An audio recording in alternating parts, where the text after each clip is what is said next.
Same, bro.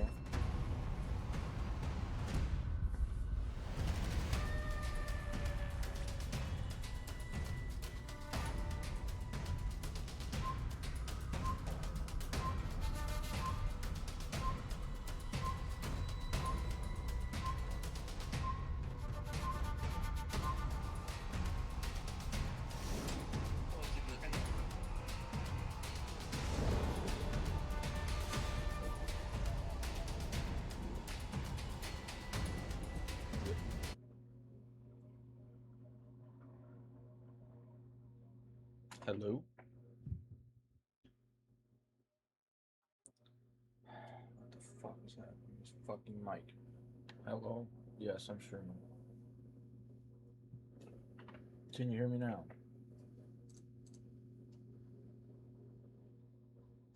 Hello?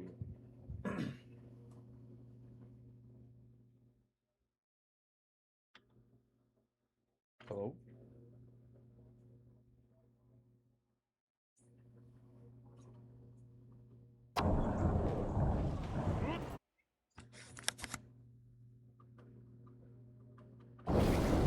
Lost Zone C. I'm trying, won't let me.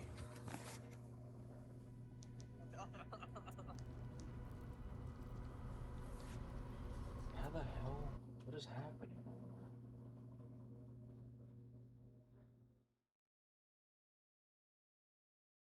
Hello?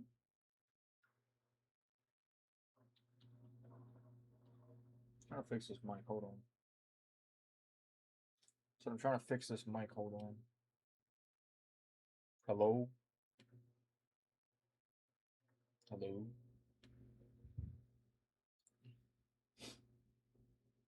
Mic?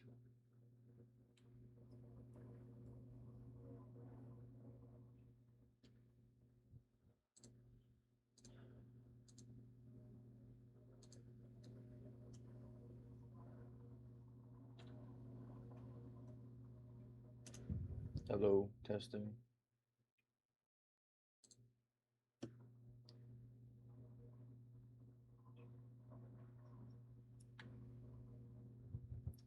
What the fuck is happening right now? Hello?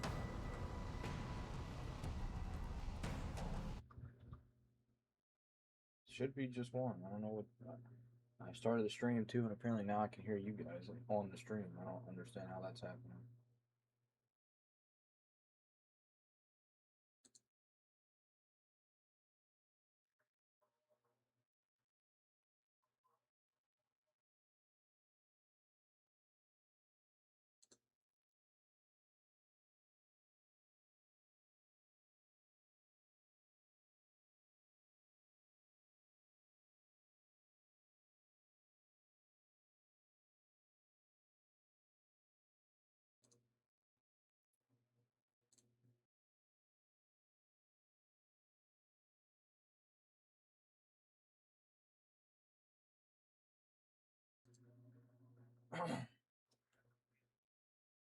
No. Hello. Why the fuck is this mic being like this, bro? Come on.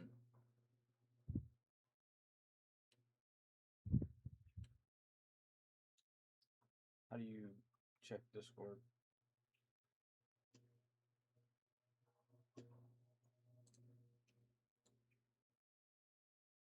User settings.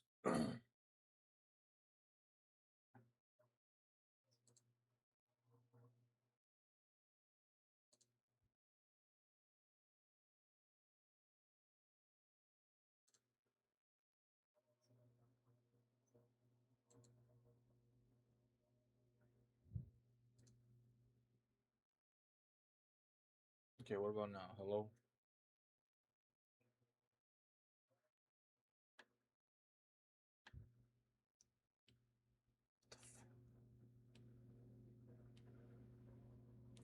Okay, what about now?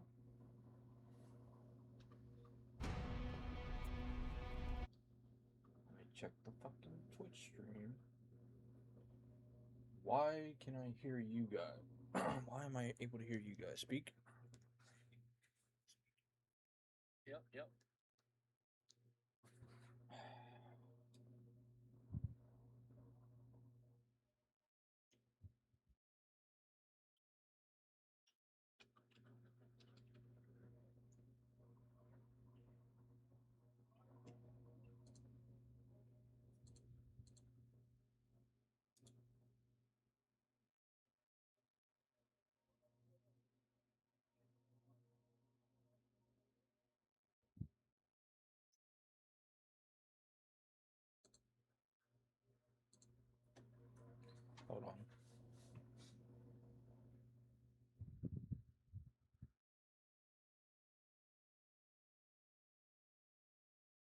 No.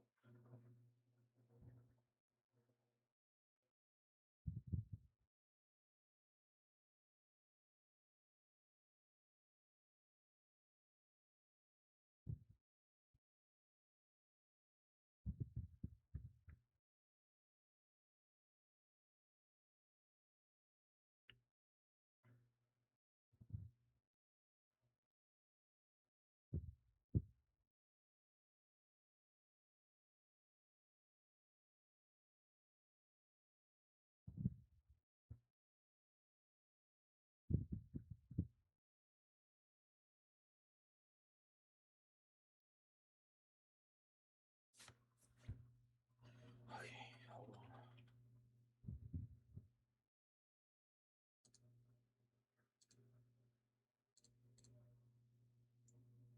Okay, game capture.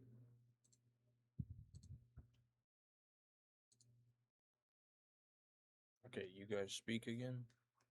Dude, you want to hear? Can you hear us? Damn, fucking. Why am I hearing you now?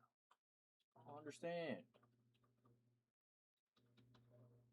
I don't mind it, but people need to fucking not say shit.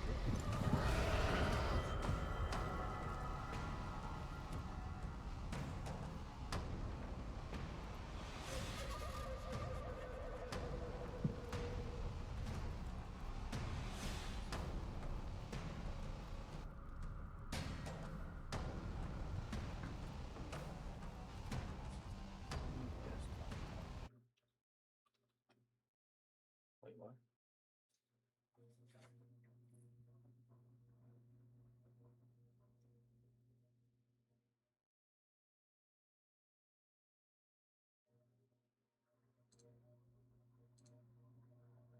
Okay, speak one more time. Hold on. Say it again. Say it one more time. Say it one more time. Okay, we're good. Check, check. Anybody? Can you hear me?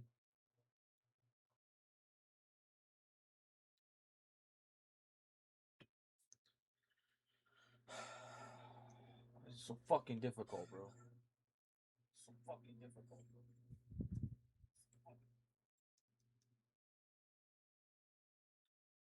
Audio input capture, please. Audio input capture, please.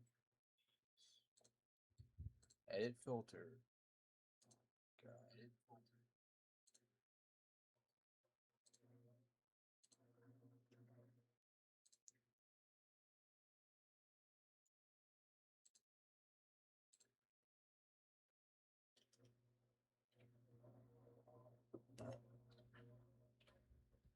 5.5. Can you hear me now? Oh my god, fuck. Can you hear me? I'm talking to chat. Hello, audio. Yes. Okay. Hello, audio. Yes. Son of a bitch, bro. Son of a bitch, bro.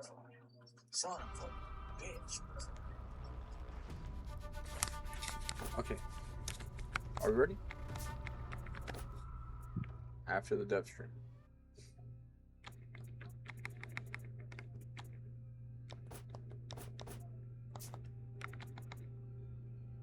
No. Are we ready?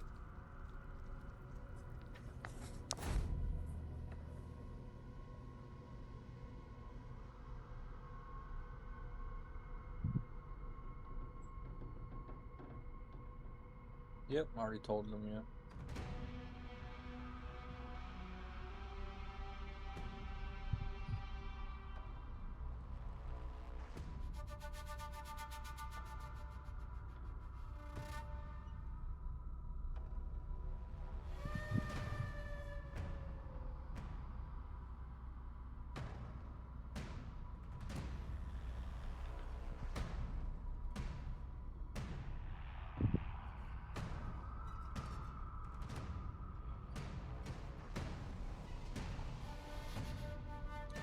Hello, chat.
I wear my sunglasses at night.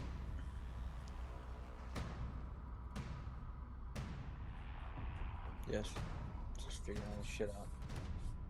Where's all the people, bro? Get on the fucking game so we can fight. Thank you.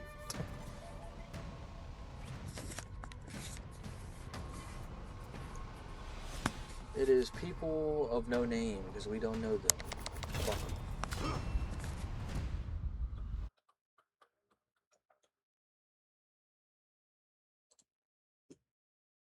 He's about the red book, so.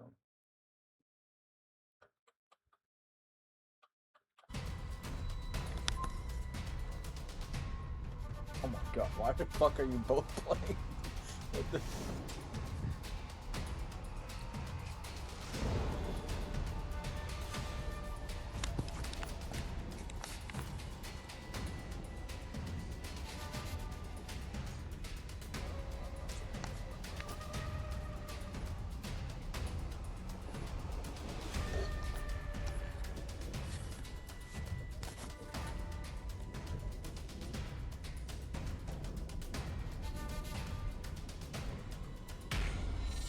Can't even see the bitch.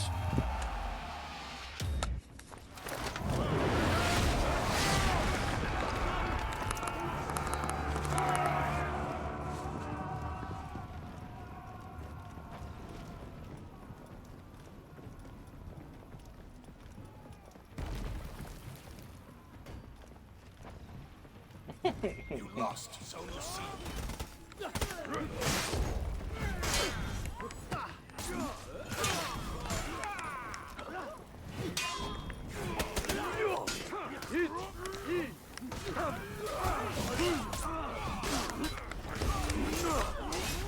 I need somebody help.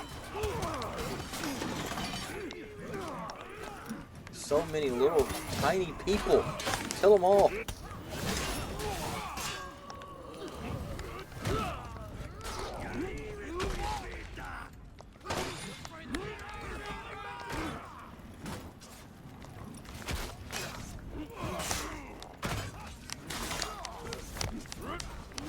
This motherfucker. Oh, wow.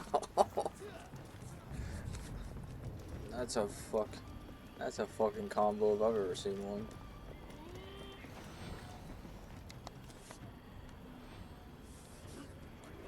I want you to hit him right above my hand.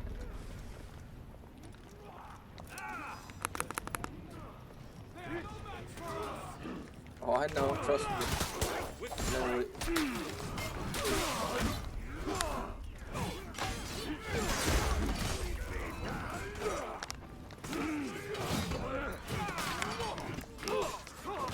this is random, and I just saw it on Steam, so, but any of you guys play LA Noire, the Rockstar game?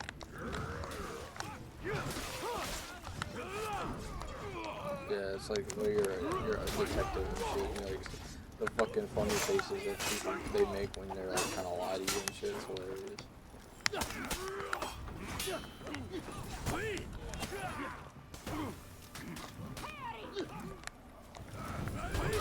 Yes, it looks so dumb. Oh my god. Okay, Mr. Shinobi. You want to keep dodging me? I'll show you something.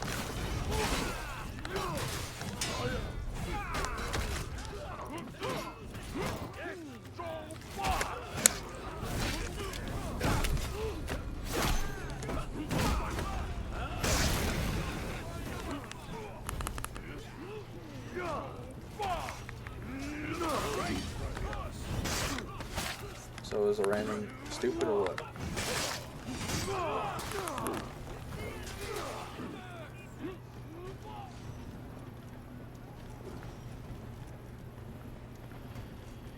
Oh, as long as he's not feeding revenge, they're cool in my book. You captured Zone C. Stop it, please. Please.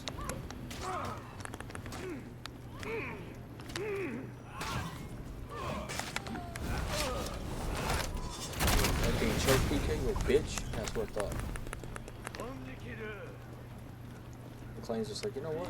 I might take theirs on by myself. You lost. Man down.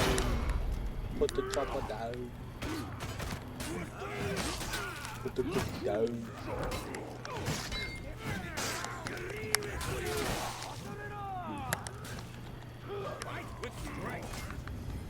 It's not a door. Oh, what the fuck? I was at the end of my heavy and I still got cardboard out of it. The fuck, man? It's some great, it's some baby back bullshit.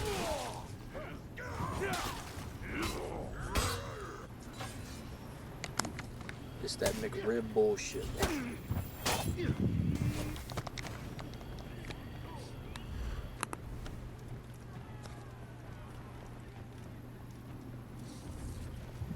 I wear my sunglasses at night. So hey, you suck.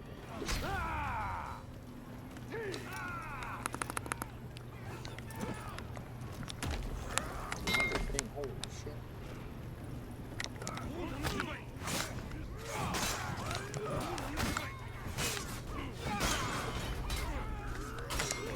Get choked, Mr. Zerk, just because I want to.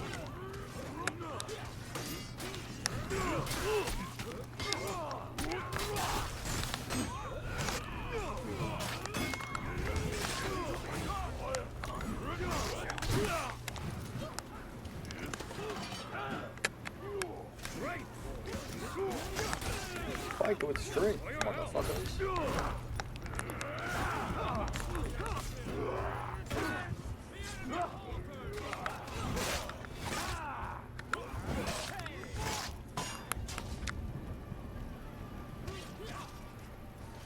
I'm gonna go heal.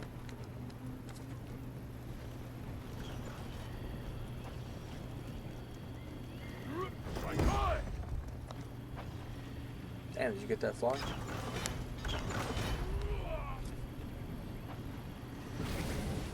got that bitch good.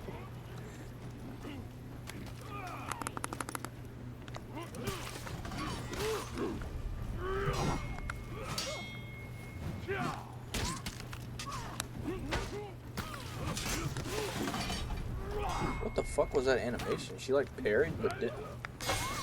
Oh, you're fucked, pal.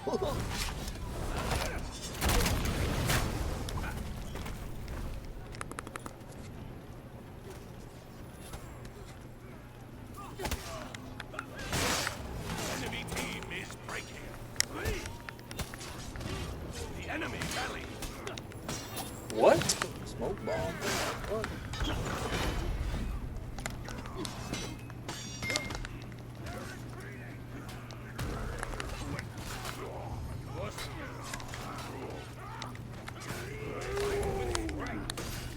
Oh, you fucked your teammate too. Holy shit, he ate all that. Oh no, there's a PK. 38 games. Wow.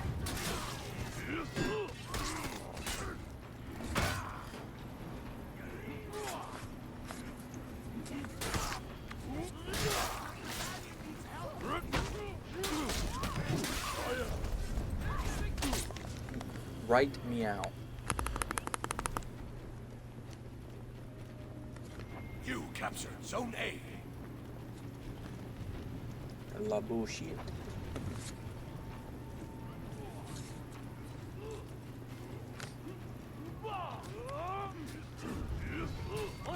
Enemy Get team healed is for no breaking. reason other than I want to.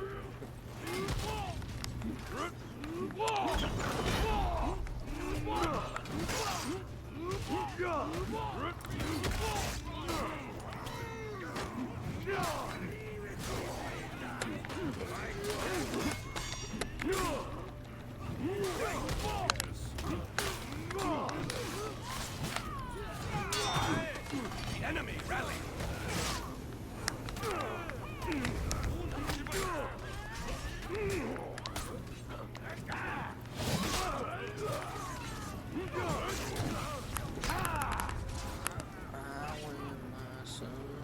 Damn.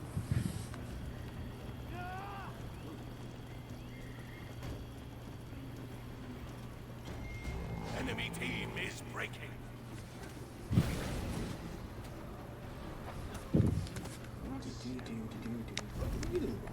Jump, motherfucker, damn.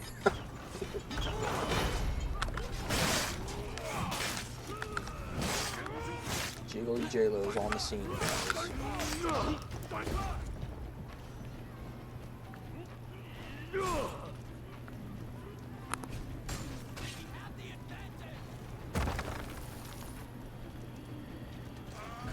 What?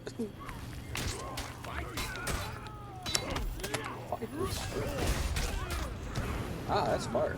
That's not fair. Well, the one who casted fire is not dead. Okay, Shinobi bot, what the fuck are you on? This fucking Shinobi bot's on the roads.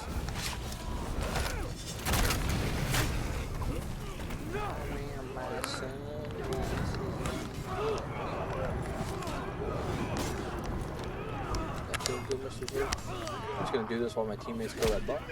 Oh, okay.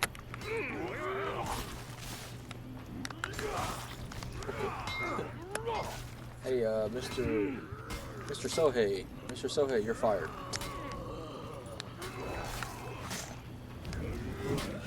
You're dead. What? Victory. Sohei's fired. Give him his fucking road card.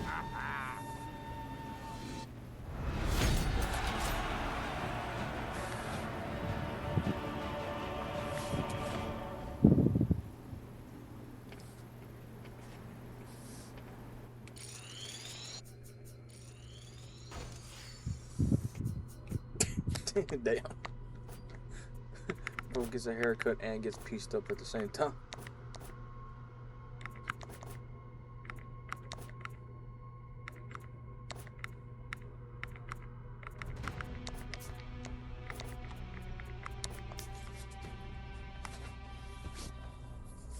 I mean, first of all, Waffle House is the epitome of bullshittery. It is not good food. It is bad as fuck for you. And, yeah, I was about to say, you want to see fist fights at 3 a.m. in the morning? Go to Waffle House.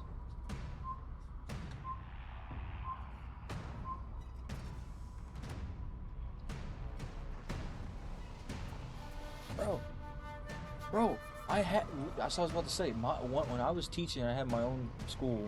We had about 200 students. This motherfucker came in. He's like, yeah, I'm a Waffle House manager or whatever. He trained with us for 4 years. And bro, by the end of before he stopped training and like he had to go away for a while because he got put in jail, homeboy had to fight like 3 people off at the Waffle House because he was the cook, and they were like, you fucking, your food sucks ass, cook. And he turned around and just smacked the dude across the fucking counter, bro. I was like, wow, I wish you would have videoed that. And then proceeded to fight all 3 of his friends. So yeah, we had to kick him out of the we had to kick him out of the MMA gym, unfortunately. The MMA gym. My man.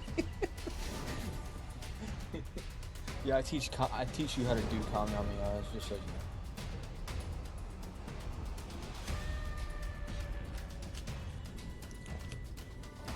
You want to learn instant transmission? Come to Warhound's MMA gym. What? Actually stands for anime gym.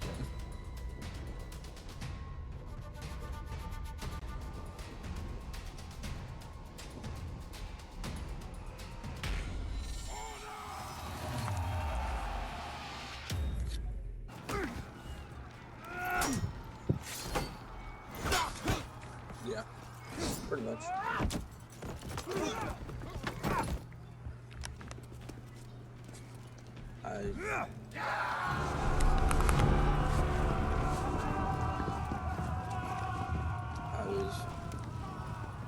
I was back in my day. I liked anime before it was cool, so I was Lost.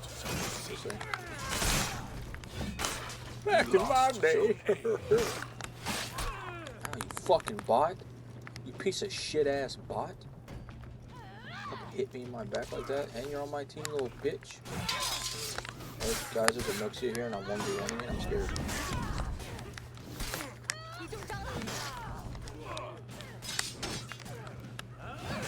capture Zone A. I'm winning the 1v1.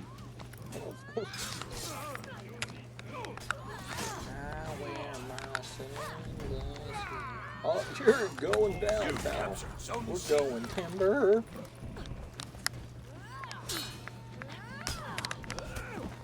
I mean, that's kind of all rares at this point. What the fuck?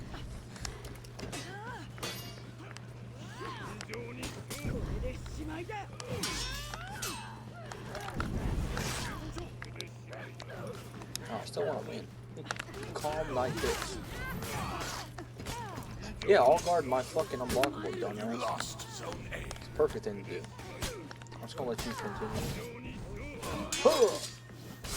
Hello, Magic. Hello, Magic. How are you doing? Bitch! Nice card.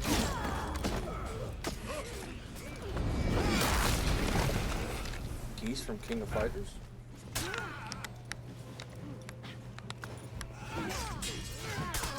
Ow! Fight with strength.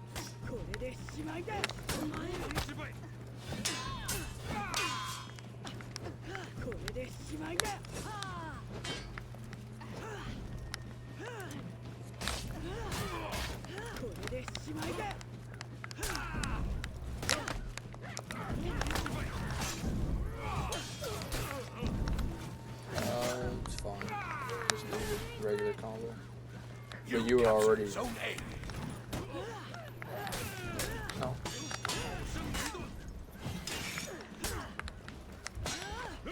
Give me revenge. We'll die.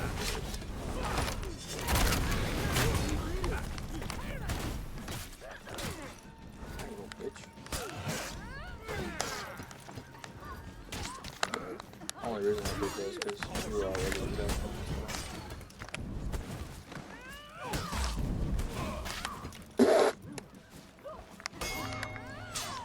Just woke up, little king is about to join up. That bitch, your ass ain't even old enough to be recognized as a king.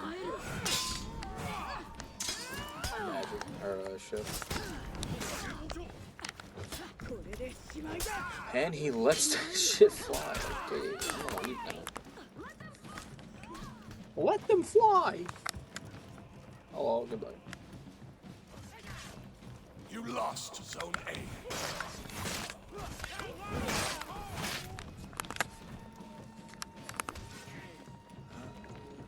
Bro, what magic would be an old what? Magic would be old enough and just tired as a bitch.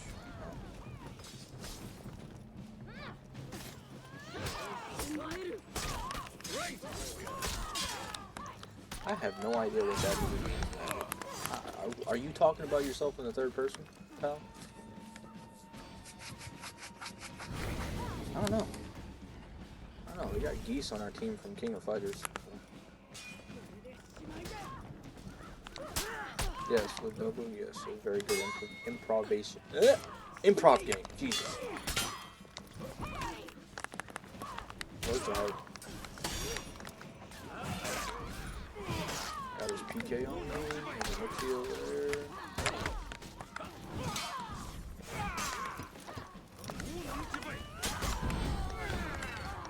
Get shit on. You just bow McLean.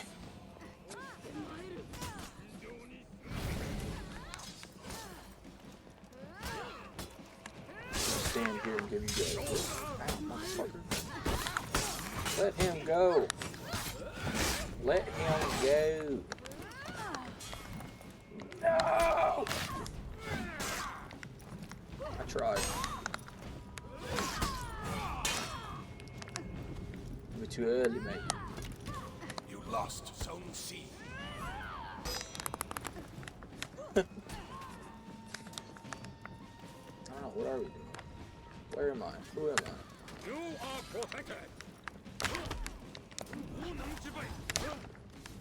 Not that color.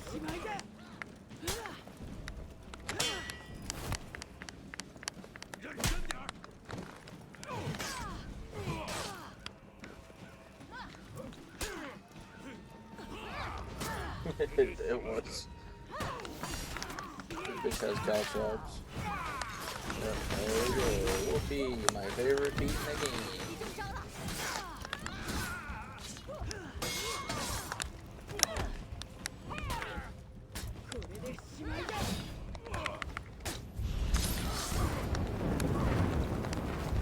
know how I got that fucking heal off before that, but I did.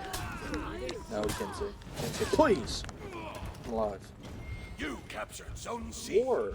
Hi! Hi, Magic. You little fuckface.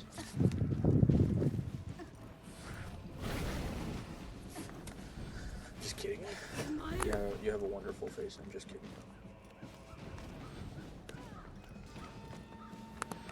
I'm awake.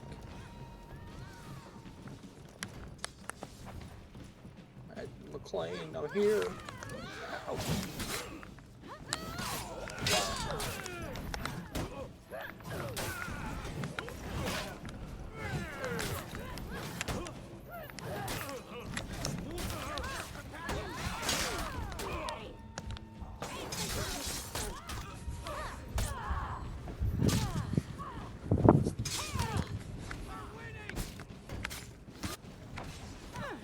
You lost Zone C.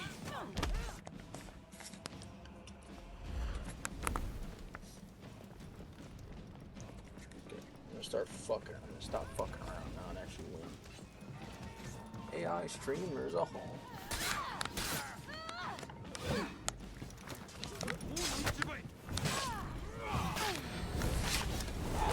AI viewers.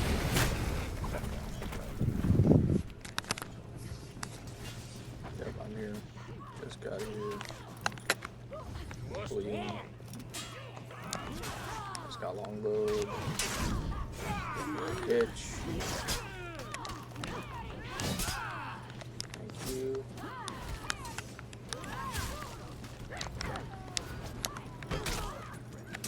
Okay, PK. PK is a lovely human being. I love to do range.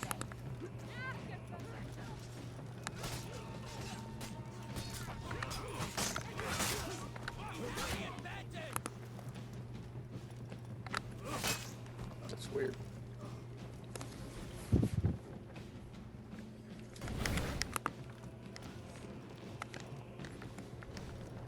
Here goes the birds again.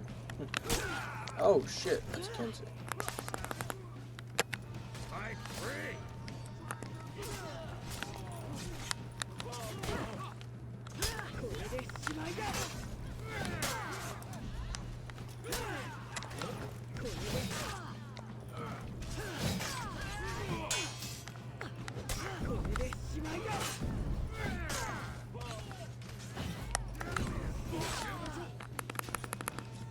Kensei's dead.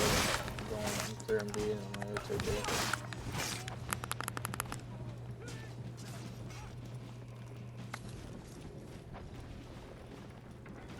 You captured Zone C. Enemy team is breaking. Kensei's coming in.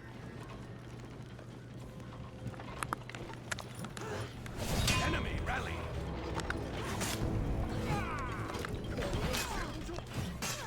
Enemy team is breaking.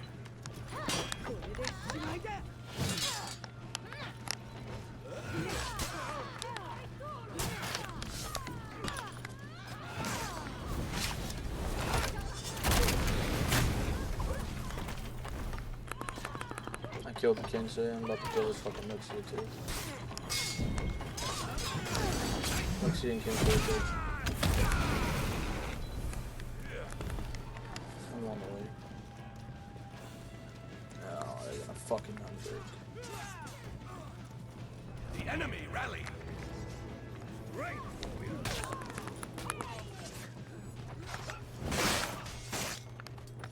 Oh, the Kensei and Muxie will come back. That's why I killed them. Kensei's on B. Let's gank this. Enemy team is breaking.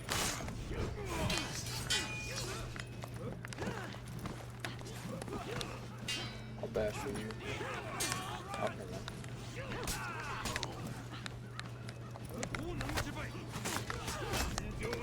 Oh, fucking PK's here. Get the fuck out of here. Oh my god.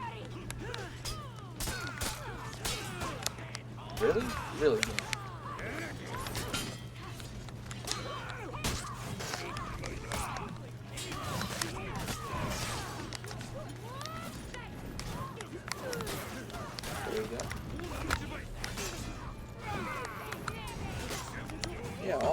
fucking unblockable, you dumb kid.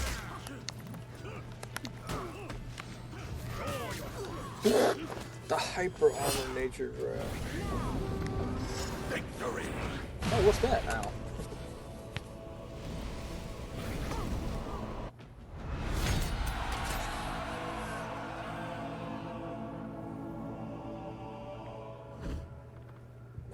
I just watched McLean. I just watched it. Damn, bro, calm down. Scared me.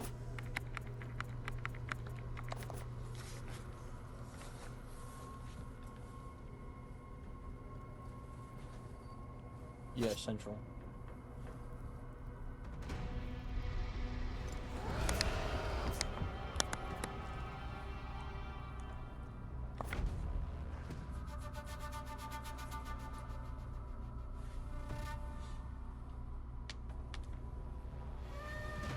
Oh, JJ's about to wrap up, so I'll be playing him for at least 3 more matches.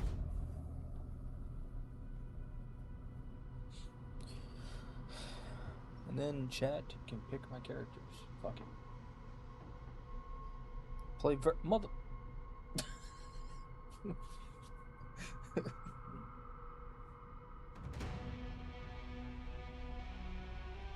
Yes, so I'm playing Vert after Homeboy reps up.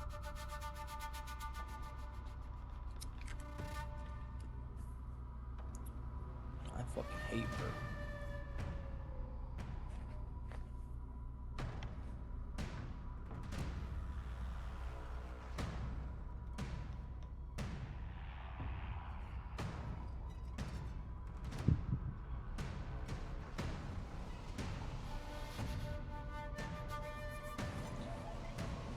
Motherfucker, Magic, what?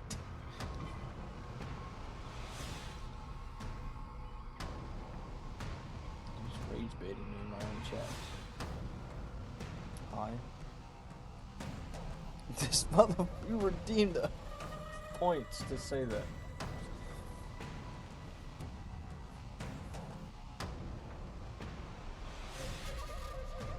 Hi, Magic. How are you?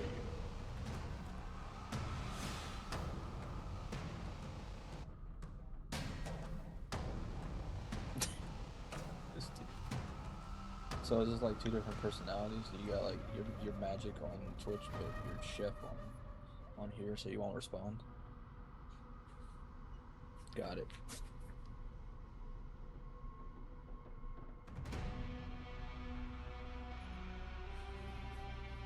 Yeah, I see that.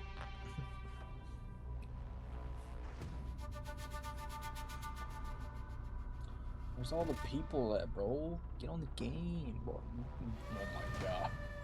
Yes. Guess what? What?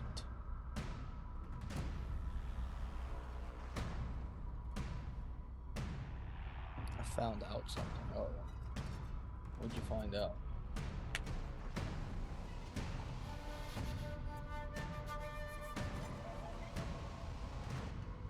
It's just... You know, you're literally 1 year older than my stepchild. That's fucking hilarious, actually.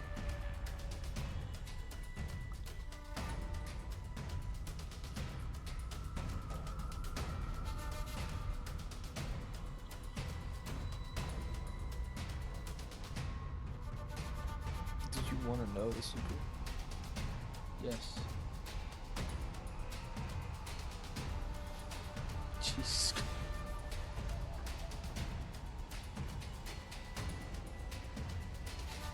I got 56,000 still waiting for this new video.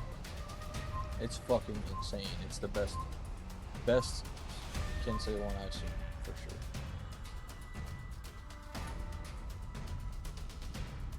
I'll back this up. Well, I can't tell you. It's a you know what, Magic?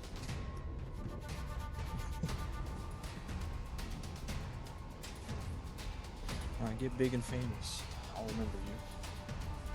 And I'll remember the shit on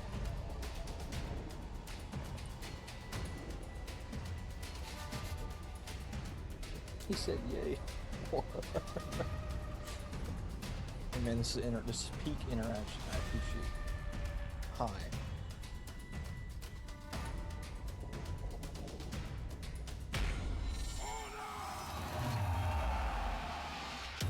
Yeah, dude, I had to stop like friendly people in this game because there's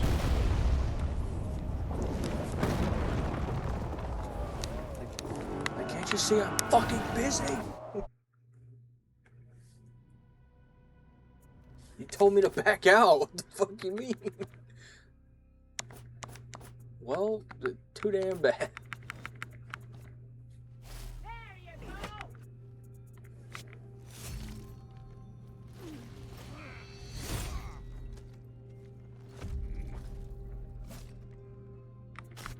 go. Sequan.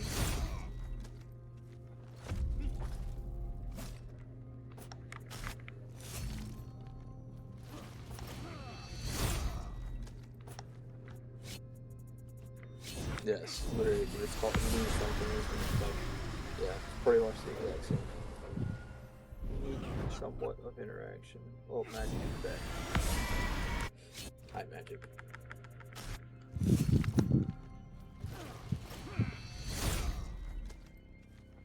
Well, you really want to know my secret? I still can't tell you because it's the super health game.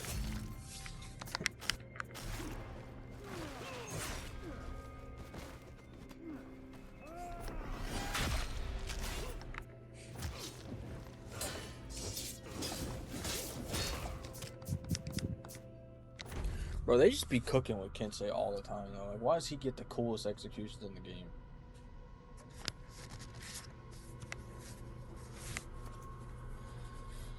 Like, tell me that's not their most loved hero. Can I save up for the lose the glasses? Yes, you can save up for the lose the glasses, and I'm really fucked playing this game without glasses.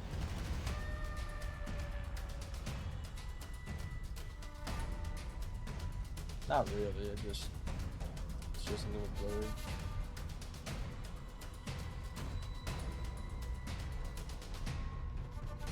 Well, let's show him exactly why he shouldn't punch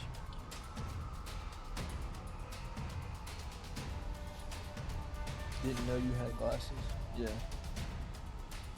That's still got. I can live without glasses right now, but I just prefer them because it makes me look smarter.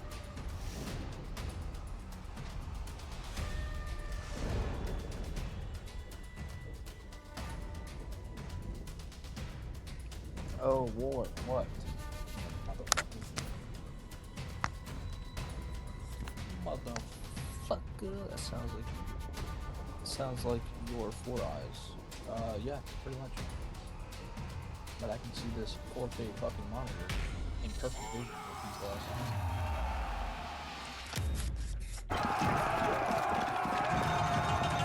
Yep. Going to team fight. That's who Kensei's on my team now. Let's get it.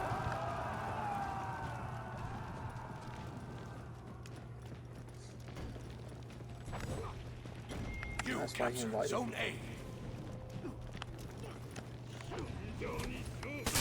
Okay, fellas. Y'all deal with that. Ow, motherfucker, don't touch me! You fucking dirty hobo! No.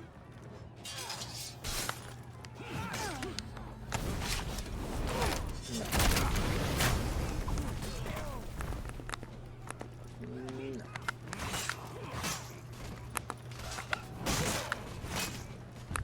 So are you actually a Magic's fan on NBA? Yeah, the Magic. You captured Zone B. What the why the fuck is your name Magic Fan then? like a like magician like fan? Is that? Oh, okay.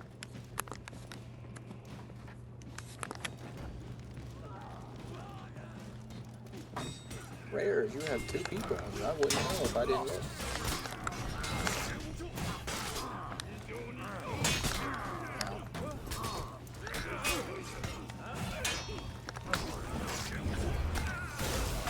This new shit. Kind of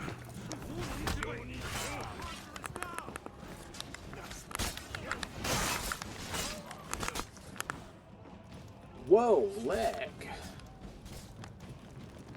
No, no, no, you can't have A without it going through me and there's two Yorms. Oh god. Help me.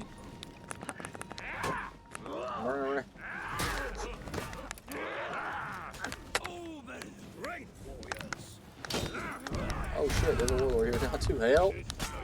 I need somebody. Help!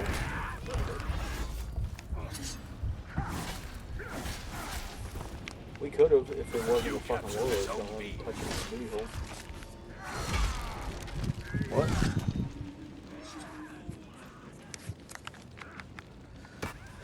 Dude.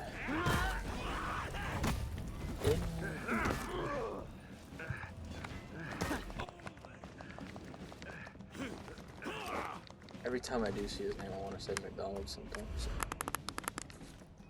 You lost Zone B. Indubitably, they did.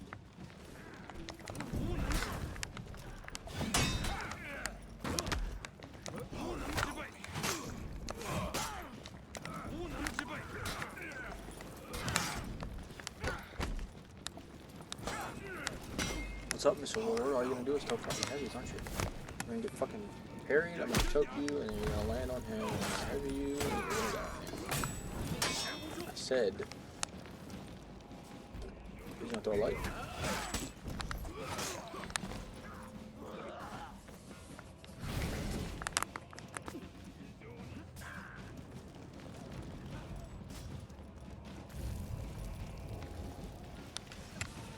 Yep, today starts Hero Fest for Cancer. You captured Zone B.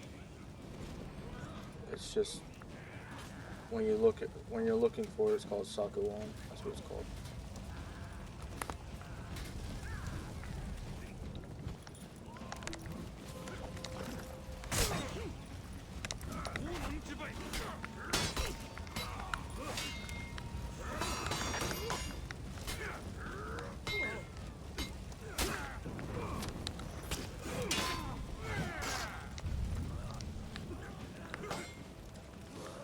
Because I got pushed into the fire by Chef. That's why.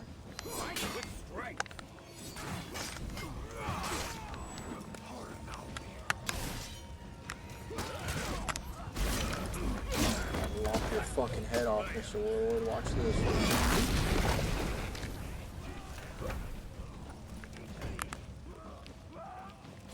You lost Zone A.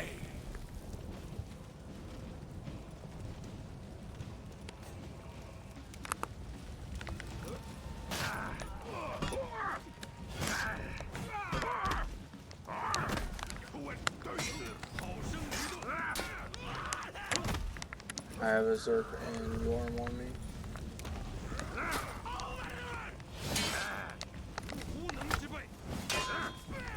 Parry.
The enemy rally.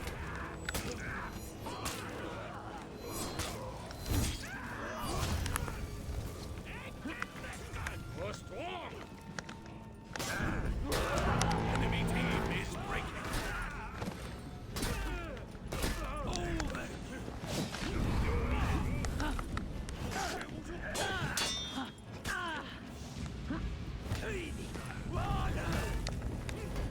The enemy rally.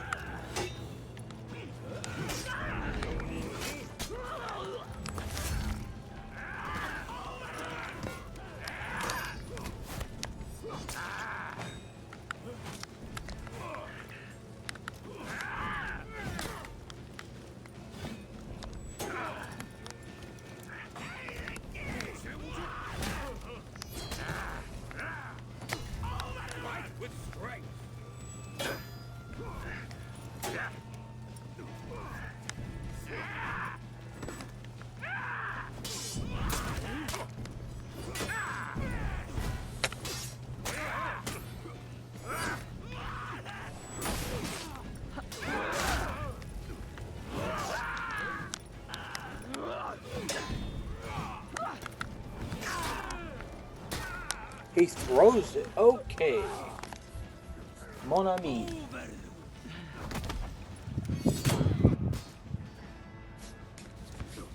They're dead. The enemy rally.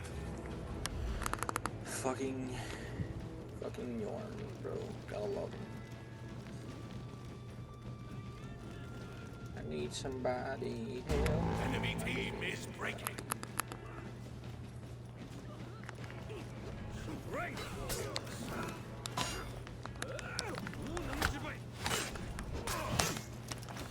The enemy rally. Got one behind me. It's fucking Yorn.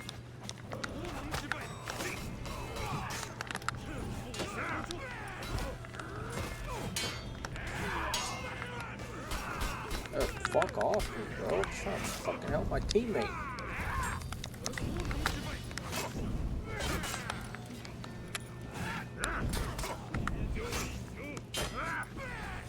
Oh. Yeah, I got it. That's what I thought was gonna happen too. Ah, you mother. Just fuck off, man. Enemy team is breaking. Fuck it, pop it. You captured Zone B.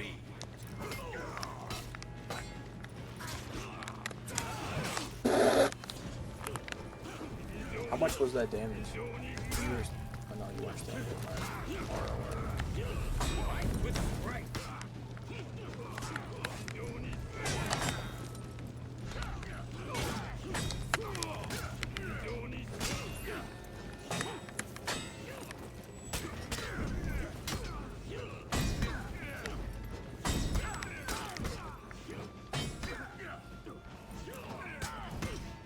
He just keeps nature grounded.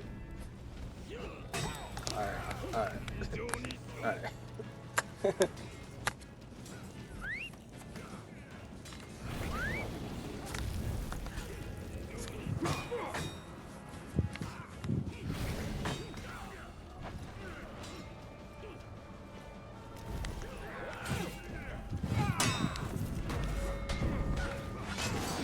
Victory.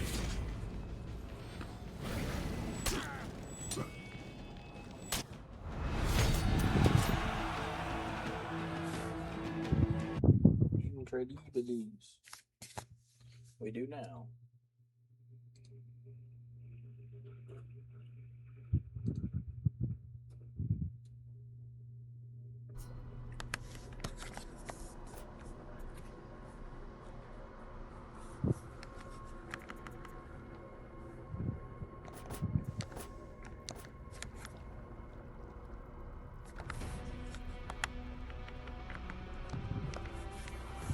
Yo, I'm back.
Would help you out with the PC and that shit. Yeah, no, it's fine. Those are the bots that say that shit anyways. They just spam it.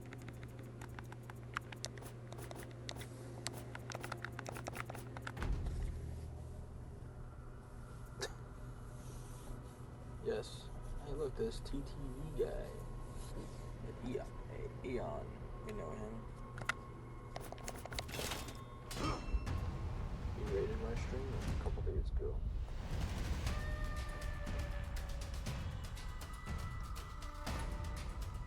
I wouldn't say good, but he's cool for sure.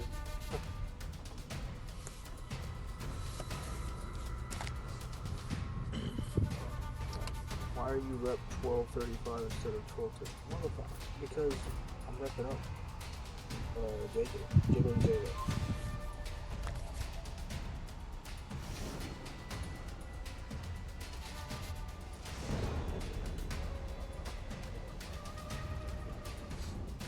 Then do it faster, not that hard.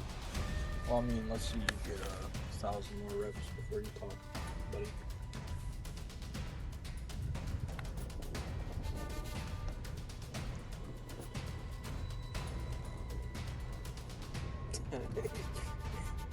You personally.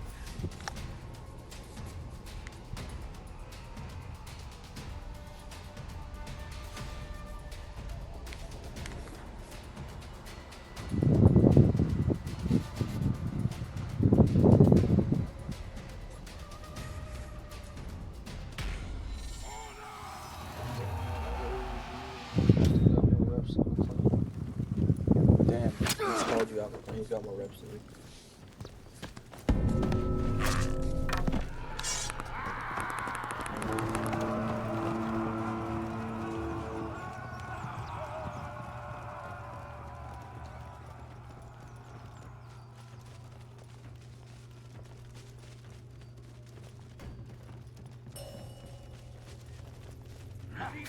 Lost.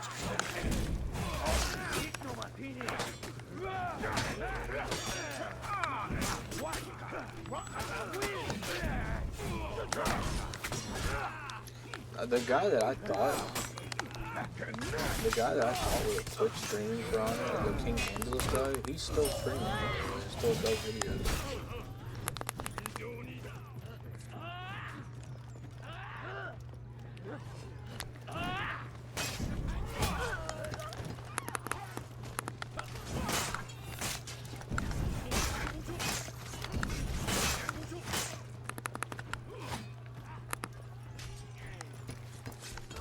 Oh, well, Lucius shit. Yeah, half the community is fucking fan of him, to be honest.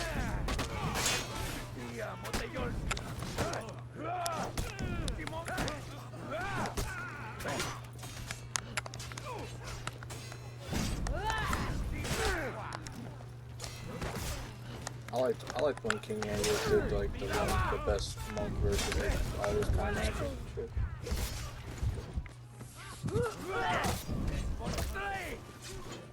I'm dead on B.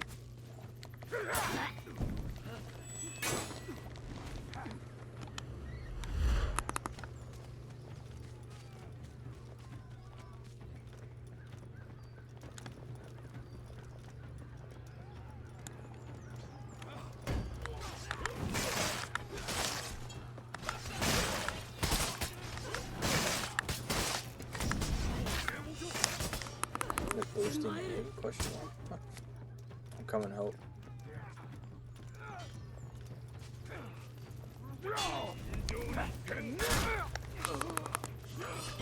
You captured Zone C.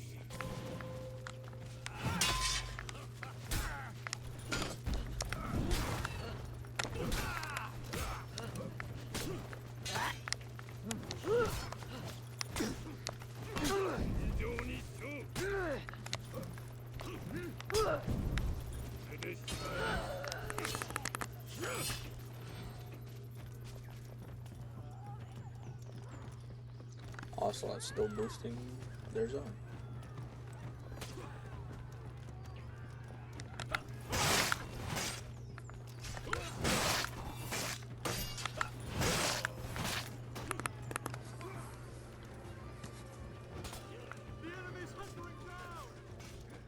I'm gonna come over here and give you guys a damage boost and leave.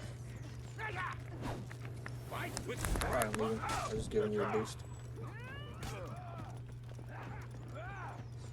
Got awesome up there.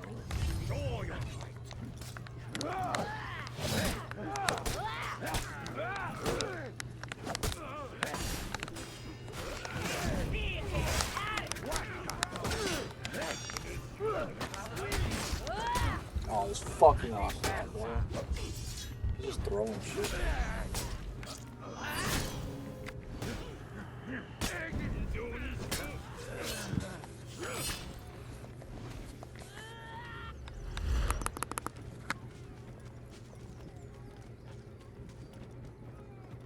Yep.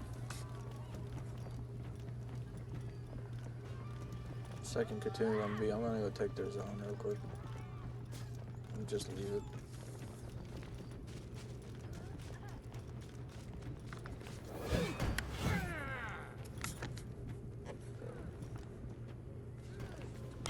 You captured Zone A.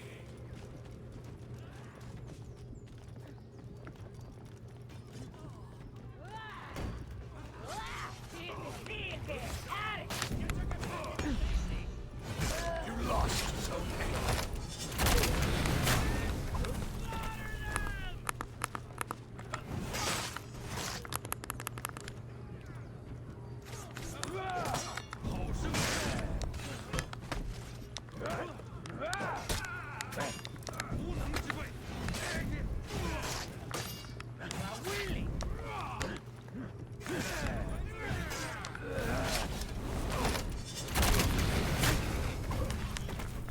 Clear, killed Ocelot on B and clear on B now.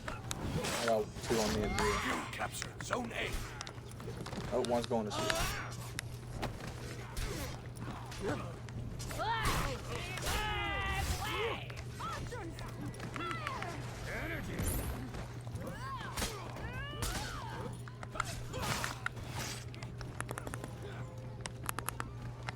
got more coming to you, shit.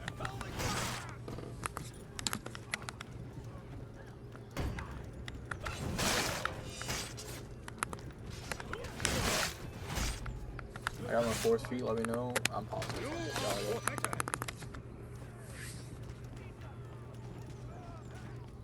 I'm on the way.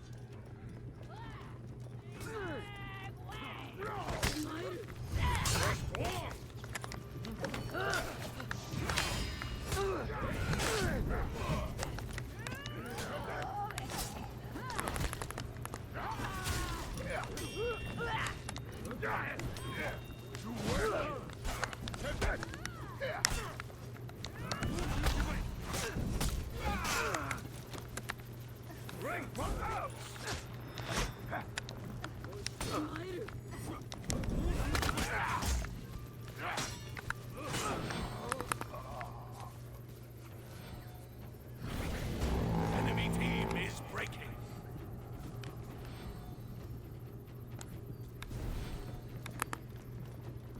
The enemy rally.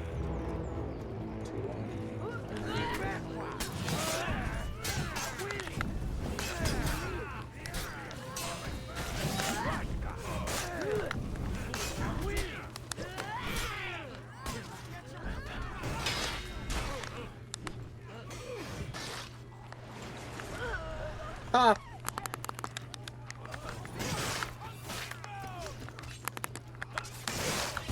Enemy team is breaking.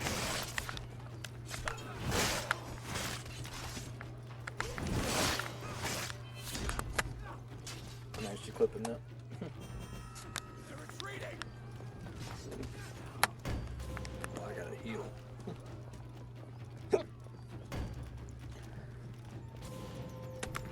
For your help.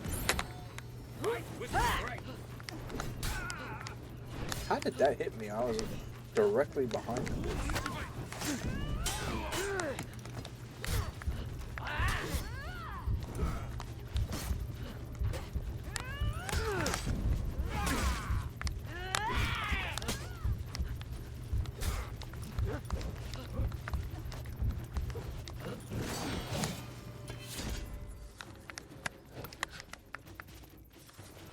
Yep, I'm healing and we're on the way.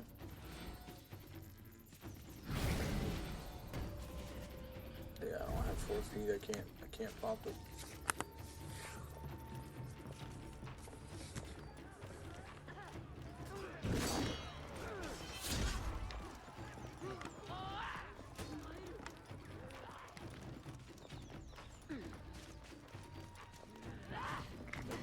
Show your might.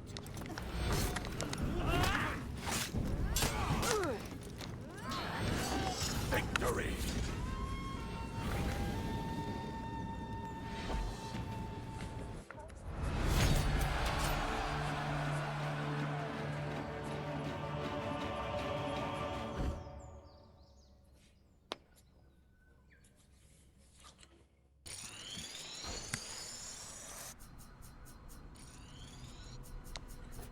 my god, one more match, he's gonna rip up. Come on, game.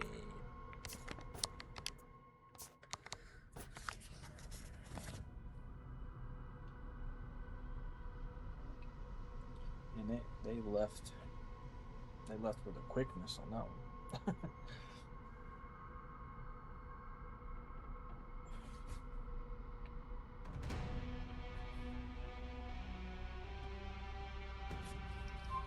Xenon, oh my god, I'm not trying to try this hard, bro.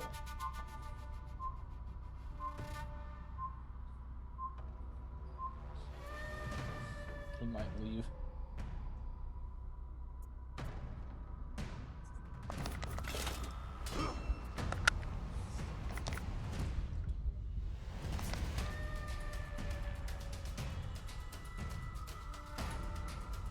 Xenon's on fucking PlayStation.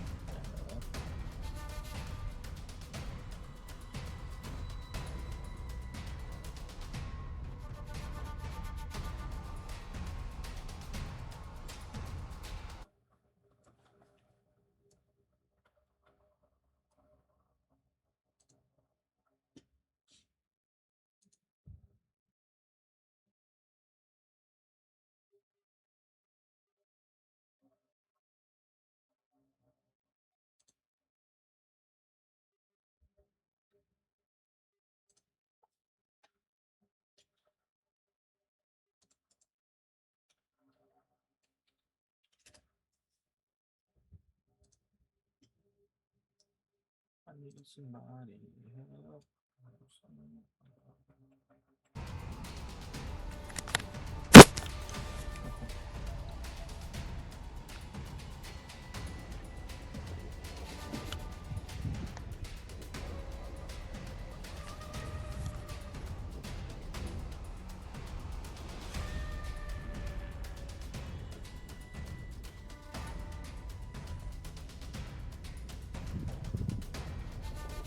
Pink, bro? I have no idea. I don't use pink.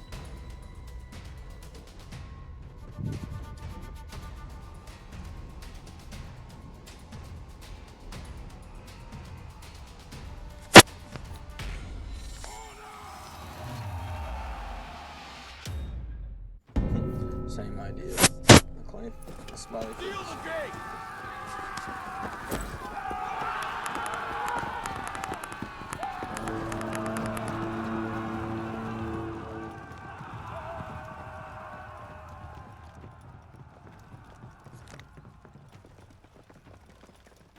That was United States. You captured Zone C.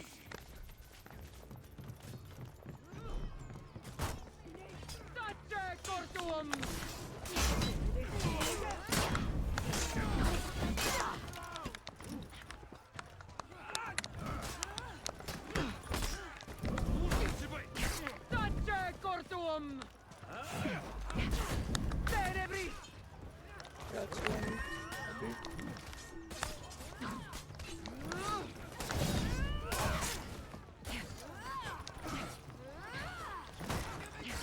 You captured Zone A.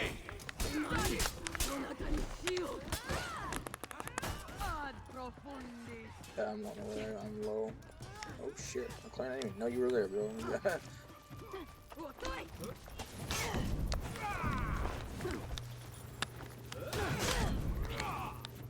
that's the finish I want to do right now.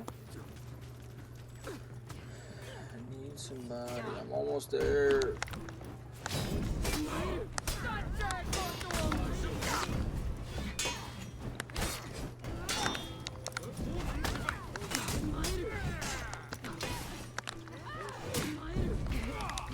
Good shit. That's why you're on team one.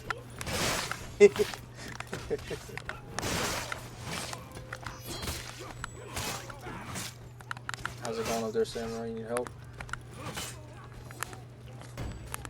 Nope. They'll remember your name.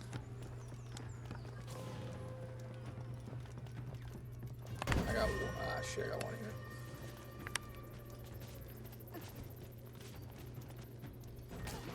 Fuck. Fight with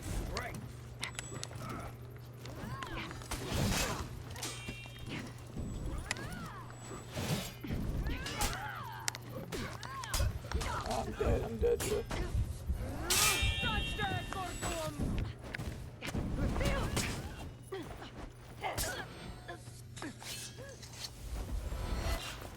Why are they so mad at Samurai? They don't like him.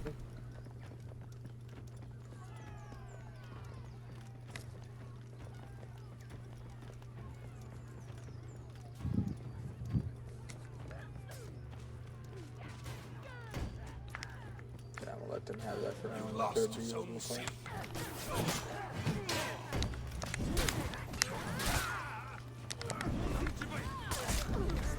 And he was right. The Nobu game.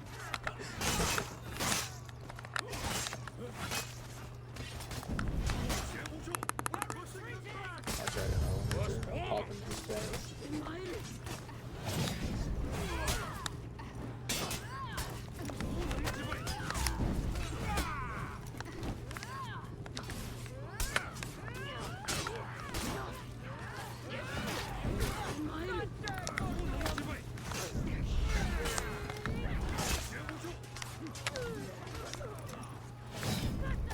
I can't catch her. What the fuck?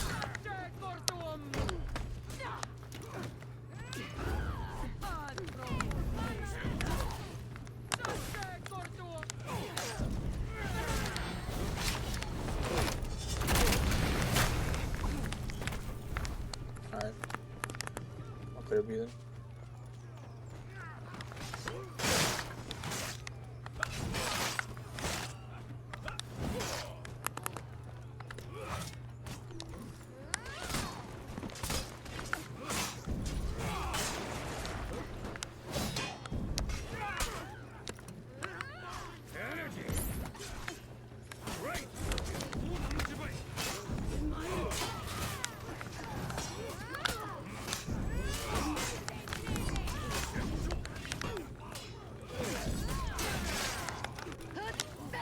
Almost out of stand. Oop, I did not see the heretic.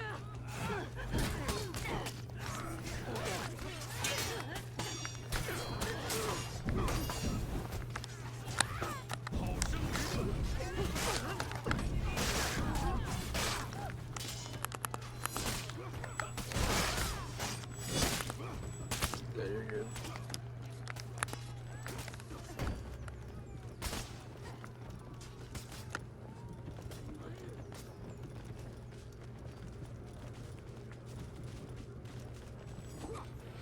We're healing, but I got force feet. Just call out. Oh, you got 3 on you. I'm about to pop it as soon as you take some damage. Watch that Shinobi. Yep, nice, nice. Alright, I'm full health. I'm coming down. Let me know if you want forced. Oh! Damn, bro, I saw your health fucking drop when you was scared. Yep. That's garbage. Enemy team is breaking.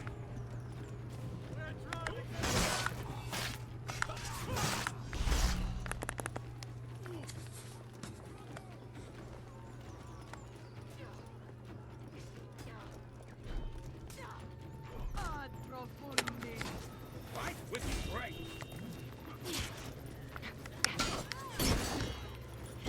You captured Zone C. For your help.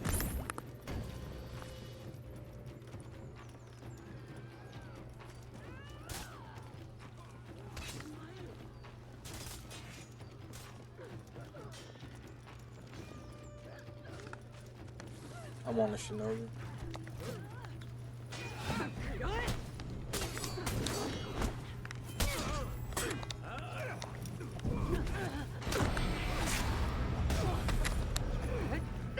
Yeah, just throw your gun, bro. Oh,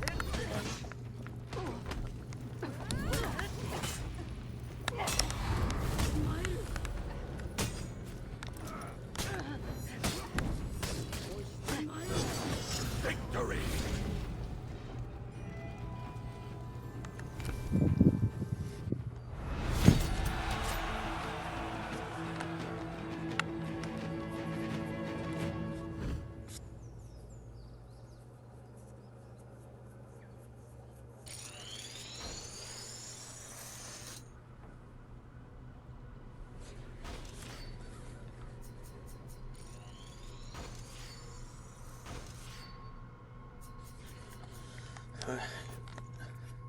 Xenon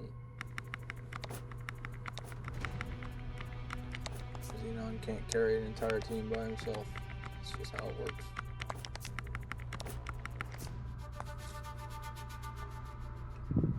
I was about to say yeah, I don't think he's staying.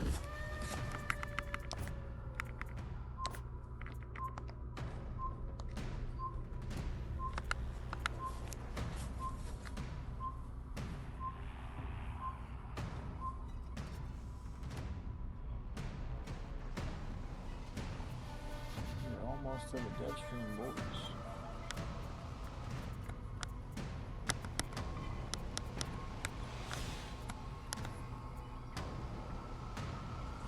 I didn't know that. So, Rares said to play this character before he left. So.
Somebody here. I'll take this on.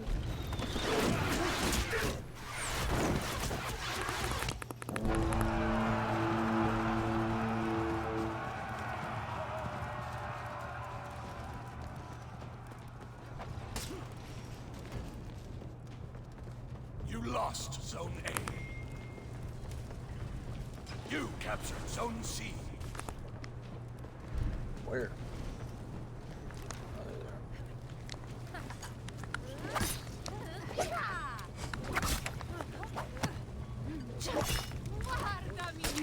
I think maybe.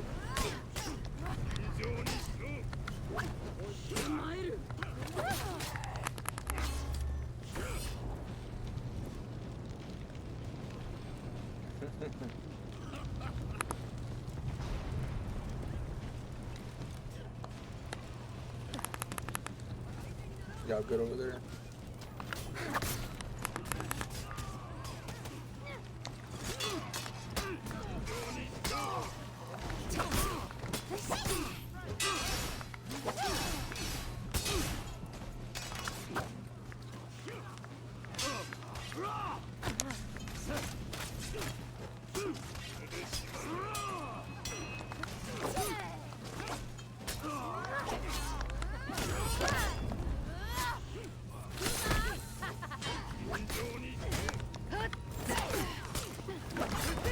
Fucking Shinobi's still here, bro. Like, I'm fucking you mad.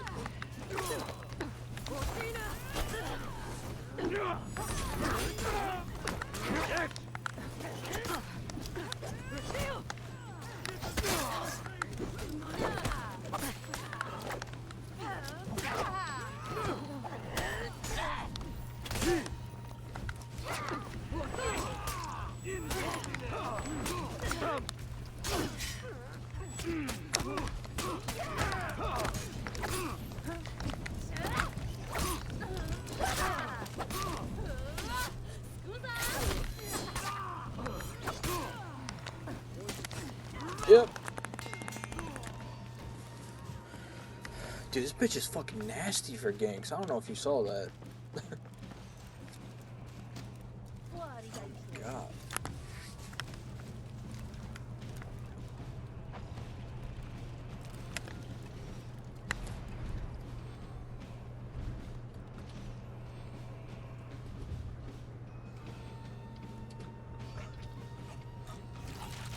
Okay.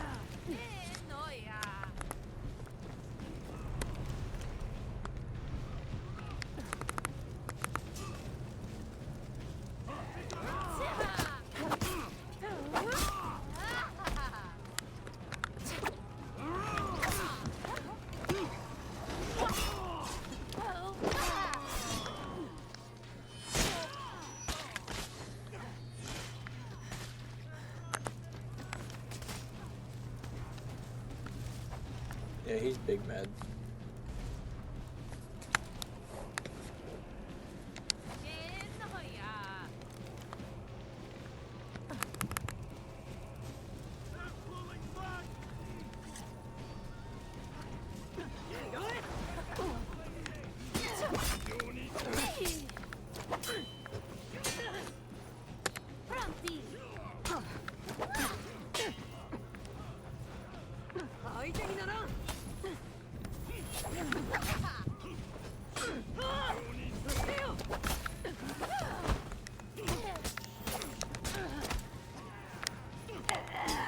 He can't do anything. He's fucking stupid.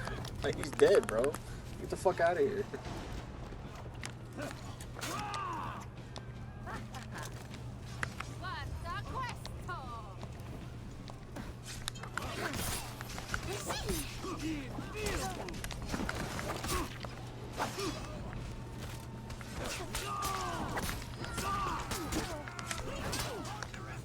Who the fuck? Oh, that was you, Samurai.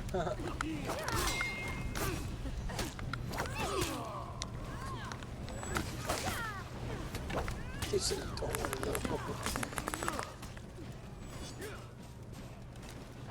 Oh no, they're backcapping. It's a bot.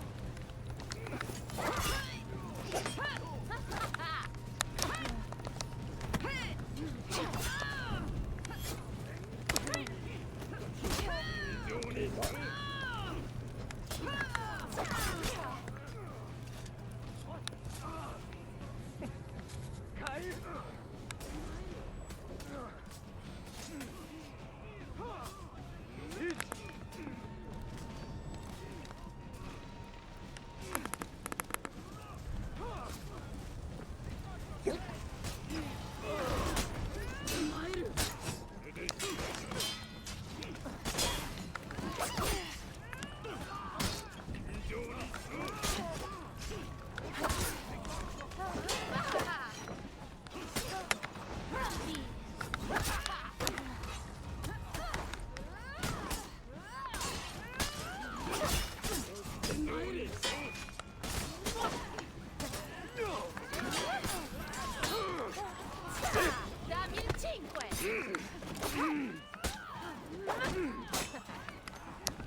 You captured Zone A.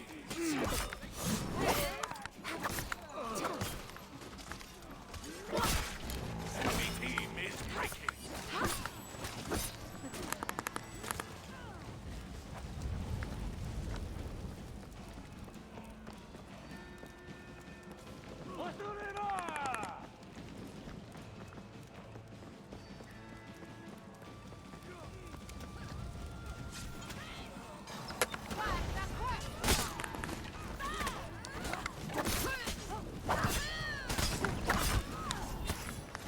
Yeah, I'm pretty low. I'm dead. You lost Zone A.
brought apocalyptic firestorm back.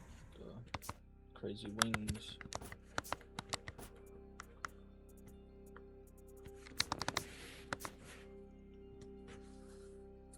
Okay, well that felt insanely terrible. I got booted.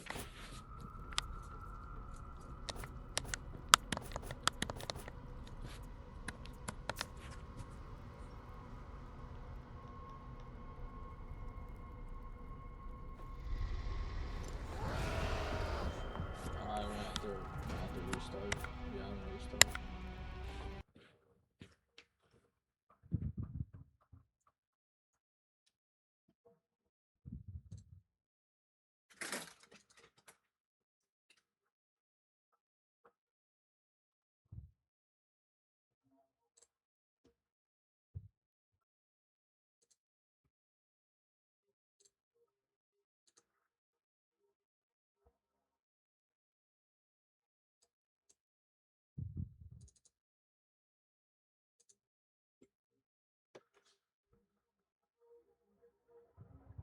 Gotta rejoin the game because this game servers suck.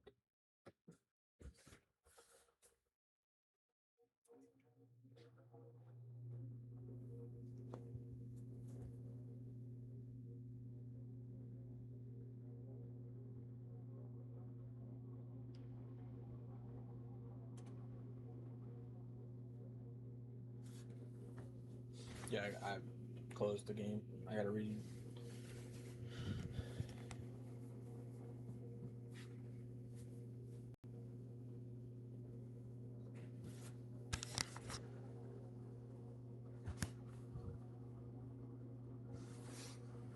It is a wonderful game. Your house.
Chef, you there?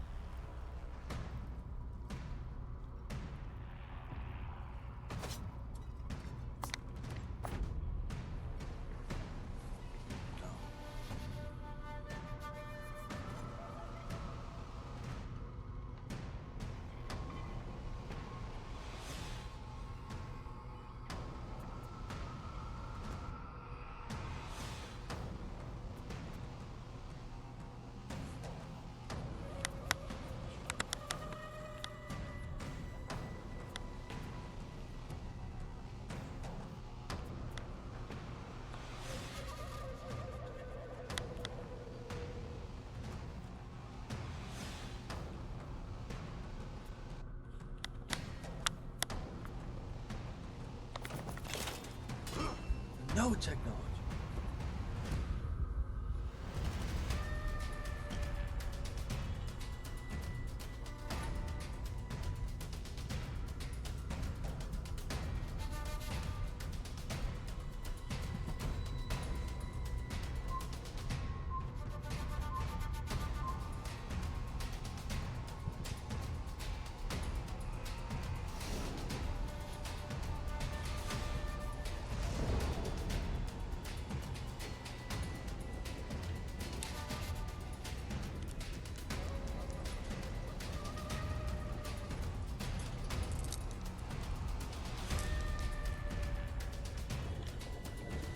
What do we got? Shaman, Shaolin, Highlander, and a Lugaroo.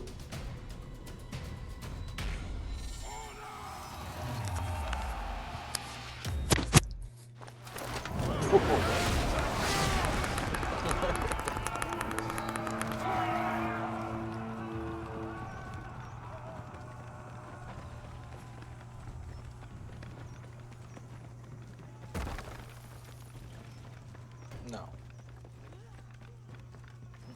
You lost Zone C. I do. You captured Zone A. She's not.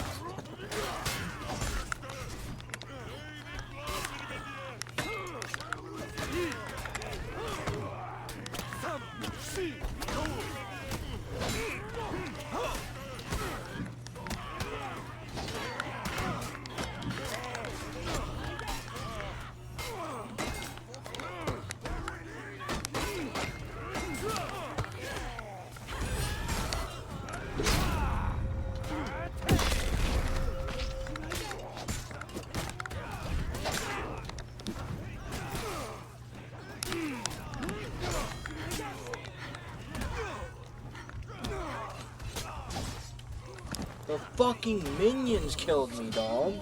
Fuck. Someone hire those fucking minions, man.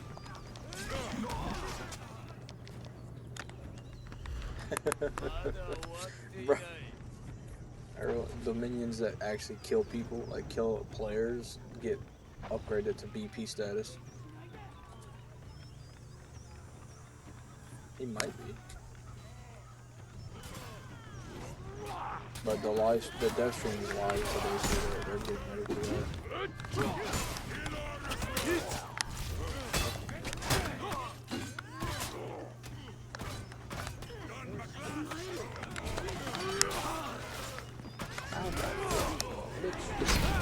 Sit your ass down, boy.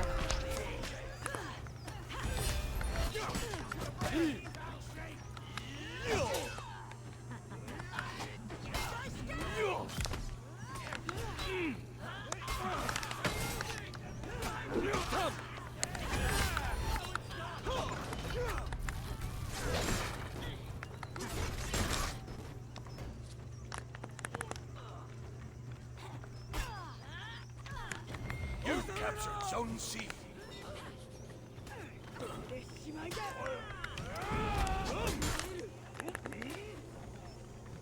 Yep.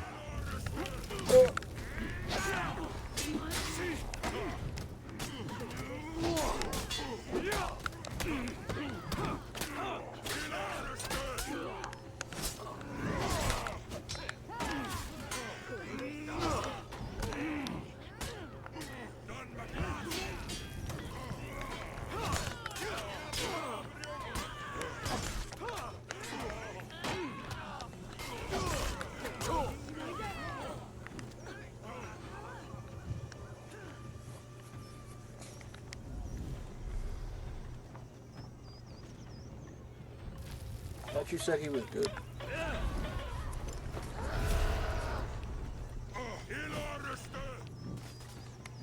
Understand. Damn, Samurai. Samurai's like, fuck these people. I got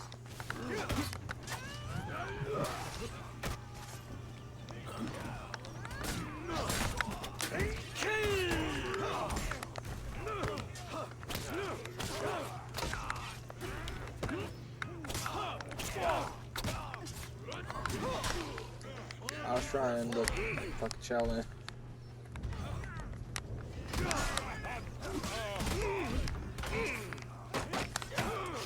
Enemy team is breaking. The enemy rallied.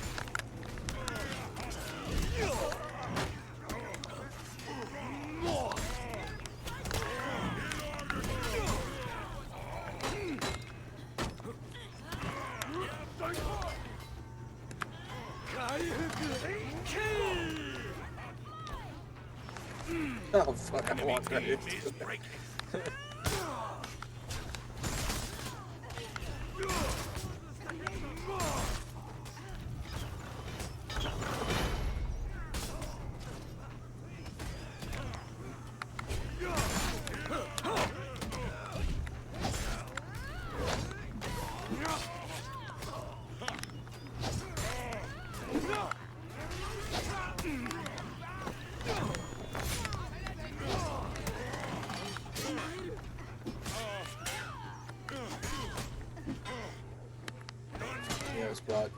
spot's on some shit, bro.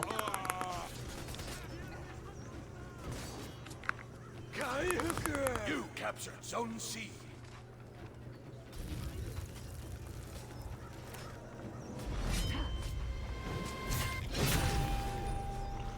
He chopped that man's head off.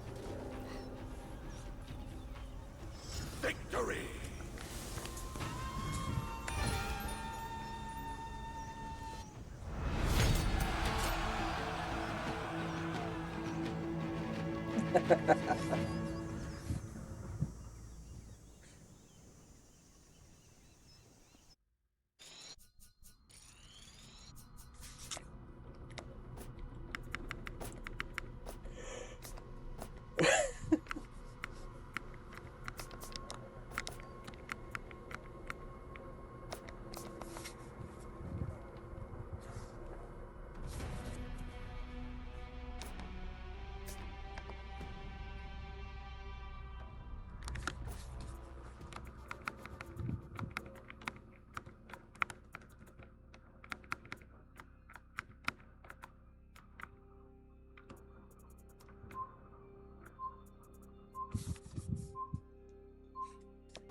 Wow. No, I did not see that.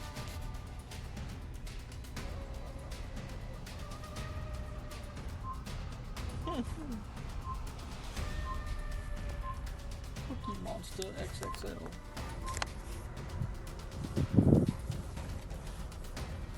Man, you got a Kensei color for every day of the week, huh?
Lost Zone A.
You captured Zone A.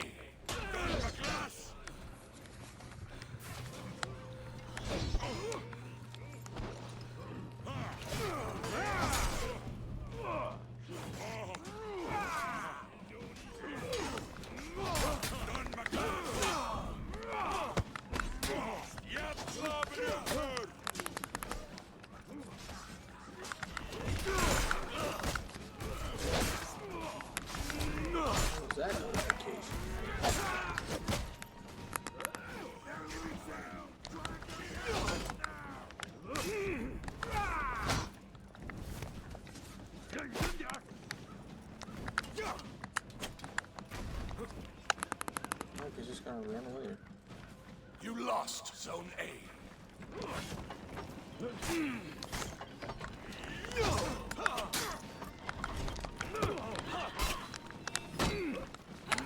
He's still off. Drop the fall. You captured Zone C. Puts it in my ear, but I can't have it. It doesn't pop up on the screen for some reason.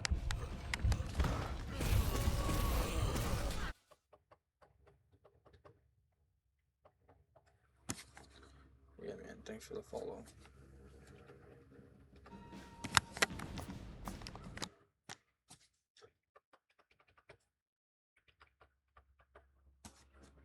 What the fuck is happening, game? Hello?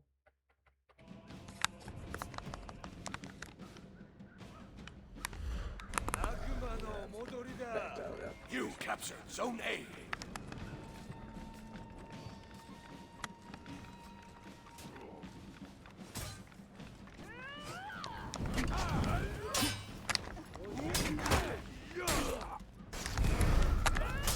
Nice fucking game.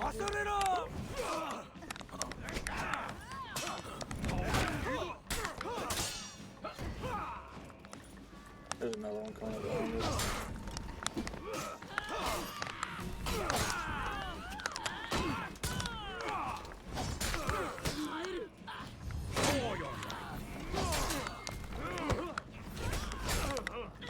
How are you still alive, bro? He just dodged last frame on that. That's not fucking sus at all. You lost Zone A.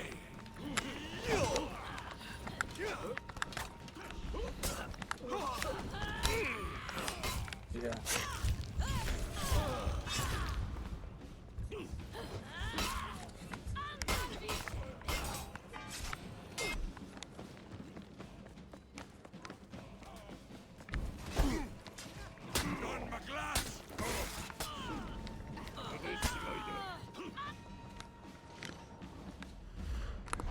I'm on with B. We got another one with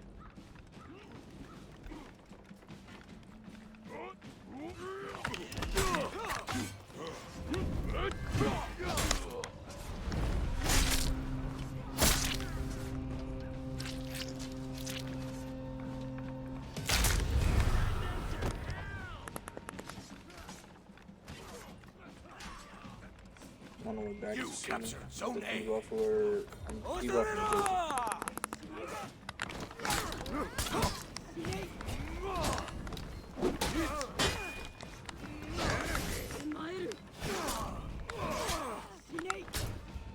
I'm just dead. Wow, dude.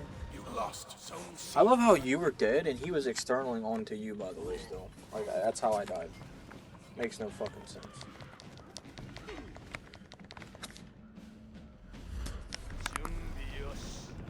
Can't say through 2 attacks while you were already dead and being executed, and I still get hit by it. You lost Zone A.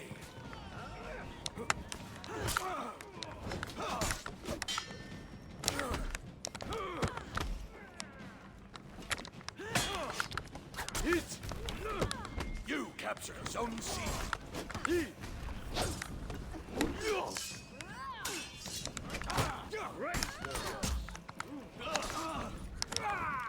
It was fucking JJ again, bro. Like, who the fuck is this guy? I caught this fool.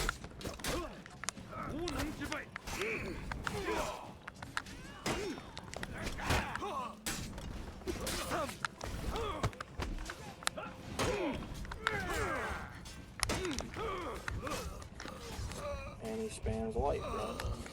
Still wins. You captured Zone A.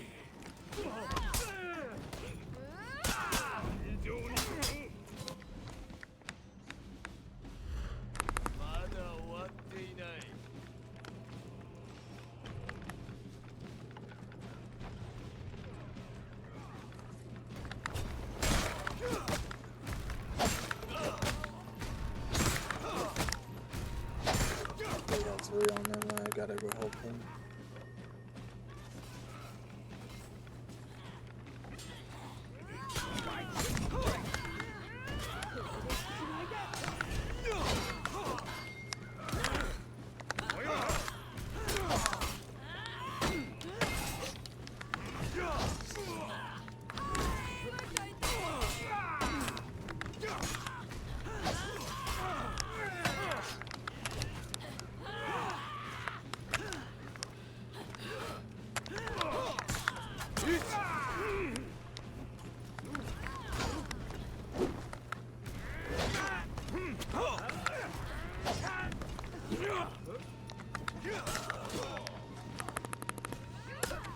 Enemy team is breaking. I don't know, it might be his ping or something, but homeboy is not, like, I don't know, it don't make sense. The enemy rallied. Half the shit he blocks don't make sense because it doesn't block register for me.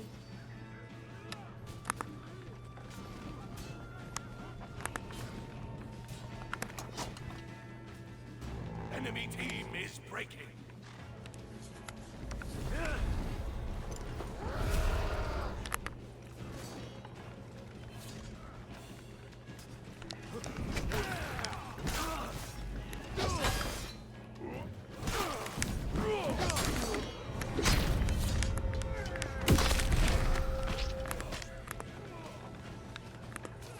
Two left alive or on B and A. I'm going to help McLean. Right.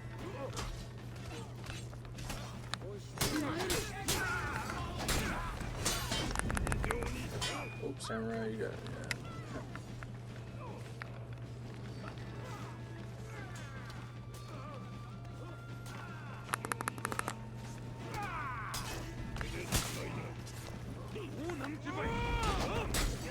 Victory.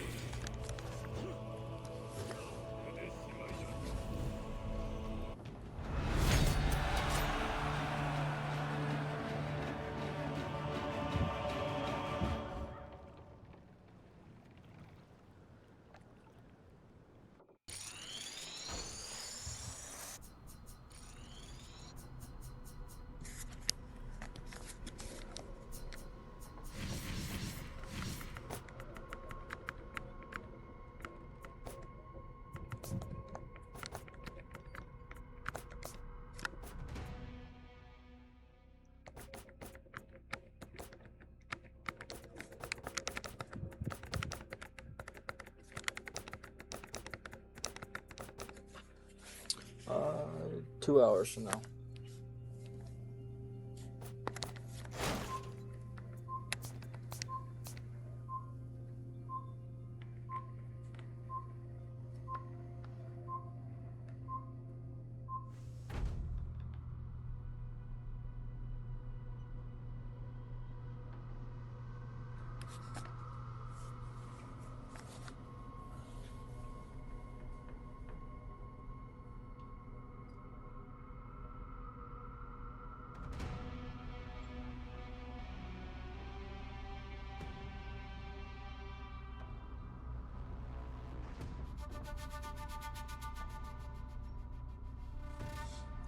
Like I said, man, closest thing you're gonna get to an unarmed hero, unfortunately.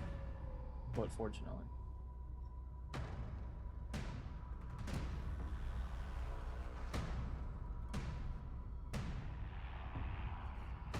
Like I said, we got 2 hours.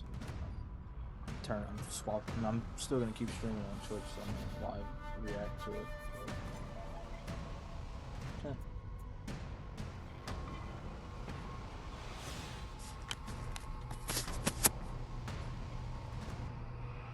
Yep.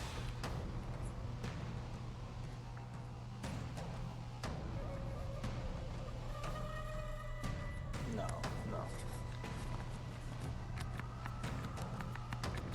She does not have like a trap style move or anything.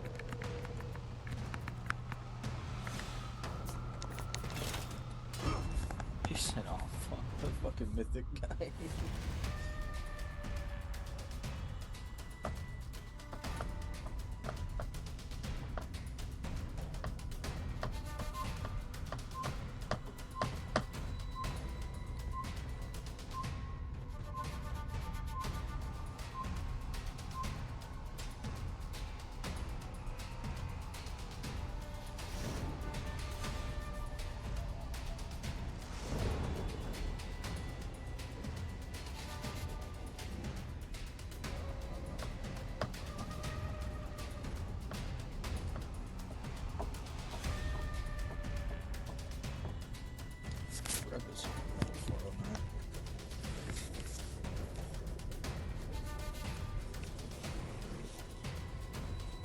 He said 0 to 100 games aren't my thing. I mean, that's like, you don't, nobody wants to deal with that. If you don't know how to do it though, you'll fucking win. Mythic that.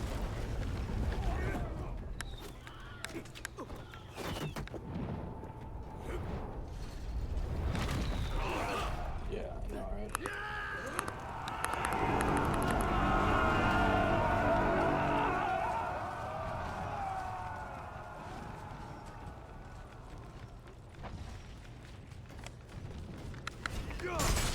You captured Zone C. You lost Zone A.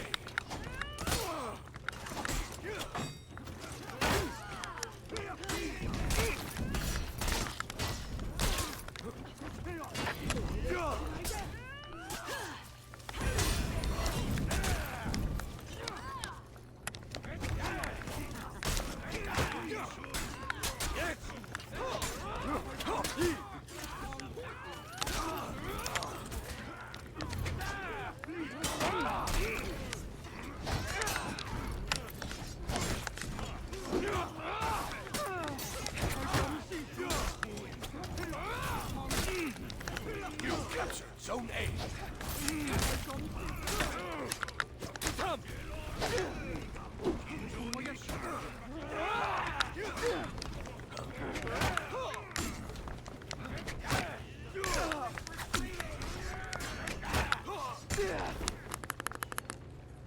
I just bash spammed the fucking pirate and she died.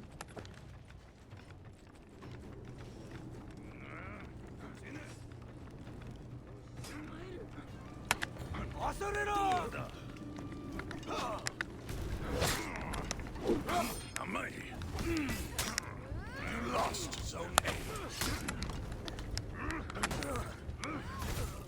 Oh!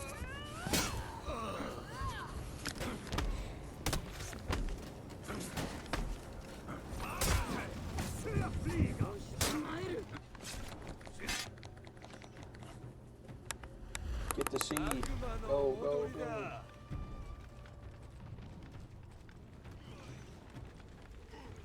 You got one dead.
Pretty on B.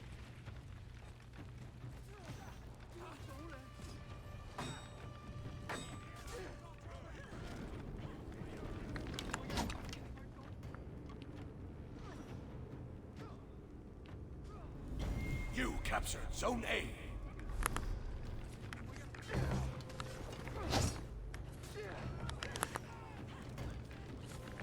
I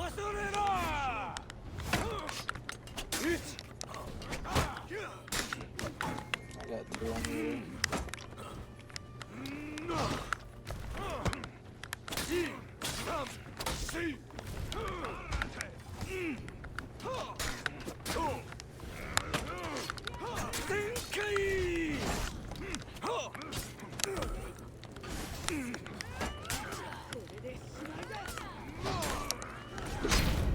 Dead. Thanks for the help, boys.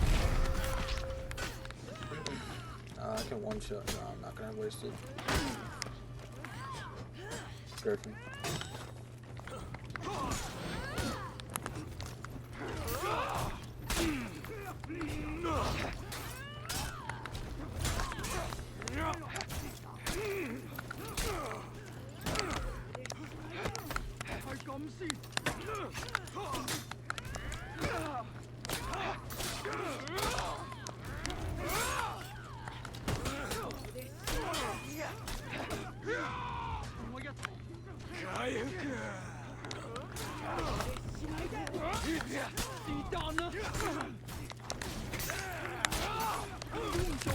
You lost Zone C.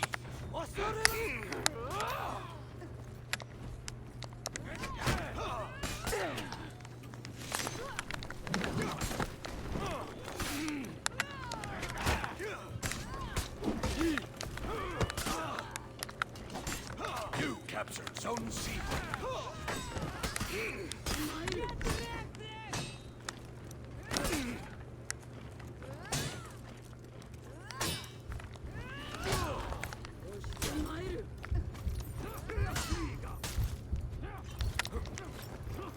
Okay, bro.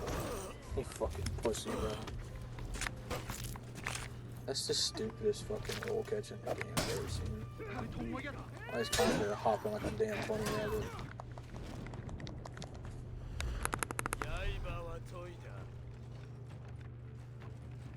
Conqueror needs to be deleted and reworked.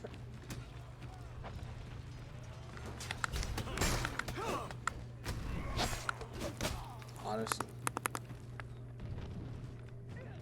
You lost Zone C.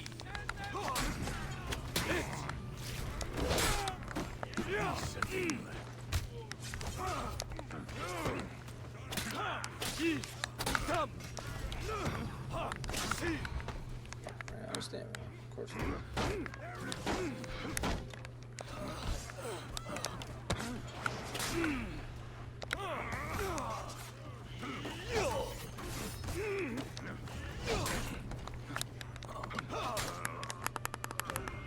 Enemy team is breaking.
a pipe dream now.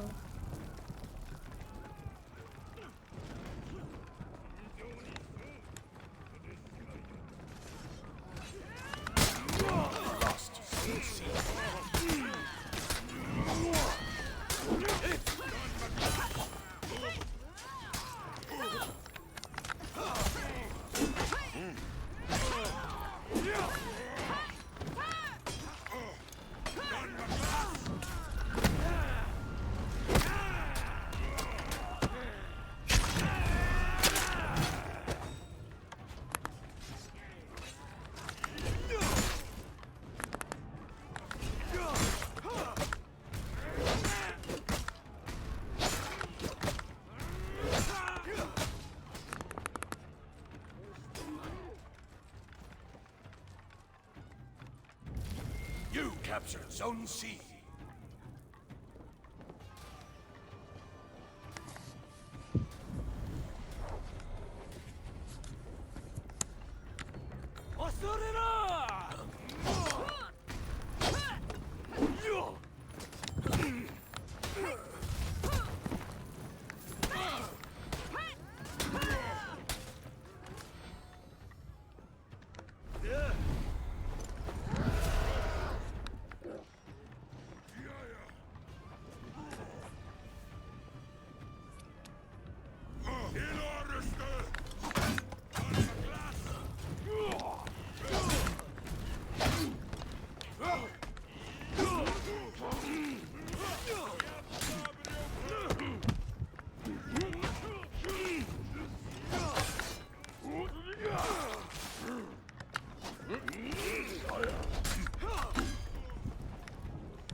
Yeah, I was just spamming buttons, not paying attention what the fuck I was doing.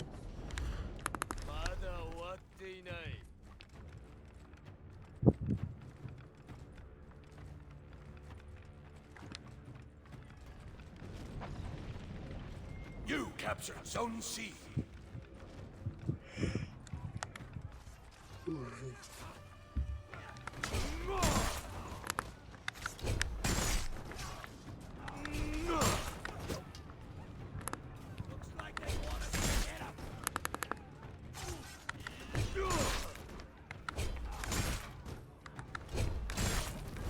Enemy team is breaking.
Yep.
That's what they're definitely gonna do. They're definitely gonna talk first. They'll show the character like halfway through.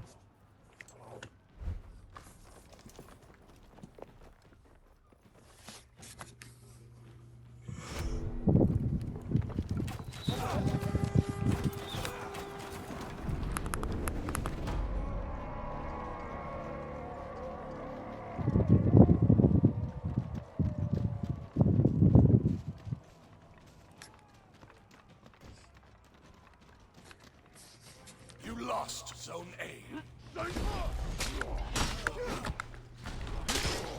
You captured Zone C.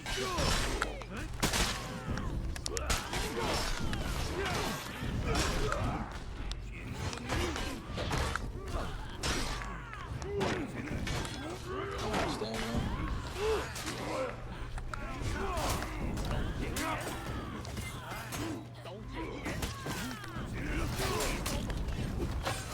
You lost Zone C.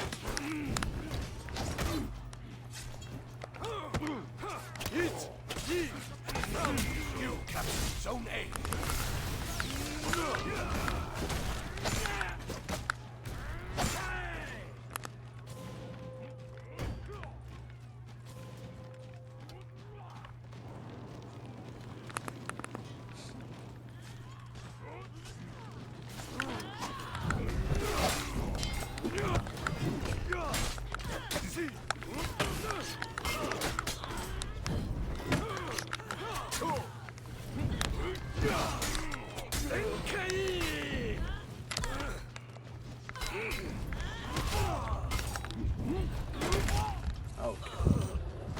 You lost Zone A.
Oh, you fucking bitch, man.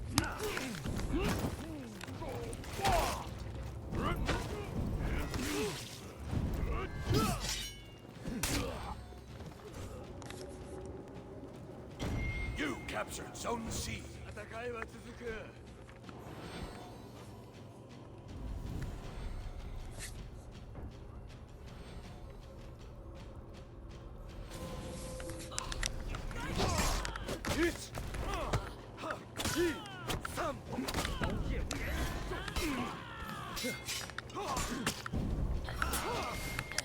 I hit the light button.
You captured Zone A.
Yeah, I'm on the way. I'm on it.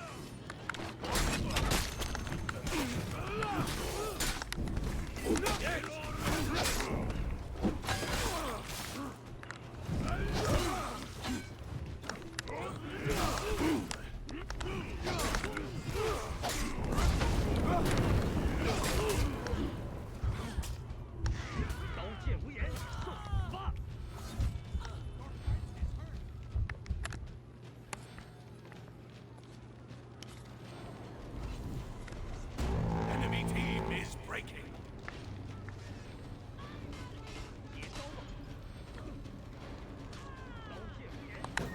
Got at least 2 of them on the way to A. 3 of them. Yeah, cool.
crazy. I've done them once in my life, so. You captured Zone A. You lost Zone C.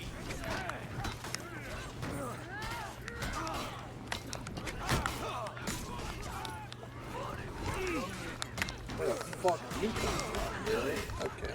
Huh.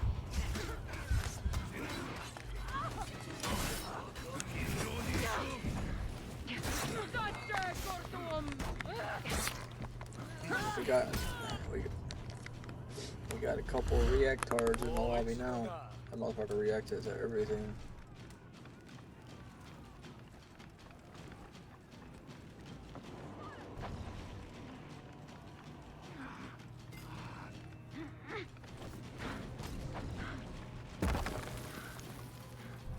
Bad cat.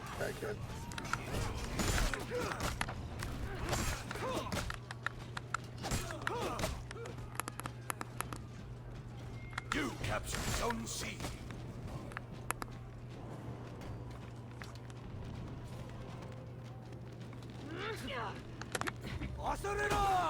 I debuffed him. Oh, coming back.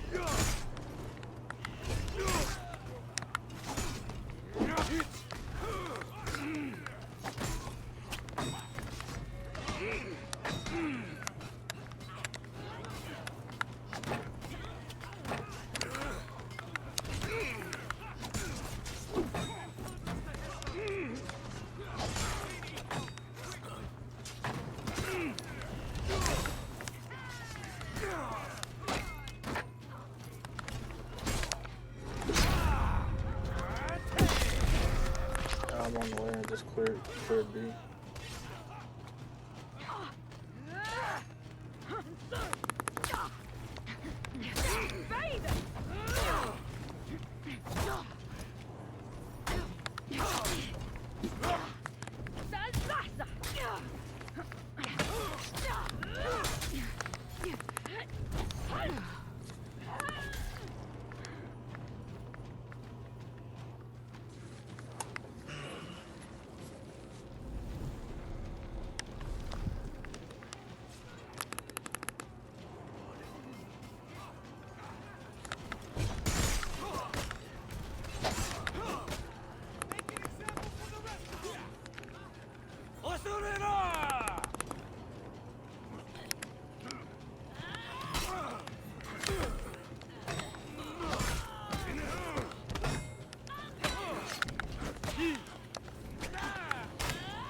I got two on me now.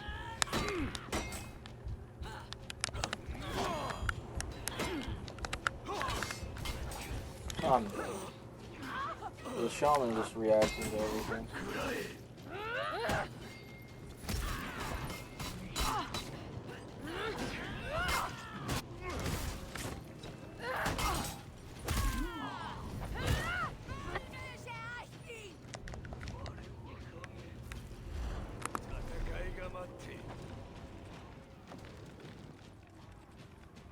You lost Zone C.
You captured Zone A.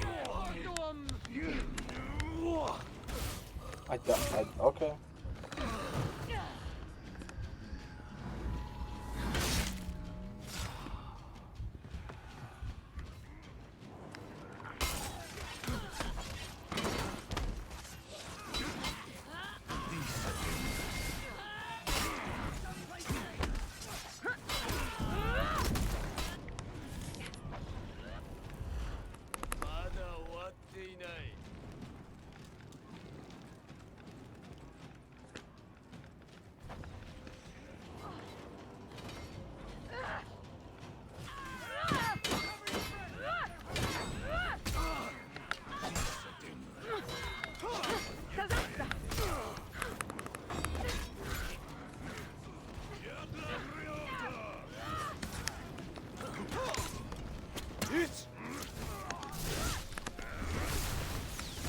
Enemy team is breaking.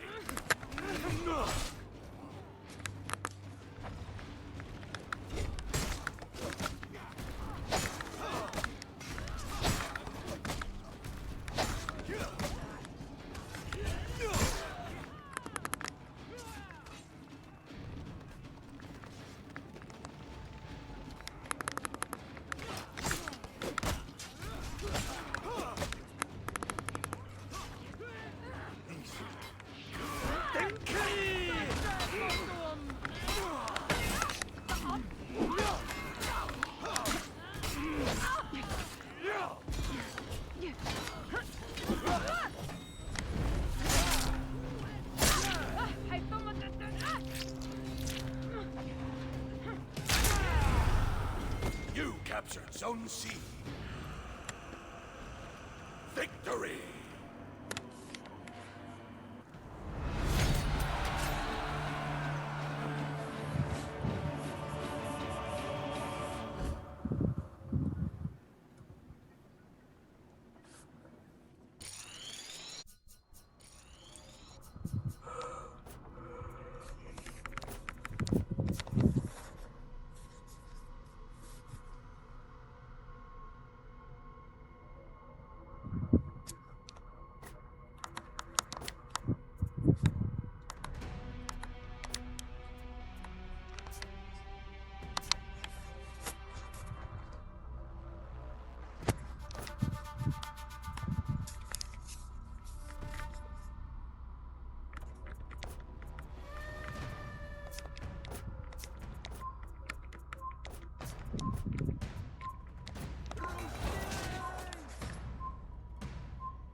Oh man, it's a hell of a morning, guys. Tired, kicking ass on for Honor. Like, just fucking live stream to start.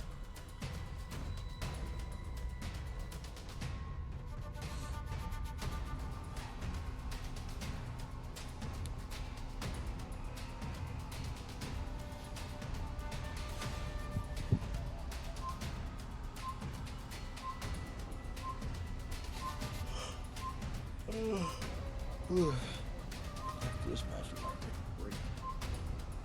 Cut the stream a little bit. Set the stream back up before the event starts. Just so I can figure everything out and make sure I can live stream it.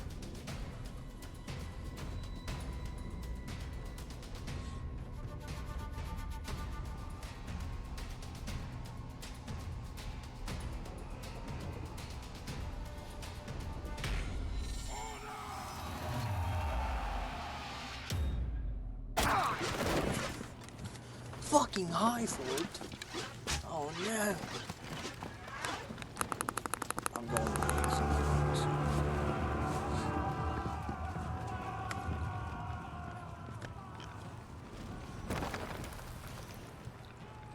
so excited.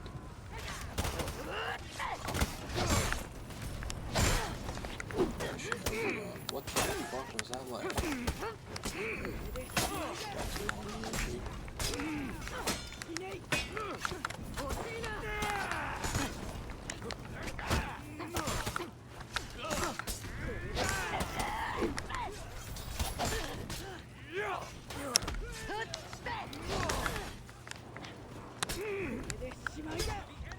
Okay, fucking Kenzie got killed. You captured Zone C. Let's see. Kenzie bought level 3, boys. You heard it here first. AI level 3.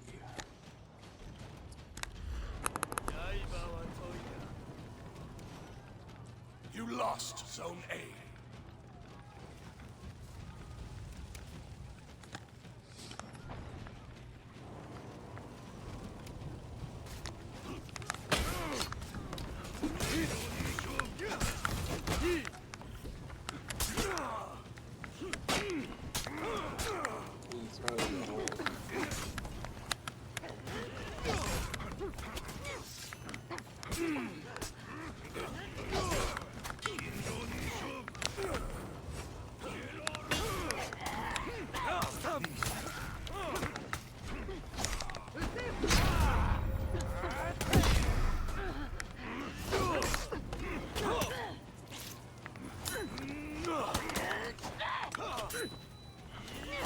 Lost Zone C.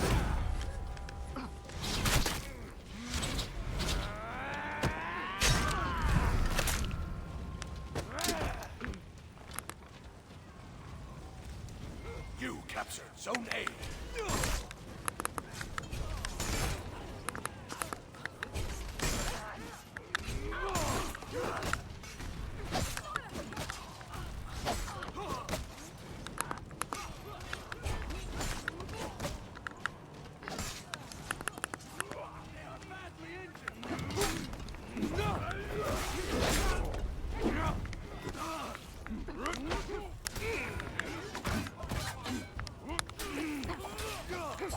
Where the fuck does Shinobi come from, bro?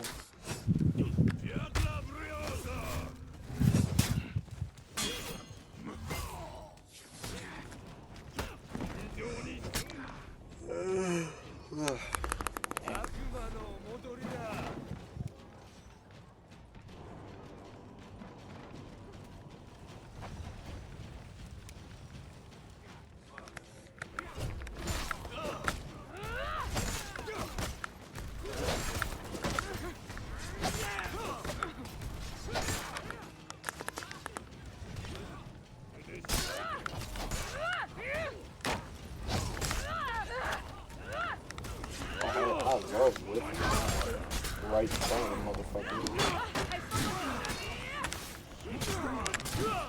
Dead.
You captured Zone C.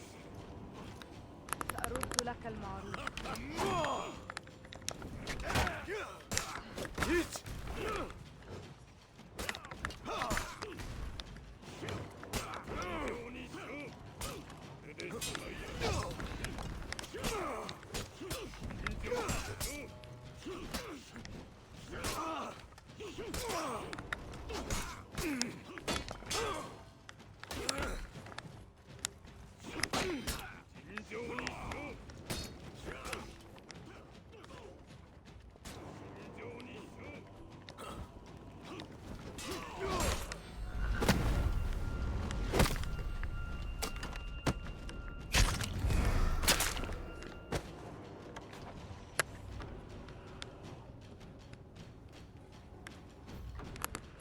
You lost Zone A.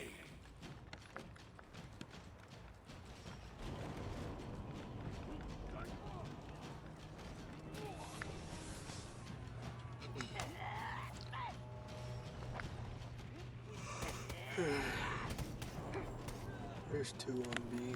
Shinobi's here. I'm not fighting both of you. Fuck off.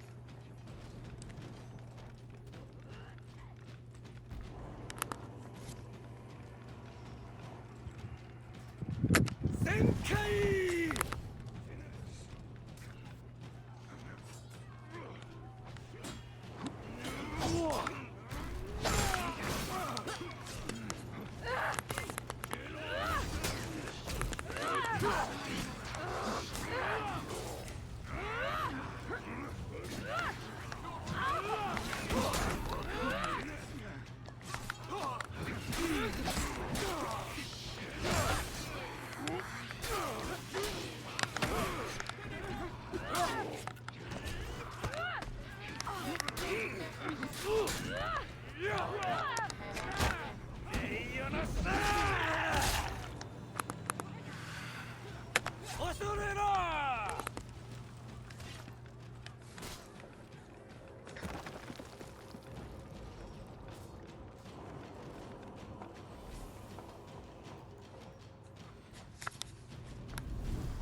I'm respawning now.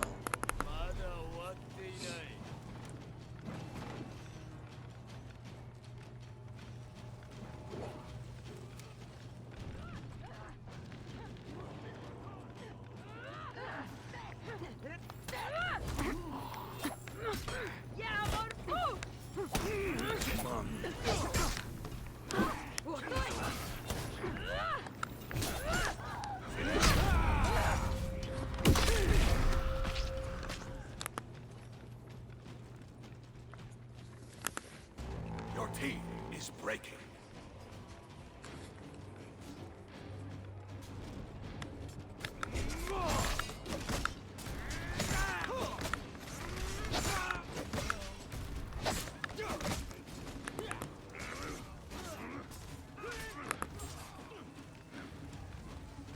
Enemy team is breaking. Your team rallied.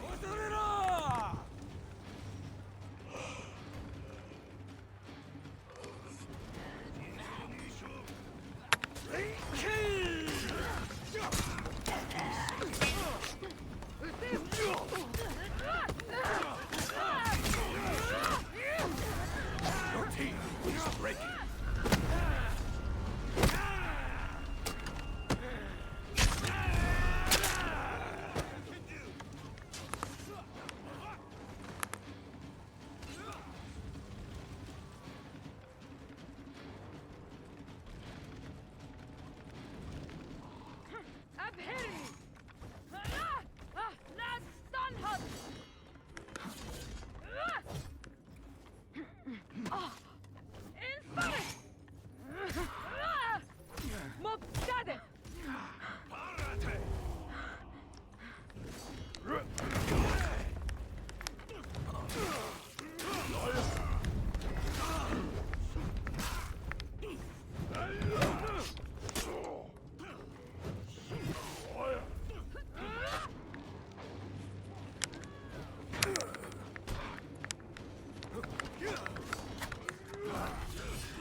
Victory!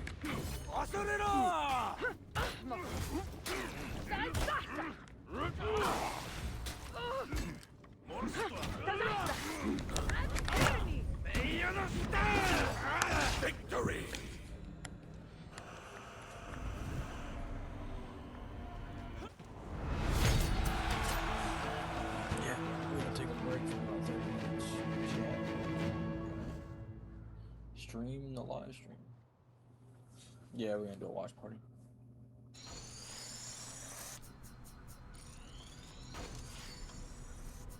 I mean, whoever's watching, honestly. Yeah, I'm done.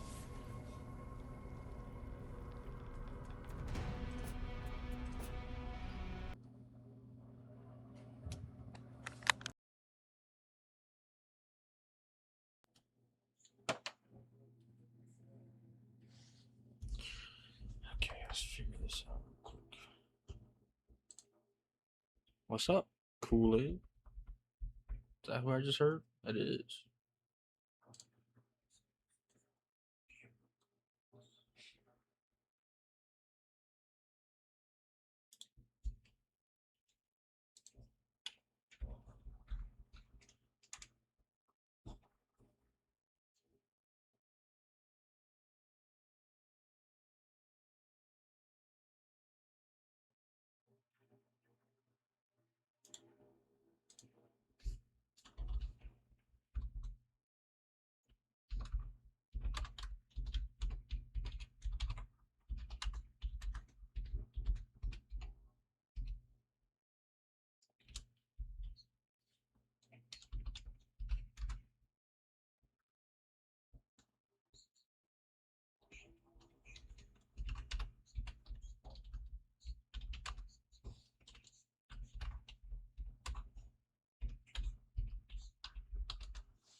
Kool-Aid, we got your fucking Tonfas in the funny fighting game.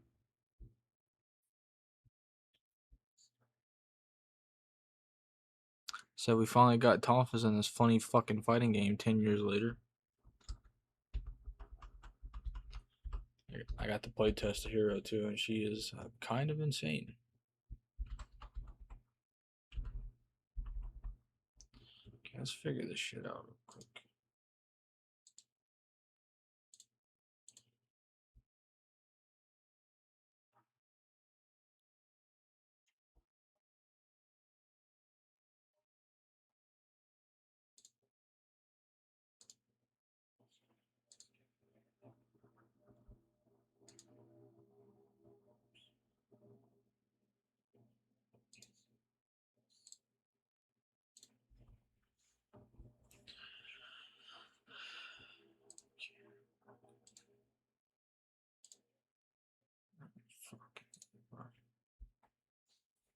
Game catcher, video capture, media.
Alright, peeps. Well, looks like we can stream this. I'm not.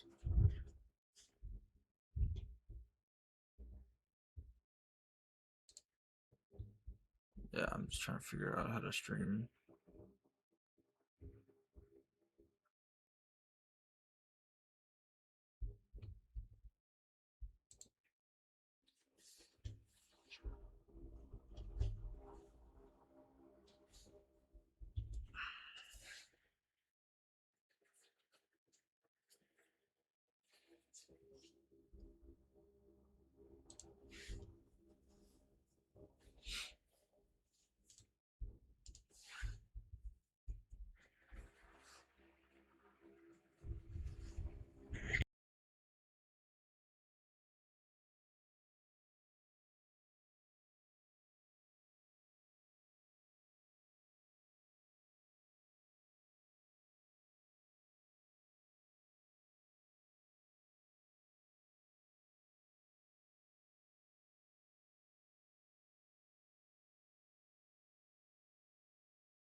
Alright. I'm setting up everything for the watch party now.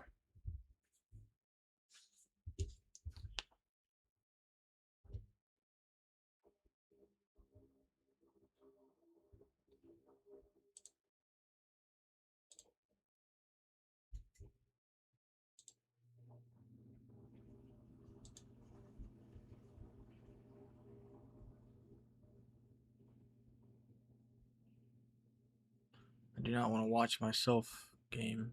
What the fuck?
together and make a decision on where to go next because they're down by one player for a while.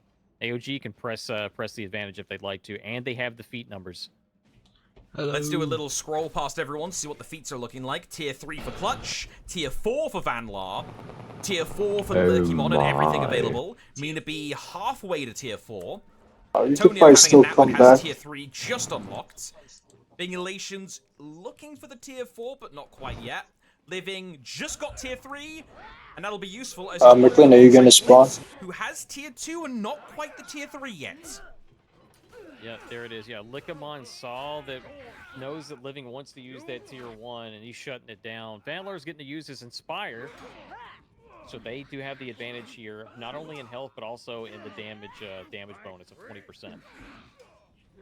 And he's like, why not? Let's use Phalanx. Let's just take it, putting on the triple threat finals and watching while we wait for the stream Living low to start. HP, so is Blitz, the two characters who want to trade with Hyper Armor a lot.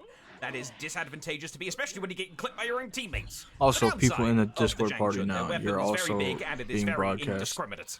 through the live Okay, on so Twitch, something so that just please happened here. So don't say Vanlar's nothing got the stupid. Tier And 2 if you from do, I Blue swear to Fury, God, so I'll Blitz ban has you. popped it there. If they can kill Vanlar, that is a lot of health he can get on him. Okay. Made, which just died, and Alright, you can go in your Discord settings that's and just not going to happen. How about I hate Long execution? It may be long enough to keep Blitz out. you can It is. put it on streamer mode where it'll Blitz is down I won't allow your voice, but permanently right now for it's storming La I'll let Ballerina. Clutch everybody's is going to voice. use the Tier 4 to keep mid. I don't because like- he knows that there's nobody there to really push there, and if they hold it here, This then that's gonna BP mean is that they so cannot get trash, Blitz back. man.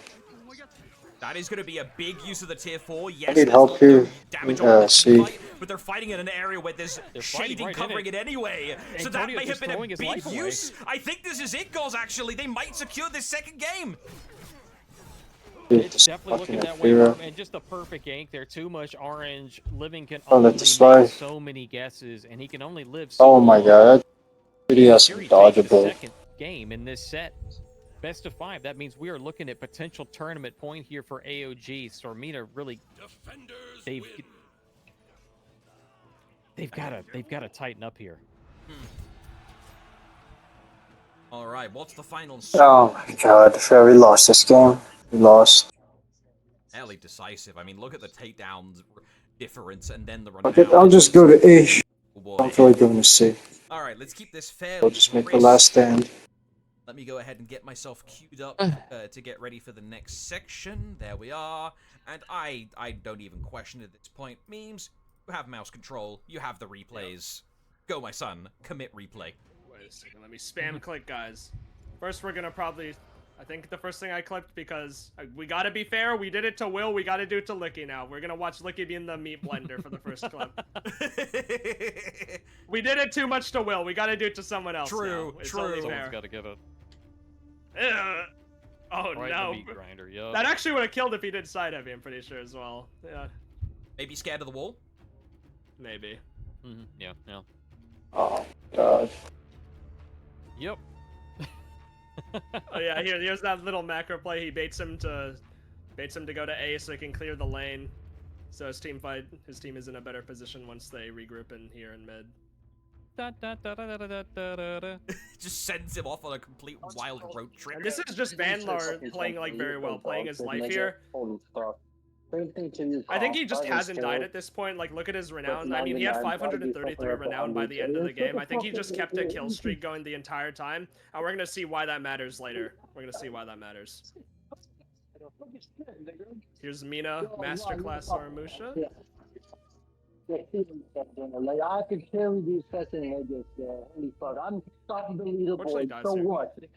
They actually could have killed him here. Like, here, let me read. Oh, I didn't need to go all the way back. Then perish in Number one. clicking. Yeah. They actually could have killed him on the gank here if they like labbed this, but people don't really do gank practice nowadays. So like after here, after they do the bash light, they time the heavy for the follow-up skull smash chain bash. If Blitz times his chain light here on that bash, Hey McLean, I'm back. the Ocelotl can do his finisher bash. Gotcha. You know what I'm talking about. You can time. I got to say bash something there, nice. And then he can heavy stack, and then he Oh. does there. Yeah. Nope. That's like I had a to say small- he something still dies nice. here, but that's just a thing I thought I'd point out. Yeah, they're just. We got a reviewing the lock. finals right now. then just, I mean, And the guy was I was wondering where Bing was in this fight. Why wasn't he This on is the air? GB. Holy This is the fuck. GB. That was a good interaction. We're gonna go to A first. Fuck it. Done playing around. I'm glad. Yeah, I and saw here, that. yeah.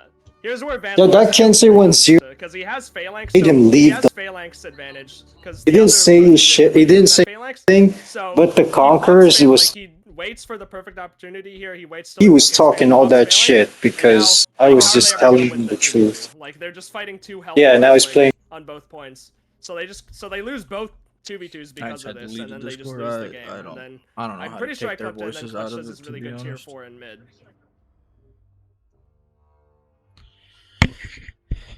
Inspire go crazy for Blitz. Even if he's not able Everybody to hear me necessarily all get the right? kill, the amount of chip he was able to do off the Inspire might have been enough, but then, I mean, just behold. Cartoon damage. How about now? Yeah. Everybody good? Yeah.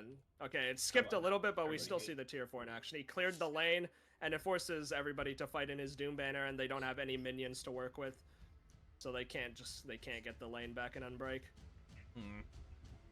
There was a really nice use of it, and then also forcing, like Freeze was talking about it in our backroom chat, dragging people into the banner as well to force the fight there. Very nice. Yep, that's the end of those clips. All right. And I mean, we're at match point. I just realized we are at match point. If I take back control here, if I go to the in-game screen, you'll see it's 2-1 currently. However, as I cut to the face cam, we have been informed that there's a little bit of a restart happening, so I'm going to use this opportunity to be very cheeky and run to the little commentator's room. Be right back. Keep chat entertained while I'm gone. All right, chat. Here we are. Some housekeeping, I suppose. Yes, we do have drops on. You have the potential of getting scavenger crates. I believe that's every 30 minutes. And then there is a chance to get some steel Let's see if and it's up potentially now. the Oni skin for Sohei. I believe that's what we've been informed of. So definitely keep your eye on the prize if you're here for drops. But if you're here for action, which you should be, because this is history in the making for these teams. I mean, when going into the day, this is not exactly, I think, what a lot of people were expecting, or at least how intense they wanted it to be. What about you, Memes? Nope. They're still offline. I'm just at a loss Let's for make words. sure, though. Let us to make sure. Look at all these people doing their fucking launch parties too.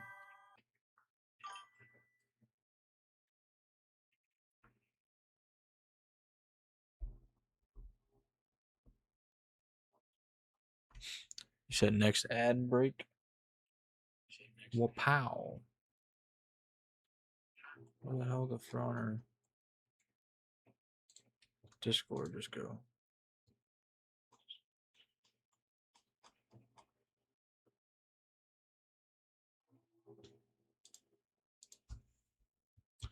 There it is. People were expecting, or at least how intense they wanted it to be. What about you, Memes? Well, pow. What's up, bro? I'm just at a loss for words. I know, right? They're just putting up such We're a great waiting show. on I them mean, to start the they've live won stream. 5 games. 4 of those were back to back. They're at 5. Shut up, memes. They aren't live yet, which is surprising. Yeah, I mean, that's why we're just watching a triple threat match. Waiting. So, something to watch. I can kind of put the voices up just a little bit.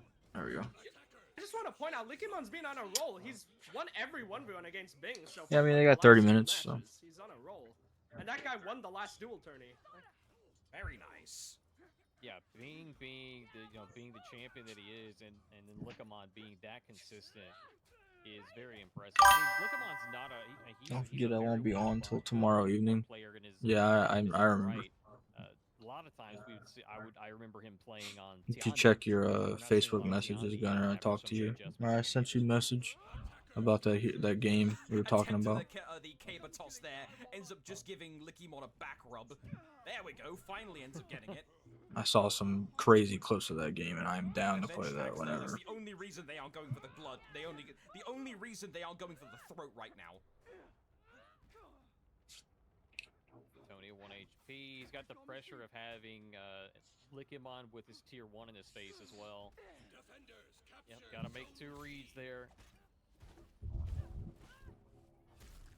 Ow. I guess wrong. Living with a lovely little bit of peel there to get Bingalations out of the grasp of Clutchmeister. Speaking Alright, of, they've just been Lickemon busy. heals They're doing a Clutch. ship Clutch now gets evac to drill go right now. Oh into man, that doesn't and sound this fun at whole all. time, they've been stalling. Aogiri's been stalling C point. They have been, yeah, there has been a fight happening there this entire time. It's been a Kensei mirror. How incredibly honorable. Oh, Next to the tree. Top heavy. Yo, Good share the stuff. stream all over, guys, so we can get everybody out there watching this new hero reveal together. Hey, gotta have the defense up. Can't really afford a loss. Oh. Huh? Nice Ooh. awareness by Blitz. Gets the deflect onto Lickemon there as he's coming in. He's still alive right now. That's incredible. Yeah, Van Laar, meanwhile, just Well off-screen, done. boosting A, giving AOG the boosted points that they need to try and push the momentum through for a win. And Clutch is also stalling C simultaneously. Right now, Gauze, AOG is winning the macro game. And they just unlocked Chilling Stare, which is what they needed to get a little bit of an advantage here against AOG. So now they have, they are behind in points, but they do have some feats here that they can try and use to bridge the gap. Van Laar, back now, over here on C from his long run over to A. Attempts the combination, but I believe third hit stun ends up running that over. And Clutch opts the rush, but where are we going? He's going to be heading up to A, I believe, gank up there, but instead he's going to go maneuver to heal. So Van Laar takes the fight up on C. Yeah, at this point, they've just been stalling C point this entire game. Like Van Laar's just running around, just stalling his life away, getting as much value as he can out of his life before it finally gets an execution. This is the moment where Stormina needs to capitalize. They have a player down for AOG. It's a long execution. You need to grab mid now and very quickly and very decisively. But Chilling Stare is online for Mina, and AOG is going to be able to potentially run away with this. Or rather, yeah, either or. They both use it.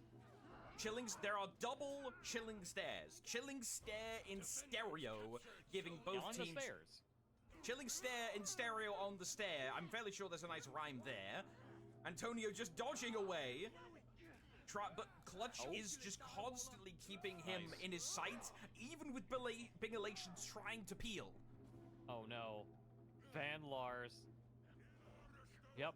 He's got his tier 2. He doesn't need it. He's going to save it for this fight. And Blitz is looking like a mighty fine target for it.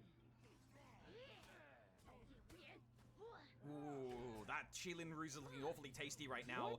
One good moment to pop it and they could go for it. Yeah, Longbow is also available. It's the battle of which feats could kill if they're given the time to use it. And neither one of them wants to use the feat because of it. Oh, that was the attempt! The Longbow tech happened, but Van Laar saw right through it. Nice! I don't want to jinx it, but if... We're one team fight away from this being AOG's game. Yeah, it appears AOG have adjusted to the adjustment that Stormina La Ballerina made last map, and are now trying to push the pace even harder. Leaky has tier 4 here. Let's see if he gets a good pop. No joy. First curse for memes, everybody! Big claps, first curse for memes. There it is. There we go. Up. Ow, look at the damage on Antonio. He gets clipped by a side heavy from Clutch. The only reason that Antonio's alive right now is because of her hit stun protection, and that doesn't protect you forever. I'm honestly, folks, I'm at a loss for words here. I believe we're looking at the beginning of the end here. Yeah, I'm trying to think of some way out of it for Stormina La Ballerina, and there are, like, the beginnings of a potential comeback. Like, they just got a successful fight on mid, but look at the two side points. A and C are both under AOG control. And these fights have not been quick little affairs. They've been slow grind fest to get kills. And because of that, AOG are just continuing to farm these very large amount of hard points because of it. Yeah, I mean, Clutch doesn't have his tier 3 here, but he's Highlander, so he gets value just from existing. The amount of just raw heavy damage you can get here is absolutely incredible. And he's getting a rotation here for the okay, so that's 2 down for AOG. Stormina's low on health though, so they're going to be able to get, I was going to say, AOG can rotate in here. Mid lane's going to have to break itself. I don't think that's going to happen very quickly. Living's coming out there to try and do it. Nobody's really contesting it right now because they are coming off spawn. That's a 1 down for Stormina. Even if Living gets this, gets mid lane, or he's getting a point. Gotta get it quickly. Nope, he's getting rotated on. That's just not gonna happen. Stormina, La Ballerina may be in the last moments of this tournament. They are 3 players versus 4. Bingalation's getting kicked into a corner, but the gank wasn't proper. And Bingalations soars out with the Jaguar-like power. But Clutch is trying to keep him contained. Antonio is here to assist. Clutch gets caught trying for the Celtic Cross. And that was a badly executed gank right there. That is not what you want to be throwing right now. I get times are tough, but throwing buttons against this caliber of competition is not what you do. No, I mean they did manage to get a player back, but they're back down to 3. Antonio gonna eat raw heavy. And Trick shot was used on A as well. Point. Yeah, trick shot was just used, I believe. There's multiple people bleeding. Hurricane Rana by Licky puts Blitz on the ground. Antonio dropped as well. Whoa, he actually gets it. They get themselves out of breaking. Stormina, La Ballerina. I'm going to be honest. I don't see how Likamon did not see that zone coming with that unblockable pressure on. That was way too close. But Antonio got executed for long enough that the breaking happens again, and he's not included. Oh, that's the importance of long executions, folks. And now they're going to definitely. Hello, chat. How's everybody doing? What are we doing today? As well, but Living has Phalanx, and they're going to use it here. The tier They 4 still ain't live, bro. Defense down is Yeah. Probably gonna go live in a minute. But they can potentially still win this. Oh, there we go. See, C point is open. Living sees it. He's going. We're just watching the finals right now from the triple threat tourney. The rally banner though. While we wait for them to go live for the live stream. He won't be able to have the healing because of it, or at least less access, because he's going to be harassed more due to the lack of extra players. But Stormina La Ballerina are doing their damnedest to fight. Down goes Blitz in the mid lane. Down goes the Ocelot by being, and down goes Living. AOG can officially say they are the winners of the summer leg of the triple threats. I don't know what to say. Absolute cinema. I mean, 6-1 if you count all the games they just played. Literally 6-1. Absolute domination, destruction package delivered speedily from AOG. I mean, well played to them. Holy. And congratulations, AOG. Yeah, official confirmation here in the bracket. AOG. Kenzo went live. It's crazy. Absolute pandemonium levels of sprinting through. Memes, my good man. Is there any replays left? I'm gonna be real. I don't think any of the replays are worth watching. I think we should just keep the hype up. I think watching replays will it'll like kill the momentum. So, congratulations to AOG. Commiserations to Stormina La Ballerina.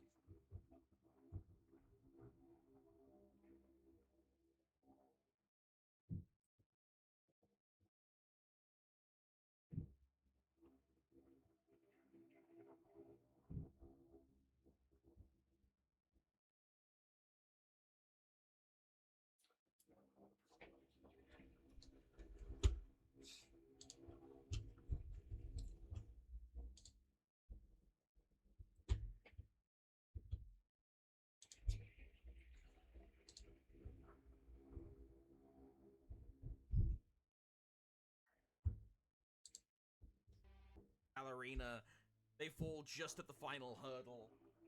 That was a solid effort by them, though. They almost were able to push it through at the very end. good admins, if you happen to be listening and want to do any housekeeping, now is the time, but I understand if you can't. While we And wait for them Devstream to last sort month. things out, we'll see if we Fucking get any housekeeping. DVD shit. Gentlemen, your final thoughts. We'll start with you, Goss. So this is the second or third one down on the main stage.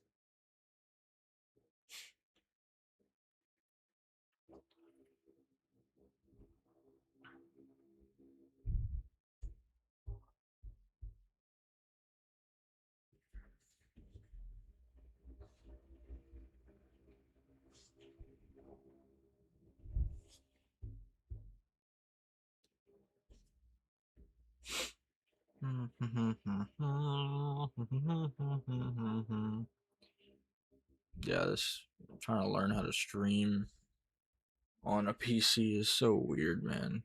So hard to, I mean, not hard. It's just I'm not I'm not very established PC person yet. I don't know what the hell I'm doing most of the time. Have to look a lot of shit up. The best peel of all time. Let's see this clip. Oh wow, the quality. Why is it in 360? Surprise off screen. Oh my god, what a peel! I'm sorry, I think I just reverted to puberty there. What was that teleport though by y'all? To be happening, so that's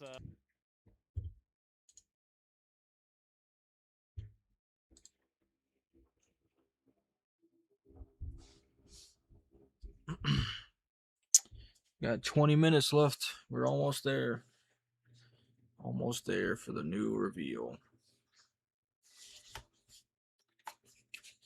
Hang on, chat. I'll be right back.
How we doing, chat?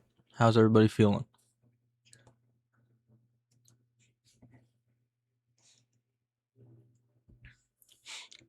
Anybody guess what the new heroes feature gonna be yet? No? Yes?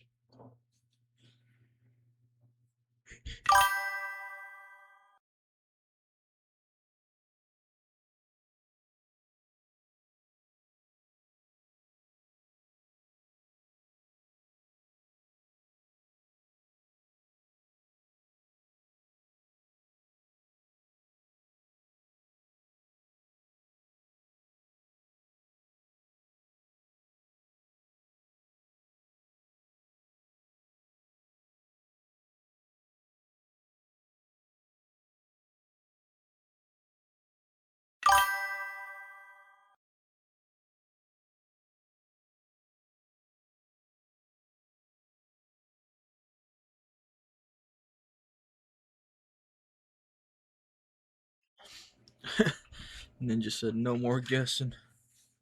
I don't blame you, bro. Today's the day. Nothing's held back now. They're gonna eat an onion and turn into Shrek? Alright, that's a hot take.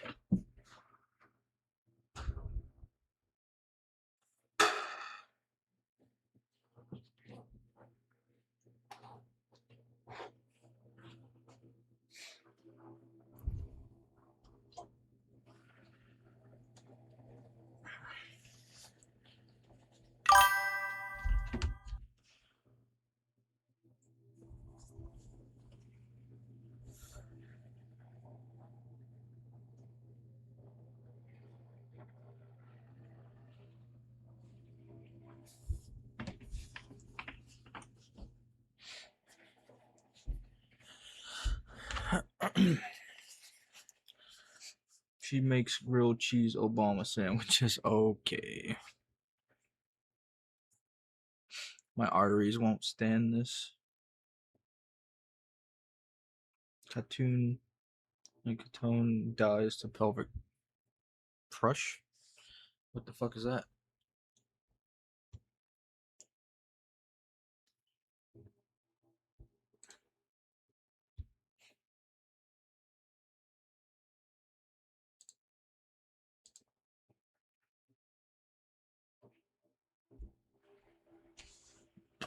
New mechanic, swift kick to the dick. That is true.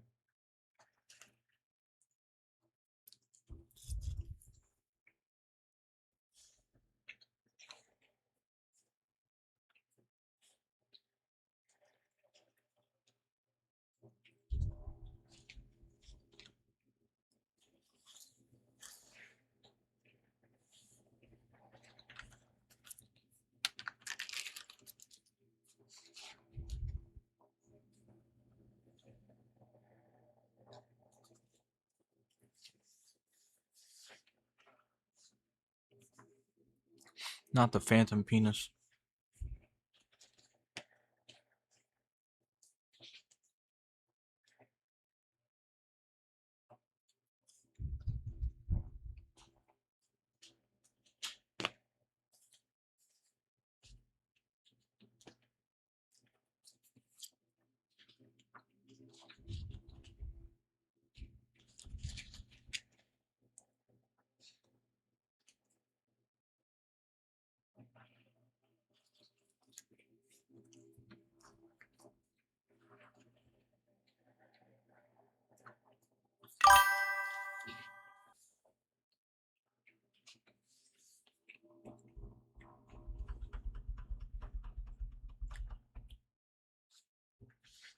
She uses the tonfa on you. Oh god.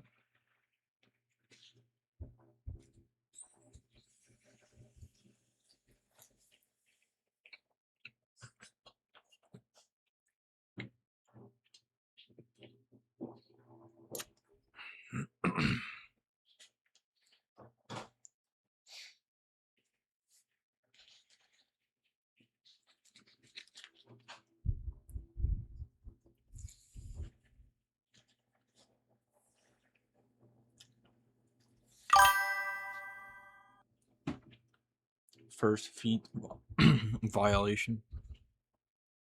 Sounds about right. So, I gotta show you something cool. What? Right here.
Looks like they're live, boys.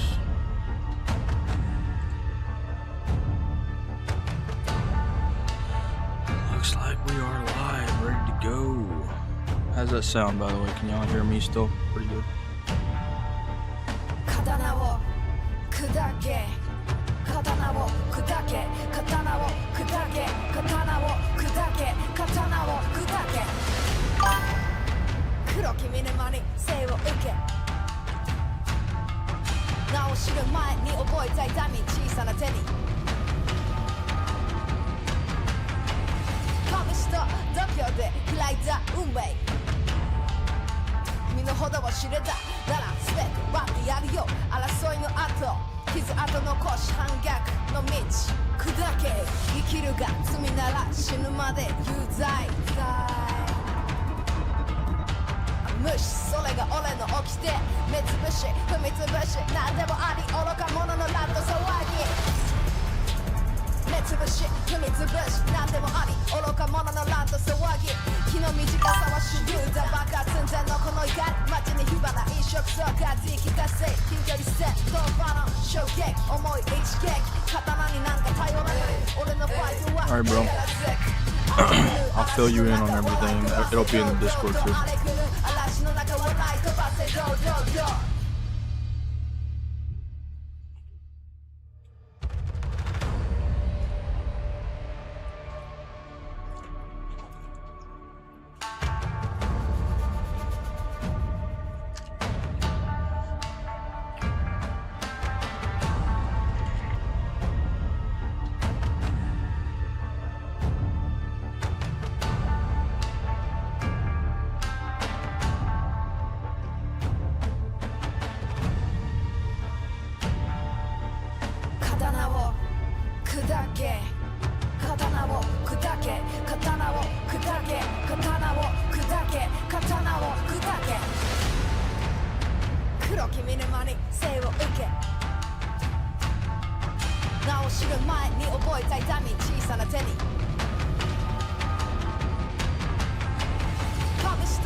It's just damn song, bro. It goes hard.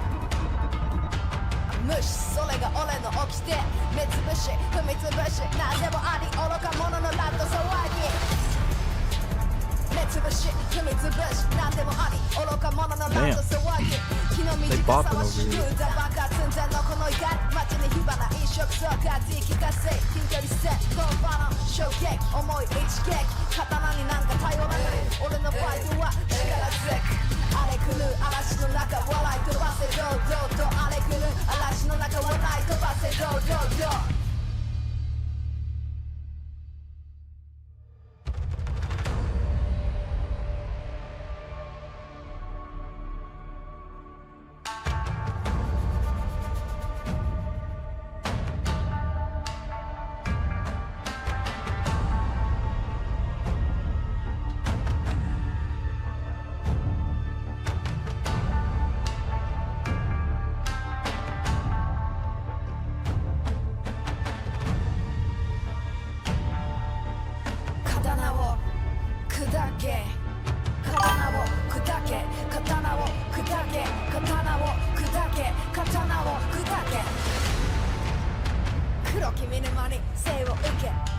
Yeah, it's probably something they're also revealing today. I don't think I've ever heard of this.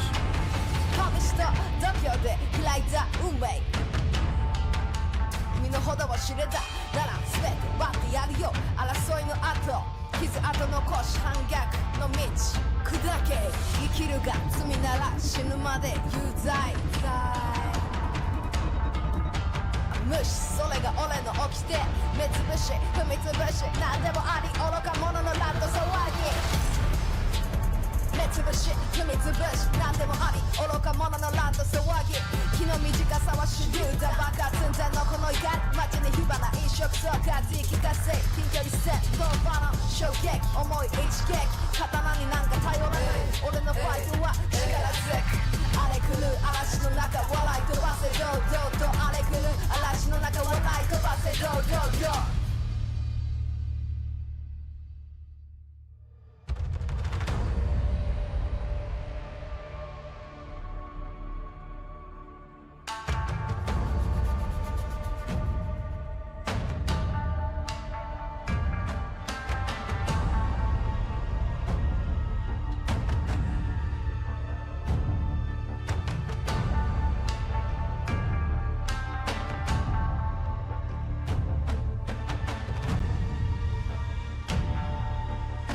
刀を砕け刀を砕け刀を砕け刀を砕け刀を砕け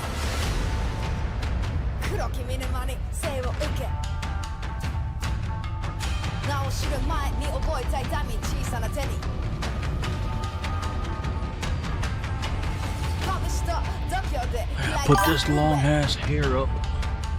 身の程を知れた Long ass hair up. 全て割ってやるよ争いの後傷跡残し反逆の道砕け生きるが罪なら死ぬまで有罪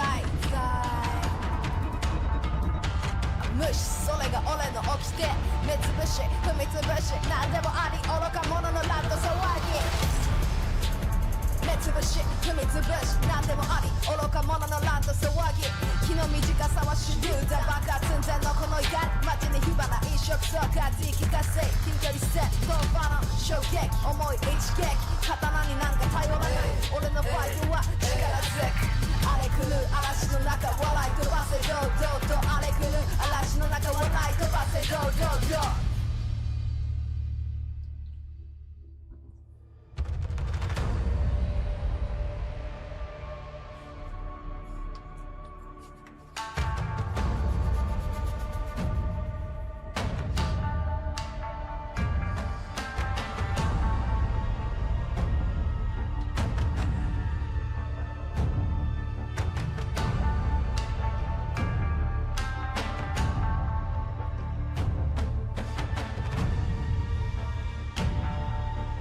刀を砕け刀を砕け刀を砕け刀を砕け刀を砕け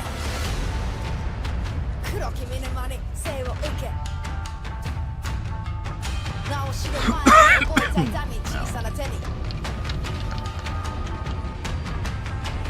拳と度胸で開いた運命身の程を知れたなら全て割ってやるよ争いの後傷跡残し反逆の道砕け生きるが罪なら死ぬまで有罪無視それが俺の掟目つぶし踏みつぶし何でもあり愚か者のラッド騒ぎ目つぶし踏みつぶし何でもあり愚か者のランド騒ぎ気の短さは手榴弾爆発寸前のこの怒り街に火花飲食そうかつ聞かせ近距離戦ドンバの衝撃重い一撃刀になんか頼らない俺のファイトは力強く荒れ狂う嵐の中笑い飛ばせ堂々と荒れ狂う嵐の中笑い飛ばせ堂々と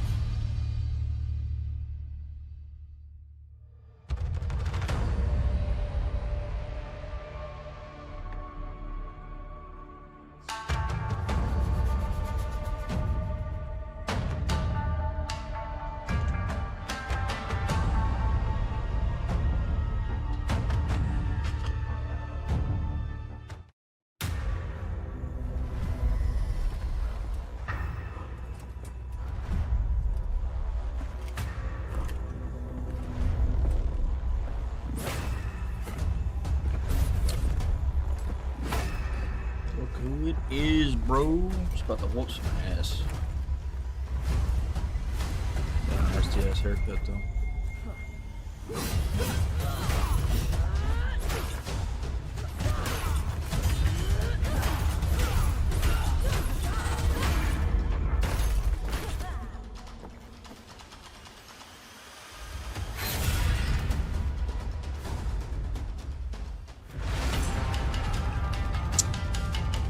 starting, everyone. Let's get it. Wild ad. Sorry, I'm not controlling the ad. I promise.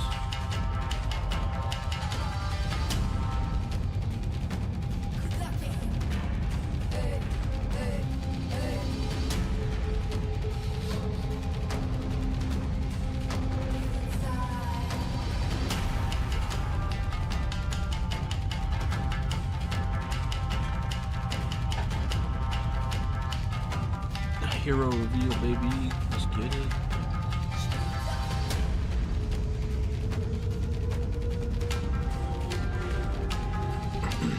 What's up, Warriors? Welcome to Year 10 Season 2 title update to... She looks incredible. I can't wait. She can't wait. I can't wait to talk about her. Joining me today, we've got Nolan. How you doing, man? I'm doing great, thank you, Anthony. And hello to everybody out there. Listen, I gotta jump into my normal spiel because it's super important, because we've got a big show for you today, and we want to make sure you get all the drops possible. So make sure you go out there and you link your UbiConnect account to your Twitch account. That way, for every 30 minutes you're with us today, you're going to get a scavenger crate. And on top of that, we're going to pick some lucky winners at the end of the show to win a grand prize of either 100K Steel or the new Erakure Hero. So it's going to be super awesome. On top of that, we have a whole Twitch directory planned starting July 23rd through August 11th. So just watch your favorite streamers on Twitch. Watch for 1, 2 to 4 hours, and you're going to get some fabulous drops. You can read them for yourself. They were on the screen, and you can go back probably later on. On top of that, we got more free fun stuff for you all. A free week is coming up, so UbiConnect on Xbox and on PlayStation from July 23rd to August 4th. You want to play For Honor for free? You want to bring in your friends who haven't been playing for a while? Bring them on, because you can play for 12 days for free. That's more than a week. I looked it up. That's how math works. It's amazing. So keep an eye out for all of that. Awesome. Why don't we take a look at a little bit of an agenda for today's show? So, of course, we'll be going over all the details for Arakure. We're going over the narrative details, some gameplay deep dives, animation deep dive. We'll look at the modeling. Nice, they're starting the with throwback event that you may or may not be excited for. I'm excited for it. I'm excited for it. Yeah. We've got an esports segment, which I'm also really looking forward to. I'm excited for Got a balancing and quality of life improvement segment, and of course, community corner at the end. Amazing. Can't wait. I can't wait. Folks, grab your popcorn. It's going to be a long one. So stick around. We're going to head to the sweet details. But first, check out this gameplay trailer. It's going to be awesome. Gameplay trailer.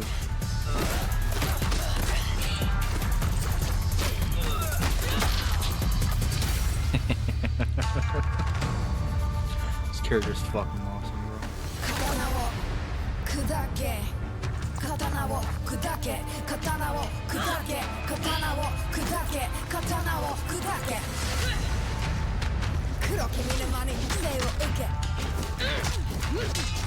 名を知る前に覚えたいだに小さな手に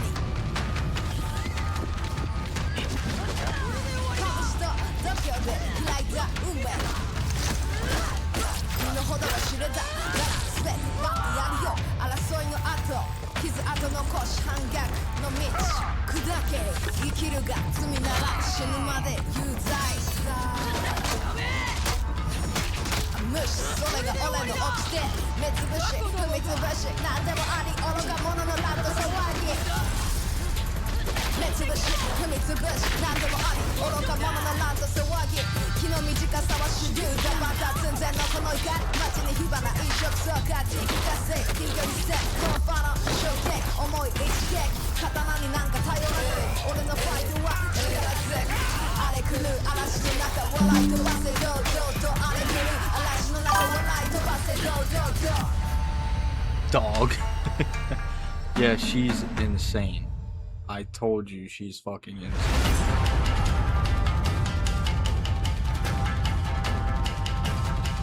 That esports, we got esports, baby. Almost there. Like I said, closest thing you're gonna get to a fist fighting character. This bitch is strong.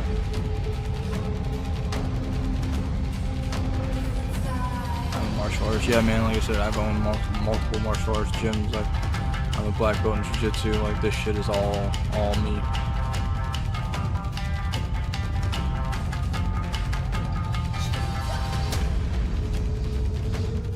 Welcome I might be back, super Warriors. on her, bro. Take What it. an I'll let you have her. time indeed. Arakure looks incredible. Join with me today. We've got Danny, we've got Ben. How you both doing? Pretty good. Thanks for having us. Good. And how about that music from that trailer? I think you wrote that, didn't you? I did. Yeah. The English lyrics, Yeah. at least, a Flowing little bit of a target diss swap is a track, huge and factor in my thanks phone, to bro, our yeah. Japanese partners for doing some transcreation with it. Every time I hear it, Oh, it's hype. I get hyped to kick some butt. I want a shadow box every time I hear it. Yeah. Why don't we jump into the seasonal roadmap real quick before we jump into everything else? So let's look at TU2 since that's where we are landing. On July 23rd, you can expect the Arakure Hero to be released. We'll also have a free event pass going 23rd. from July 23rd to August 13th. Arakure's Audacity. Starter Dominion is going to be coming back from July 23rd to August 6th. Now with 5 maps in the rotation, we've got Kang Pass, Citadel Gate, River Fort, Canyon, and Temple Garden is back. Plus, we added stamina, feats, and revenge based on some feedback. So let us know what you think. Yorm with the September Type on the 3rd Reddit, Hero wherever Fest. wherever we're giving the feedback. We also have a throwback event from August 13th to September 3rd. And we have Like I some said, hero Ninja, fests for I've Berserker, been for a martial Trosa, artist and for about Jormungandr. 20 years now, So, almost. why don't we jump into the narrative Teaching side of martial things? You want arts to give us a quick and recap of what happened in Title owning my sure. own gym, so Previously, I know for exactly how you Honor. feel, buddy. So yeah, our focus was shifting back into the mire, where the Mongol presence was increasing quite a bit because of a alliance happening between the House of Dokuja and the Khotun. But there was a bit of a bloodbath recently, thanks to our friend the Oni. So that alliance was weakened quite a bit because bodies were dropping, and quite a few of them were leaders from both sides. And I don't know if you can see, there's a bit of a shadow teasing that there was another uninvited guest that night watching the festivities. Wonder who Would you that look at could be. Do you want to talk a bit more about who this Yeah. uninvited guest was? So Tell them I doing was something a older than you, little but different this to you. having It's kind of studied fun, a little Tonka's bit of parallel IRL, I have storytelling. to. Oh And yeah, no, for sure. yeah, so at that banquet was the Arakura. The Arakura are like scrappy street fighters that thrive in the criminal underbelly of the mire. Arakura means kind of like violent, unruly, or untamed person. And they're historically inspired by Japanese sukeban from the 60s and 70s, which were these delinquent girls who organized in gangs to like smoke in the bathrooms. And they were rebelling against authority and kind of like the rigid expectations of society at that time. And likewise, so our samurai are also breaking tradition. They learn to fight in the dirty back alleys and in tavern brawls. They poke your eyes, stomp your toes, spit in your face. Anything goes. Yeah, so one of the Spit most in your prominent face, Gunner. Arakura is Gaki, who's kind of who you're seeing in the default armor set. Gaki is like a given nickname. It means kind of like little devil or brat. Okay, And she leads a gang of Arakura who live by their own rules, or at least they used to, because that alliance between the Mongols and the House of Dokuja really threatened their criminal lifestyle. You know, cleaned up the streets, the black markets dried up. So yeah. Awesome. So it's a Gaki summer then. Yeah. Yeah, exactly. You want to talk a bit more about what's happening right now with the Arakure? I mean, they're fighting to survive. So as usual, keep an eye on the lore orders. You'll get some more details about Gaki's backstory, whose broken katana that might be. Okay. And also, Broken we're doing katana that something might really be, you fun say, huh? with the short stories this TU. So the new short story called Never Enough is available now.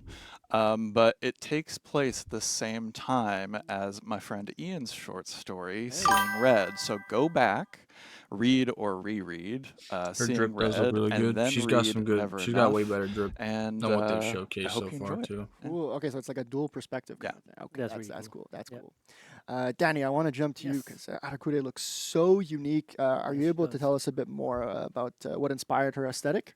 Yeah, definitely. And the first thing is their backstory. Mm. Also their attitude. Short story. What's that? I just got here. And Short also the story desire to meaning fight.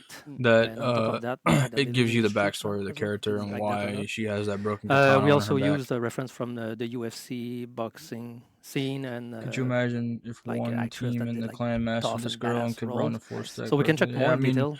running how 4 she stacks looks. though So the isn't cloths really are viable relatively for simple, comp. So but we find out the wear and tear and all. But I wanted them to be recognizable, so they borrowed, if you know what I mean. Wink, wink. Some elements from the samurai. They adopt like the manpo to protect the jaw. They have the kusazuri, I knew it, on one leg, and sode on their arm, small sode. The knee pad that they stole from the suneate part, and the cloth are the rest of itatari that went through a lot of adventure, to say the least. And the blade on their back is inspired by Gaki's story that Ben mentioned. And it actually became a ritual that they do to be part of the group, and they all wear one. Basically, they just have to break a katana. Where they get it, you will find out. But it's another symbol that represents the desire to break with tradition. And then Ben talked about the Sukeban. It definitely resonated with us as well. I want that song. The strapping you see, for example, around the chest. That Japanese song. Area is inspired by them. It's as they were trying to hide the femininity as a statement against a man's world. Nice. The tonfas and fighting style brought up some ideas too, of course. Like we wanted her to move freely, so the arms are not covered and very mobile. We wanted her to be muscular too, because she packs a punch, of course, but have the muscle to support the hits she receives too. Because you have people like VC. Shugo Yeah, I or can't. on If the I field, go to VC, so it your voices will it be needed some broadcasted and meat. overlap. Yeah, and right. I just can't figure it out right now. So I don't Do you know want how to talk a bit fix more it. about her hair a little bit? Yeah, of course, it's a big feature. So, being this rebellious group, we needed something expressive to fit their attitude. So, what better than hair? Yeah. So, we drew inspiration from the 70s punk in the UK, and everything they influenced.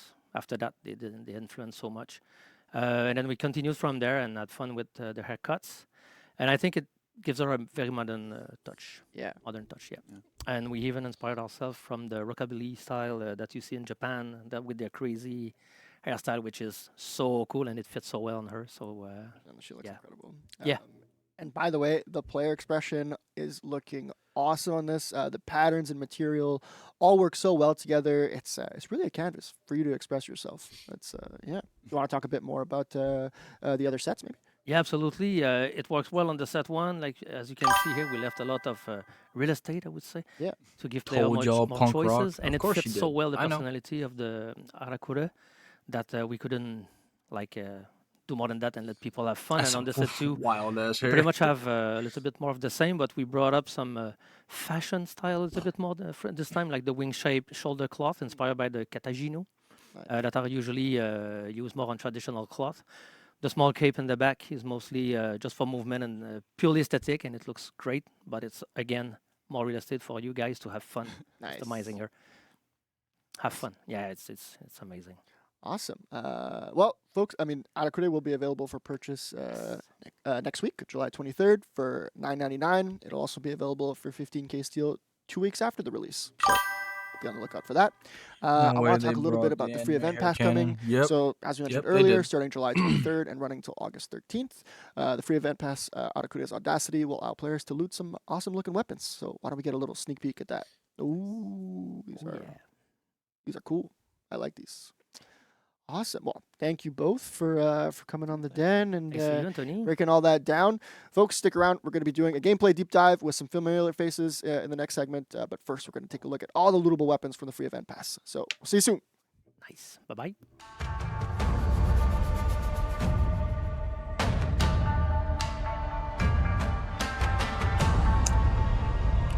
Griffin one's alright.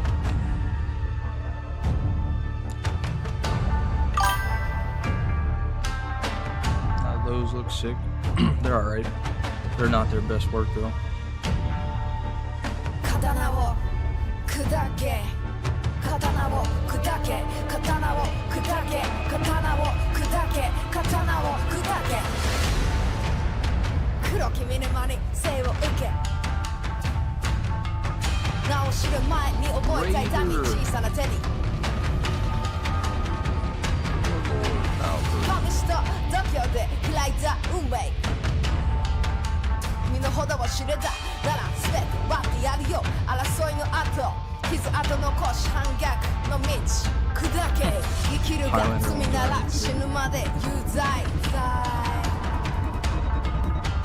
無視それが俺の掟目つぶし踏みつぶし何でもあり愚か者のラッド騒ぎ Yeah, pretty much.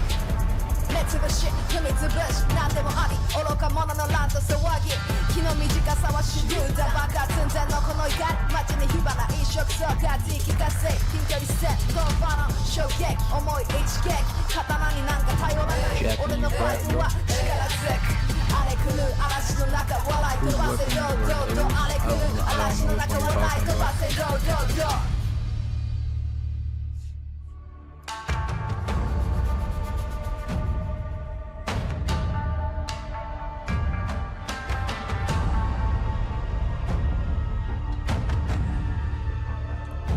Jiren, Zanhu, JJ,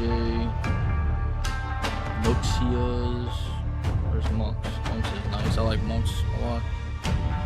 Tiandi. 刀をやんで。砕け刀を砕け刀を砕け刀を砕け刀を This bitch 砕 rapping け hard as fuck, bro. 黒き見沼に生を受け名を知る前に覚えた痛み小さな手に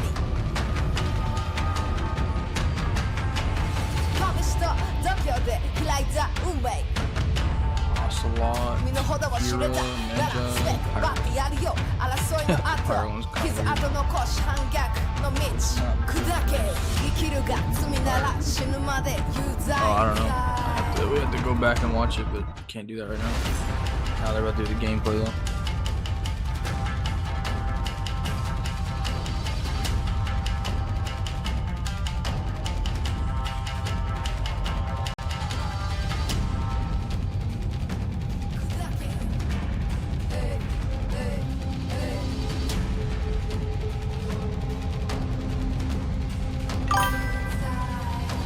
Whoa! Oh yeah. Oh yeah. They're about to show it. It's crazy.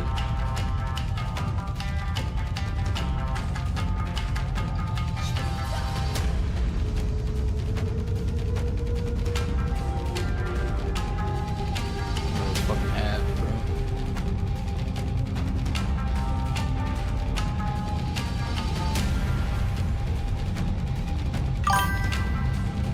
I just see Hyper Armor Bash into Hyper Armor Bash. Welcome back, Warriors! We are so excited to dive into the gameplay JC! segment for Erikure, our latest samurai hero. And who better to help me out than these two absolute legends? JC, welcome back to the show. How are you? I'm pretty good. I'm pretty good. It's been interesting looking at chat in the back there. Yeah, but I can't wait to show off this hero. It's gonna be super awesome. Absolutely, yes. I mean, they called. You are here, so Yeah. I mean, whenever I get summoned, that's how I have to show up. I know I have to show up. It's like a bat signal, like and then I just like JC, and I come running. The JC signal. Yeah. I like it. All right, amazing. And on top of that, we also have Costa. Costa joining us back on the couch. How are you doing? I'm doing good. I'm really excited to show Erikure to the world. So nice. Yeah. Well, now I'm not controlling the ads, guys. It's fucking Ubisoft. I mean, this is that moment. We're introducing the hero to the world, as you said. So, what can you tell us about this hero? Well, she is an assassin, dual-wielding tonfas. Do you want to talk about how we chose tonfas? Yeah. So a little while ago, because we kind of decide on what weapons we're gonna do, quite in advance.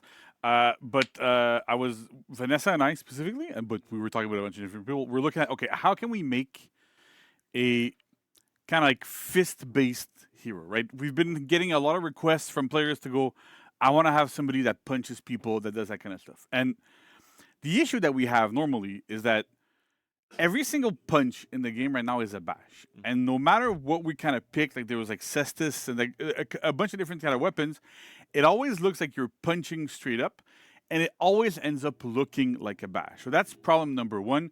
That it's like, yeah, it's kind of cool, but it kind of feels odd, and then it gets parried, like you parry a punch, it's a bit strange. There's also a range problem, right? Because normally For Honor, you're often, not necessarily always, but you're often outnumbered. You're in a duel, there's people around you. You want to be able to hit them on the side. But if I'm punching, like realistically, if I want to hit somebody that's there, it's super hard. Because I have to do these super weird, long, like stretchy punches that have no power behind them. So because normally to have power, you have to crank your elbows a little bit more to be able to hit. So that didn't make any sense either. And we're starting to look at different weapons, what we could do. And when we landed on tonfas, we're like, You know what? This could probably work, right? Because you can hold it, and I'm sure that's what a lot of people kind of realized when we revealed it, is you punch with them. But there's a lot of different ways to hold a tonfa because you can kind of spin them, and you can actually we fix the range issue by being able to spin them and hit people outside. You can move them. You can use them as a hammer. You can use them for a lot of different things. You can use them to block as well. Traditionally, you're using them to block, so you get like that edge here to block. So you can do so much with tonfas. And it also fulfilled that kind of boxer, controlling kind the of ads. brawler I'm sorry. strategy, like, You got to subscribe for fantasy. no ads. So it just made total sense there. Nice. Yeah, totally. Should we go into gameplay? Yeah. Yeah, all right. All right. So before we start with that, I'll just say that we tried to keep the pattern that light attacks are going to use the short end of the tonfa. So like punches, jabs, trajectories aren't wide. And then for heavy attacks, they have a wider trajectory because, like you said, she actually spins them out like that. I don't want to hit you guys, but yeah, just to start off like that's how that. it kind of works. So let's get into the gameplay here. All right. So here she is. She looks really mean. Yeah, she's got some cool emotes too. Yeah. Scratching the back with it. That's the way you use the other use for the tonfa. for sure. So let's get into it. She has light attack, right? And you see the punching that you were talking about? Yeah, exactly. Short end. Yep. She has a heavy attack. And I don't know if you noticed this, but she spins the tonfa too. So Yeah. it looks really cool like that. Looks It's really just really neat animation with Yeah, that. it's amazing. Like the detail we're gonna He have. explained like, why Vanessa and how they recommended could it, not get the like cestus the to amount work. of detail that we so- have on those animations to make her look. And I will super update cool you on that is when they're done. unprecedented. Yeah. It's really we're really excited. And from light, you could go into heavy or light. So like, I could do light into heavy. I could do light into light. I could do heavy into light or heavy. So heavy, heavy, You know, heavy into heavy light. into light. That kind of all works out, right? Yeah. Pretty simple, like a Pretty two basic. hit hero. 2-hit hero. Oh, we're stopping here, right? We did all this stuff. We had Yep. like, these big crazy tonfas. That's a deep dive, everyone. That's a hero. Yeah. All right. Thanks. We'll see you at the Good next night. segment. We never stop there. we never stop We there. never ever stop. I'm gonna show you her sprint attack too. Sprint attack. It's on the light input. I'll do it on my end so people can see what it looks like when you're. Actually, just a little bit of a jump with the cross tonfas there, Exactly. say people. Yeah, Looks she's pretty sick. she's got a nice zone attack too. It's quick. Pretty good trajectories on it as well. And she has something else. Yeah, she has like at I'm least one listening more. to thing. theirs. I didn't. At least one more. One more. Okay. I didn't show this because it's part of the reveal, the slow reveal. Yeah. So when you hit someone with any attack, Yeah. even a bash, she gets a combo light follow-up, a guaranteed light. So for example, right there. All right. Okay. You can't block that. Yeah. No, but you get a little 1-2 kind of thing, right? Exactly. You get it after lights. You get it after heavy. You get it after lights. You get it after heavies. You get it after bashes. So for example, if I do a light into bash, I get the combo right after. Okay. Cool. Cool. So Yeah. So so it makes sense, right? So every single attack you that she updated, got has, stuff to do? you All right, get man, we will. a small confirm light afterwards. exactly. Deals a little bit more damage. It kind of looks cool. You get a 1-2 punch. Everything that's cool. There are only a few moves that she cannot Okay. chain into the combo lights. Mhm. They are called twin strikes, but Okay. we'll get into that soon. We'll get into that soon. Yeah, Okay, all right, yeah. Cool. Let me show you some of her dodge attacks. All right. Cool. Right? Yeah, basic kit. This one's my favorite. It's a nice.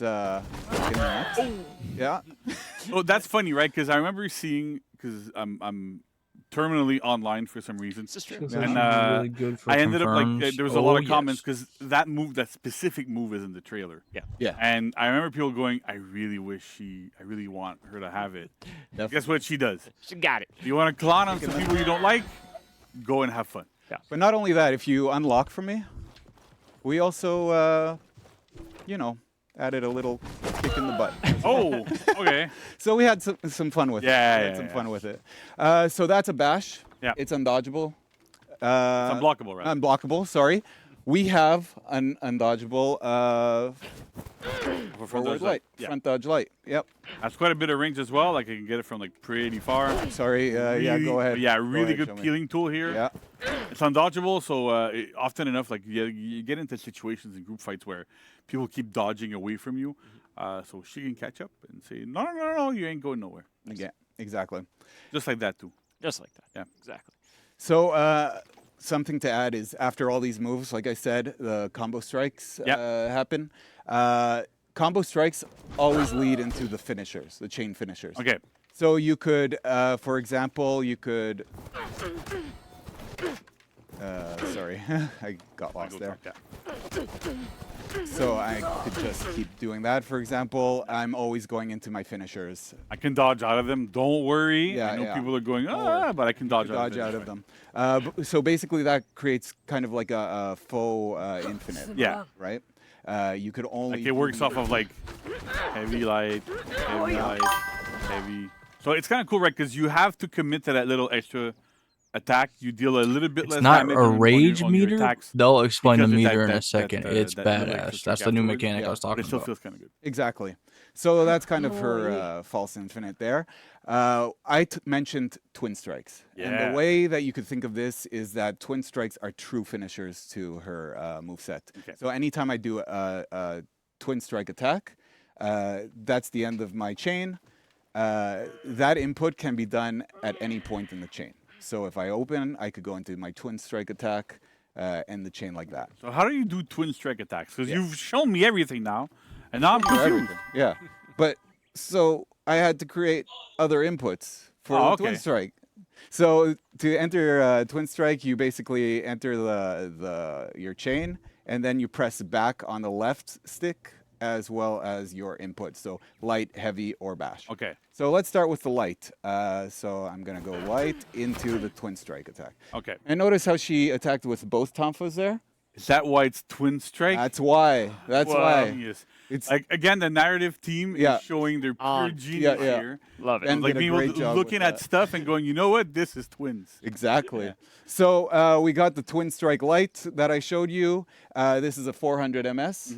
It is enhanced. All That's her scary. all her lights are enhanced except for the combo lights and the opener lights, by the way. Okay. So it is enhanced, and there's a dodge cancel after. Oh, okay. Yeah. So for example, Show me. So I could do light into twin strike into my Okay. dash, for example. So what's also interesting to hear to see is that you just showed it. You don't have to do your little combo guarantee light to go into twin strike. You can go into twin strike from literally anything. right now. Exactly. So that is pretty cool that you can go, you know what, like I'm gonna do light, twin strike, or I can do light twin strike. Right? Exactly. So there's a lot of freedom and a lot of flow in how you want to spend your stamina, how you want to do damage. So it's kind of interesting there. Yep. Twin strike heavy. Okay. Same input idea. You go into it from a chain. So I'll do a light into twin strike heavy. And it's undodgeable. I saw blue. Yep. Undodgeable. Somebody's bingo card just like popped up. Definitely. Bingo, so undodgeable. Pretty standard. Multi-directional as well. I did it in the same direction. you can but He said, Yeah, wow. you could choose Yep. direction. Twin strike again, both tonfas. Yeah. And I like to, what's interesting here too is that you can see it's one of those attacks that changes the hand position and how you manipulate the tonfas, right? She moves them around to grab them a bit like lower to hit on somebody's like head, a which is kind of cool. Yeah. It's one of those like little tiny ways that the animation team is able to kind of like play with those weapons and make them feel a lot more realistic and make it feel way cooler too. For sure. Awesome. And then finally, let's look at the bash. Yeah, right. Because there's probably a bash there. Yeah, the bash. Another is- bingo card thing. Yeah. All right, cool. The bash is a pinning move. Okay. I'll show it to you. Uh-oh, another bingo. Same input. Pinning bash, baby. Same input. This is my you're favorite gonna you're gonna enter it through One of my chain. favorite So and I'm gonna do back bash.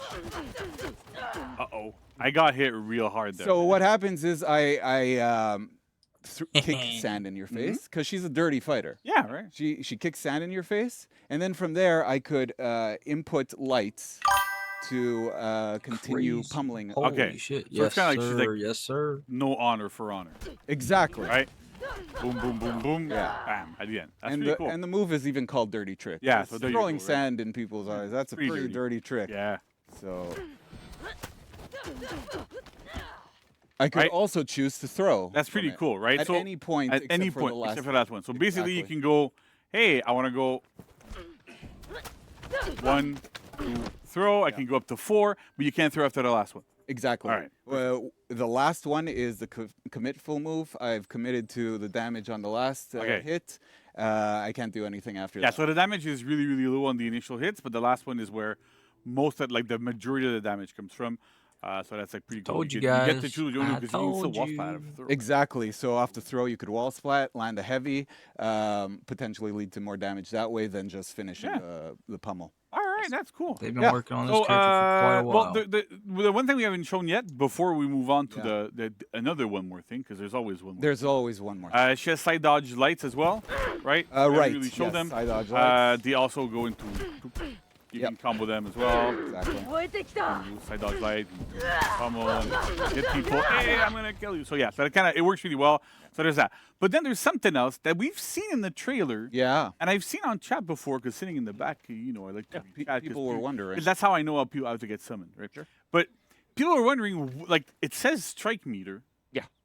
And I see a little, kind of swirly under your little widget there that tells you what stands for it. So what is that? Yeah. Could So, this be the aforementioned strike meter? This is indeed the strike meter. So if you look under my widget, you see I'm filling up the strike meter all the way to 2 little nodes. All right. And you could see the nodes above in my health That's it. bar and there. if I had them, so I can go and get them really quickly there. Yeah. Looking at the wrong screen. So that's good. Yeah, so you got the first one there. And the second There you one go. there. All right. Yeah. So basically, this is a new mechanic. Yeah. This makes Arakure really unique.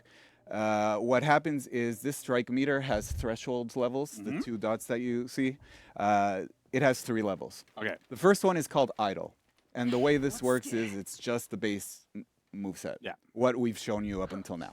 There's still some more surprises there, but up until now, that's exactly what you get. So you get those 400 MS lights, you get the undodgeable heavy, and you get that kick sand, dirty trick, and punch, punch, punch, punch, and you go. All right, okay, cool. I don't know if you noticed too, the strike meter also depletes. Decays after time, right? So after you don't do an attack for 10 seconds, it starts to deplete. Starts to go down on the map. You could also pause the depletion by getting blocked or blocking and hitting minions. Okay, so basically you want to be super aggressive because it progresses that mythical strike. Exactly, she's a very aggressive But what does it give you? Because I mean, it's cool. It has a meter. Yeah, cool. I can see my combo. Yeah, I only talked about the idle level. Right. So Idle, yeah. The next level is called onslaught. Oh, that sounds like. And what happens with onslaught is, let me get to onslaught here, is her twin strike attacks, remember the 2 hits there? They become armored. Bingo. So, armored light, and then armored heavies. Pretty cool. And hyper armor undodgeable. You get armor on that bash as well? You do. That's a good predicting there. But not only that, you also get a shield because it's a long pinning move. I wanted to make sure I kept it. Yeah, exactly. Because it's a long pinning move, you're stuck in it for a while. Yeah. So we also give you a 70 HP shield. Okay. So that you could be in a team fight and withstand a few hits. And you take armor too, right? So you gain armor while you're punching, exactly, leaving whatever out of somebody, but you also get a shield. Yeah. So if there's people around me that would just want to wall upon me, well, they can, but the odds of them depleting 70 HP's worth of damage that We're quickly gonna be mad. Oh might not yes. work all the time. This character is gonna upset a lot of people. So that's okay. So then that was onslaught. What's the last one called? The last one, it when glows you see blue, this so that's even beautiful, scarier. when you see this beautiful blue glow, you know you've reached the ultimate stage. So I wonder what ultimate means. Ultimate means that on top of the onslaught properties, so armor, you also get unblockables on those. Okay. So show that to me because I'm a bit scared. So here you go. We're gonna do a heavy into back your backlight Is Unblockable armored for an hyper MS light. Yeah. Okay. And unblockable. Unblockable. Yeah. Armored unblockable for an MS light. Sure. Yeah. Okay. Oh boy. That sounds nice. Yeah. And dodge cancelable afterwards, right? Dodge cancelable after. Okay, cool. Yeah. But then, okay, so now I'm scared though, because did you mean that everything gets unblockable? And it yes. keeps what it had before? All the twin strike moves get unblockable. So what happens with the heavy? Well, the heavy gets unblockable too. Like you see? So is that unblockable, undodgeable, armored heavy? Unblockable, Yes. undodgeable, Yeah, okay. armored, heavy.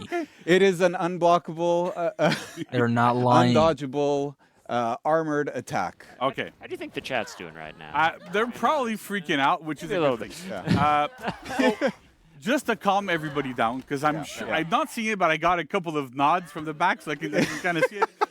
So here's the thing: Check the chat. to get all these properties together to create that absolutely crazy pressure, 100% going to right? be annoying. You need to get your strike meter I will to not max. play anyone else for So 2 that's months. step My number first one, rep 100 which is right not here. always the Oh, wow, easiest thing yeah. to do.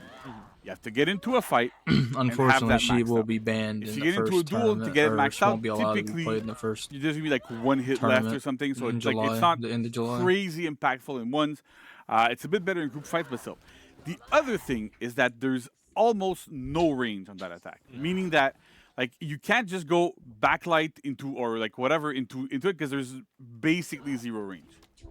Yeah. See, so like there's almost no range here, so you can't use it to catch people to do these things. So we really looked into balancing it, so the damage output wasn't insanely high, but also there's very very little range. So you have to be careful when you use it. It's really for focused 1v1 engagements. That's where we wanted to go. So yes, it's super scary on paper, and it'll give you good stuff. What I can tell you is that there's a lot of moments where you're actually better off doing the backlight, the dirty trick light, or not the I forget what you call them. God damn it, Dairy Twin strike Queen. light. Yeah, sorry. Bro, I Because can't that brings control 'em. Y'all more gotta and more and more fucking- pressure, right? The twin strike light because you can dodge cancel, you can front dodge cancel into an undodgeable light or into the bash. So you can kind of cycle and keep that going and keep the vortex of it as you want going through it, but you have a choice. Do I get a little bit more damage off the heavy but it ends here, or do I go for that light and keep going and keep applying pressure? So there's an actual game plan here that kind of makes sense. That's super interesting. And yes, it's scary. We wanted it to be scary. Getting to that third level again is not the simplest thing, right? There's a lot of stuff going into it. You might kill people before you get to max, and then it ends up being wasted. You have to work to get it to keep it full. So it's just overall, I would say give it a chance. I know it's super scary. I know it ticked off like a new bingo card because I'm sure nobody had unblockable, undodgeable armor on their bingo card, but then probably somebody's gonna put it now. But that's kind of how it works. But then there's the dirty trick as well, right? Dirty trick, yes. Yeah. So what does it get at dirty Ultimate? trick? It gets everything that it got off of Onslaught. Oh my god. Gets everything it gets off of Onslaught, but now it's completely uninterruptible by bashes as well. So from the community, like from players, because internally it's completely different names because we didn't know people were going to call them that. There's like two types of armor in the game from players' perspective, right? There's hyper armor and there's super armor. Hyper armor is what she gets at Onslaught. So that means you trade and you absorb kind of like normal hits, but bashes will still go through. Super armor means absolutely nothing will get you out of this spot. So it's scary because it's kind of dangerous. There's a reason why we almost never use it, because you can get stuck in situations where people are going to throw a shit ton of attacks at you, and then what are you going to do, right? Because you're in that state where you can't get out of it.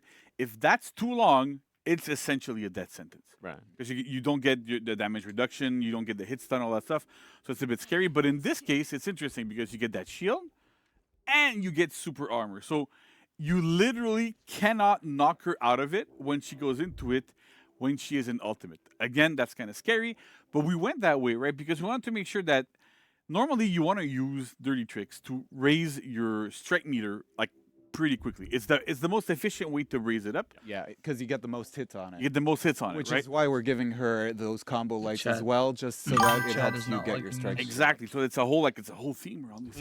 Patch notes will be Right? after this. But then we wanted to make sure that when you're at on ultimate, why would you still use it because I'm like, well, okay, I already got all my stuff. I get better damage off of other options. So why would I use this one? Well, no, there's a reason to use it. It also is really good for setting up ganks and stuff, so it's kind of nice. But it kind of works quite well. Nice. Amazing. Yeah. All right. Uh, So that's it for that. But did you also want to talk about deflex too? yes, Oh, yes. Right? So let me throw you top heavy because She is an assassin. So I could deflect. Yeah. you get a heavy. I get a heavy. Right. Or I could do a shortcut right into dirty trick. That's really dirty. Yeah. Awesome. Yeah. So she does have Look at me deflex. making She is jokes. an assassin. Yeah. So she's an assassin. She gets deflects. Yeah. Super cool. And you get a nice little shortcut to those dirty tricks because she's dirty. Indeed. The fry Dirty cracker. fighter. She's all sorts of things. So, but it's pretty cool. Yeah. But now, is there another one more thing? Because I remember. Okay, so There is, yes. I'm a very perceptive person. Uh-huh. And I looked at a trailer. Yeah. And it also said something about target swap. Target swap. Now, specialist. Yeah. It's a specialist. She's a specialist at target swapping. So what does that mean exactly? So when you target swap with Arakure, she has dedicated moves for the target swap. Okay. We are calling them lash out attacks. Okay. And basically the way this works is from a target swap, as you could see in the video playing, she has access to 3 different lash out attacks. Okay. She has access to a light, a heavy, and a bash. So her lash out attacks, the heavy one, gives you a lot of forward momentum. You could go to the next target that's pretty decently far away, and you could catch up to them, reposition yourself in the fight, and be able to hit them with your lash out attack.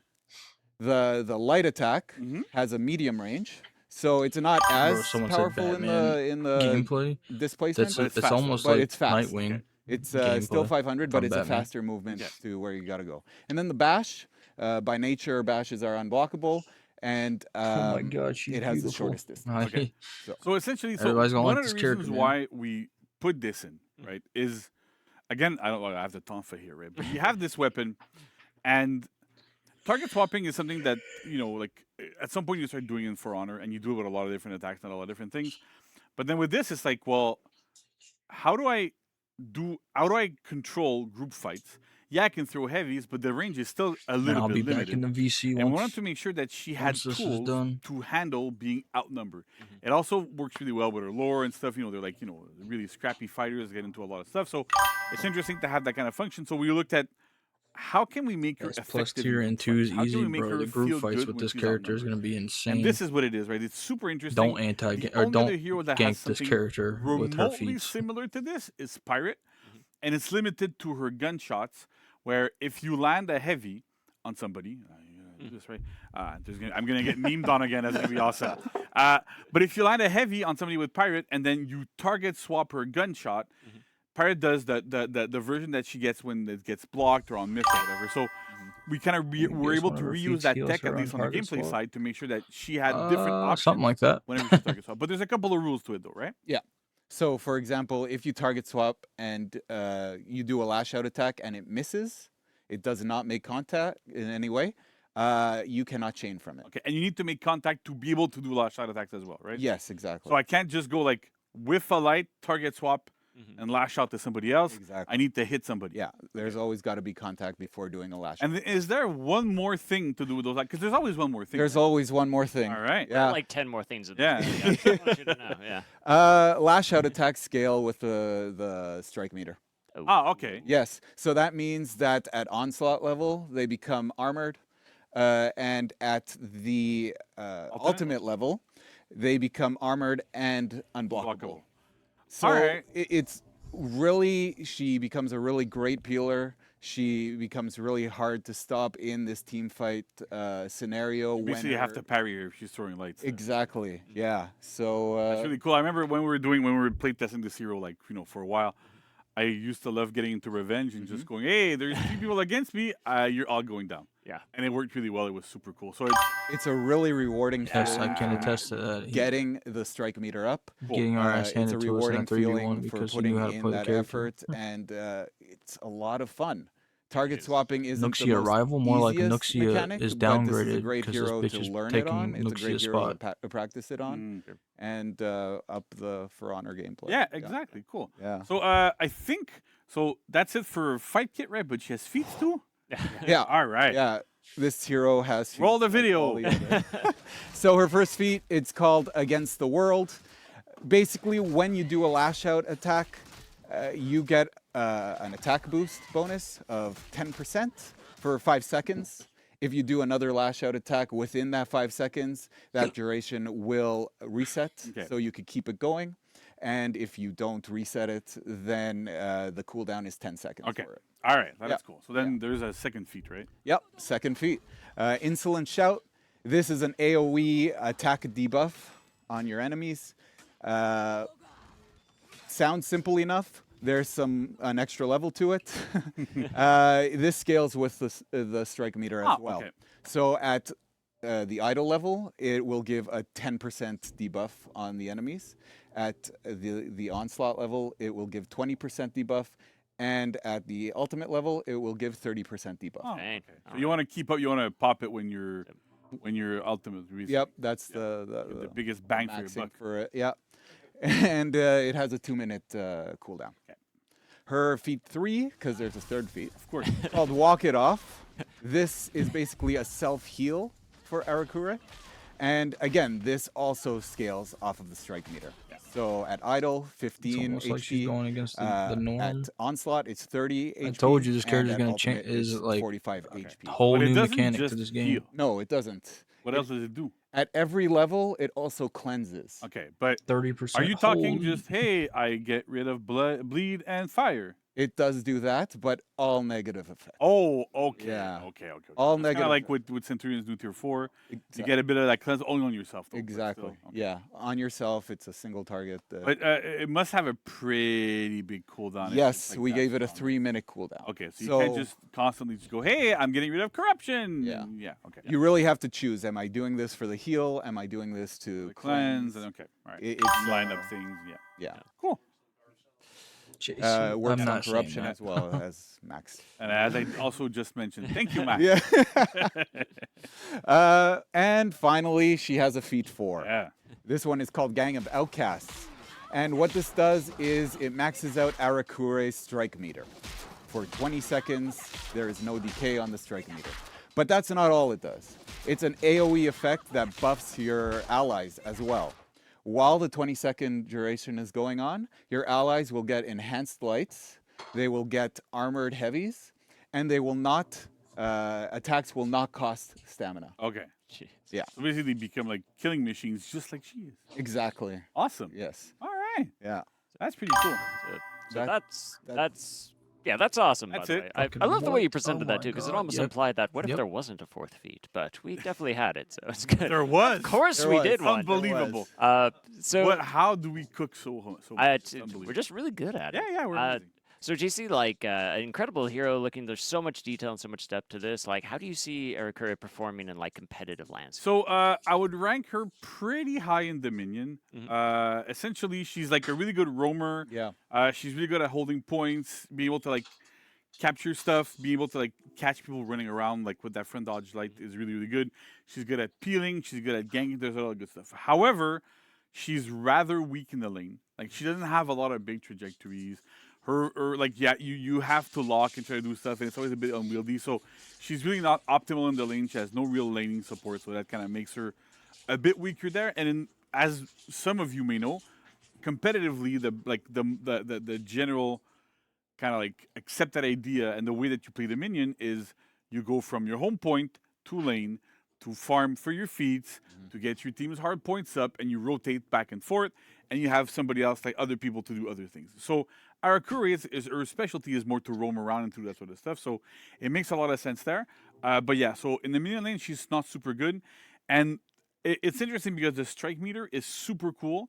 But in 1v1 scenarios, typically what we've found, and when we've played with some of our more like pro players that have been able to play the hero a little bit, she ends up like her opponent is basically dead once she reaches max strike, and that's with just non-stop aggression. So if you falter a little bit, if you take a bit more time, it goes down and you don't really get to it. So in 1v1s she's good, but it's a bit harder to exploit all of her toolkit, especially the target. You can't really target swap in a 1v1 scenario as well. So there's like some stuff there that she is not as good depending on the situation. But she's still really, really good. Yeah. Awesome. And there's some interesting choices to make there too. Do I stay at the point, boost it, and lose my strike meter? Do I run to the other points to keep up my strike meter, get into another fight as fast as possible? Pretty interesting. Yeah. There's a lot of stuff there. We wanted to make sure that this hero had a lot of decision points as to like even just their flow is like there's a lot of options in and out. Do you want to keep going? Do you want to stop? Do you do your combo lights? How do you spend more stamina? Because the stamina per HP damage is a little bit like high. So how do I spend my resources? How do I work around them? It's all built around this interesting decision system of how do you play her, and how do you play her, and the way I play her might be different from how you play her and how you play her. So it's really interesting to have that kind of depth into a hero that her moveset is not the most complex one, but there's a lot of like moment to moment little decisions that are really interesting. Nice, awesome. And were there any challenges, anything you want to touch on like throughout the development? Yeah, so I mean, like the strike meter is like brand new, obviously, right? It's not the easiest thing to get working in our UI, making sure it looks good, making sure it's readable. Also, just the functionality of it. Right? We went through different iterations. We had at some point there was one where every single hit counted as one, and that ended up being that it overly valued light. So how do we kind of change it? So we changed it up. Now there's like different thresholds and like lights. And bashes give different amount of like meter gain than heavy. So we did a lot of iteration on these things to make sure that everything kind of felt right. The target swap tech 2 worked, but there was a lot of challenges to how do you make it work? How you decide, like the heavy goes far, the light goes medium, the bash goes low.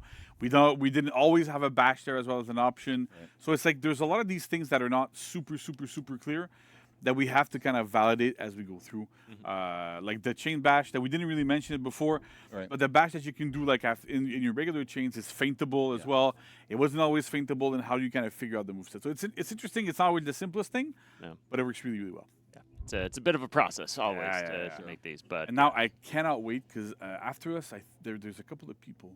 It's just a couple of people on the animation team that might have. I just want to leave out a tiny little tease. There's cool stuff they're gonna talk about. Yeah. There's a lot of little Easter eggs, a lot of personality that they've hidden in the hero. So I know these things, but I want to tell them, but I don't want to spoil their fun. I know. Yeah, sure. They're gonna come up here real soon. It's gonna be awesome. It's gonna be awesome. Excited for that.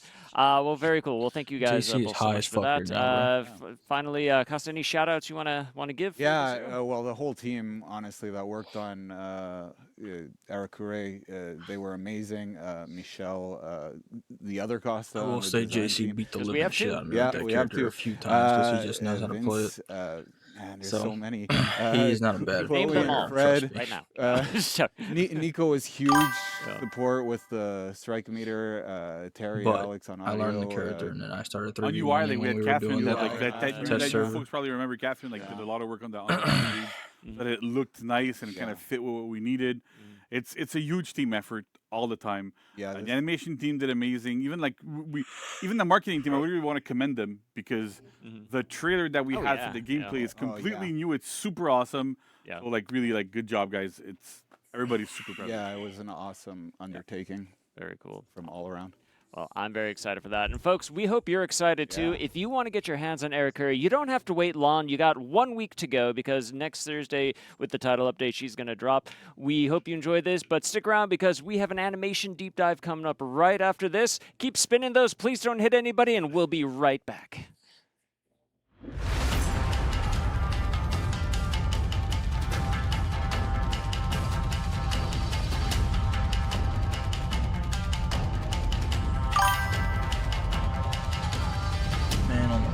Ended himself. Yeah, he funny.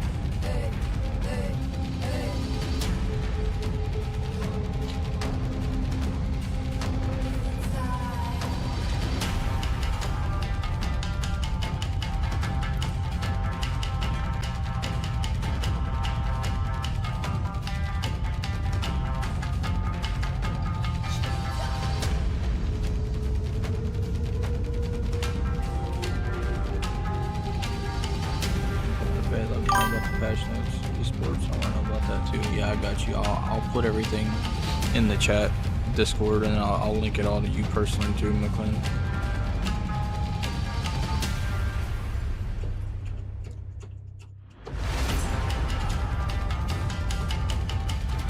you. Good night. See you later, bro.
Welcome back, Warriors. We are now at the animation segment. We've got Vanessa and Michelle. How you both doing? Amazing. Great, thank you. So how about that fight kit? That fight kit looking It's crazy. so cool, huh? Looking so awesome. Yep.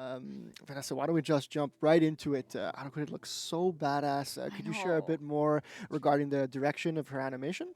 Yes, I mean, GC touch up a bit on it, but she's our answer to a brawler hero, basically. So finally, it's there. It's there. So we have the Tamfa. You saw them. They're right there. So yeah, it's a little bit of, she's hyper-violent. She's very badass. She has zero tolerance for bullshit. That's it. That was the attitude direction that we have. So every time we did an animation, we're like, no bullshit. There you go. And she's very... she has a build-up anger. She want to release it. That's why she fights you. She always she short temper, always in your face. So that's her. So awesome. Also, so just for a bit of context for folks watching, so when the team creates heroes, we usually try to establish 3 key pillars that describes the hero. Do you want to share those with us? Yeah, I mean, Ben talked about it. She's scrappy, firecracker, and brazen. It's again, it's something every time we do an animation, we ask ourselves if it fits that. So she's scrappy. You saw it. She fights 30. She bonk you on the head. She kick you where it hurts. Exactly. So she's very scrappy. She's a firecracker. I don't know if you noticed, but during the strike meter, the more you get into it, the animation change a little bit. So the navigation and all the idle, she gets more pumped. Oh my god! We had cool. 3 layers of a full navigation. It's a lot of work. Yeah, that was a lot of work. Awesome. Just to represent the firecracker aspect of this character. And she's brazen as well. So she's rough and tough. She has nothing to prove. She's super versatile. The weapons are really cool for that. And That's really cool. So as the strike meter increases, her animations will change a little bit. Yeah, she'll get more amped up. Yeah, you'll see. It's a bit. I think some people notice. She's a little bit more into it. She's really intense. The adrenaline's flowing. Exactly. You want her to press buttons. That's it. Yeah. She asks you, right? So it's really that. Yeah. So I'll put you in context. So using those words that Vanessa was talking about. So when's the last time you ended up in a dark alley at night, a dead end? I'm taking you back to last weekend. You turn around and there's 4 silhouettes blocking your path. For a new hero, that's street combat technique. Won't be clean. She will get out. Bruised, bloody nose, but on her feet. Nice. Rocky style. So that's her, yeah. Why don't we talk a little bit more about her weapons? What was it like animating Tomfa Combat? I mean, it's pretty new, huh? Combat. Pretty cool. This is awesome. Can I hold them a little bit? Yeah. Chat, this has a good weight. Yeah. And confirm. We almost have I hold Using this the right? weapon gives you a lot of ideas, but when we saw the tonfas, like the weapon length, like JC was talking about, like using lights on this side, it got us thinking. And we didn't want to lose that that strength of like hooks and uppercuts by doing like wide arcs. Okay, I see. So wanting to keep it like more it of a tight. boxing Yeah. style. So what we did is like, so when she strikes, we brought her a little bit closer, not much, like 60 centimeters. Yep. So it doesn't seem like much, but the added pressure, the feeling feels good, and it's just a little bit more grueling for the victim, like being like a Yeah, she's in your being grill. that close Yeah. in your face. So Yeah. that fits the character a lot. Yeah. She has a short range. So we needed to like bring her closer a little That's bit. it. That's it. Super cool. And yeah, at the end, like we just like up, pop back, jump back to create that separation. It works pretty well. Yeah. Nice. That's awesome.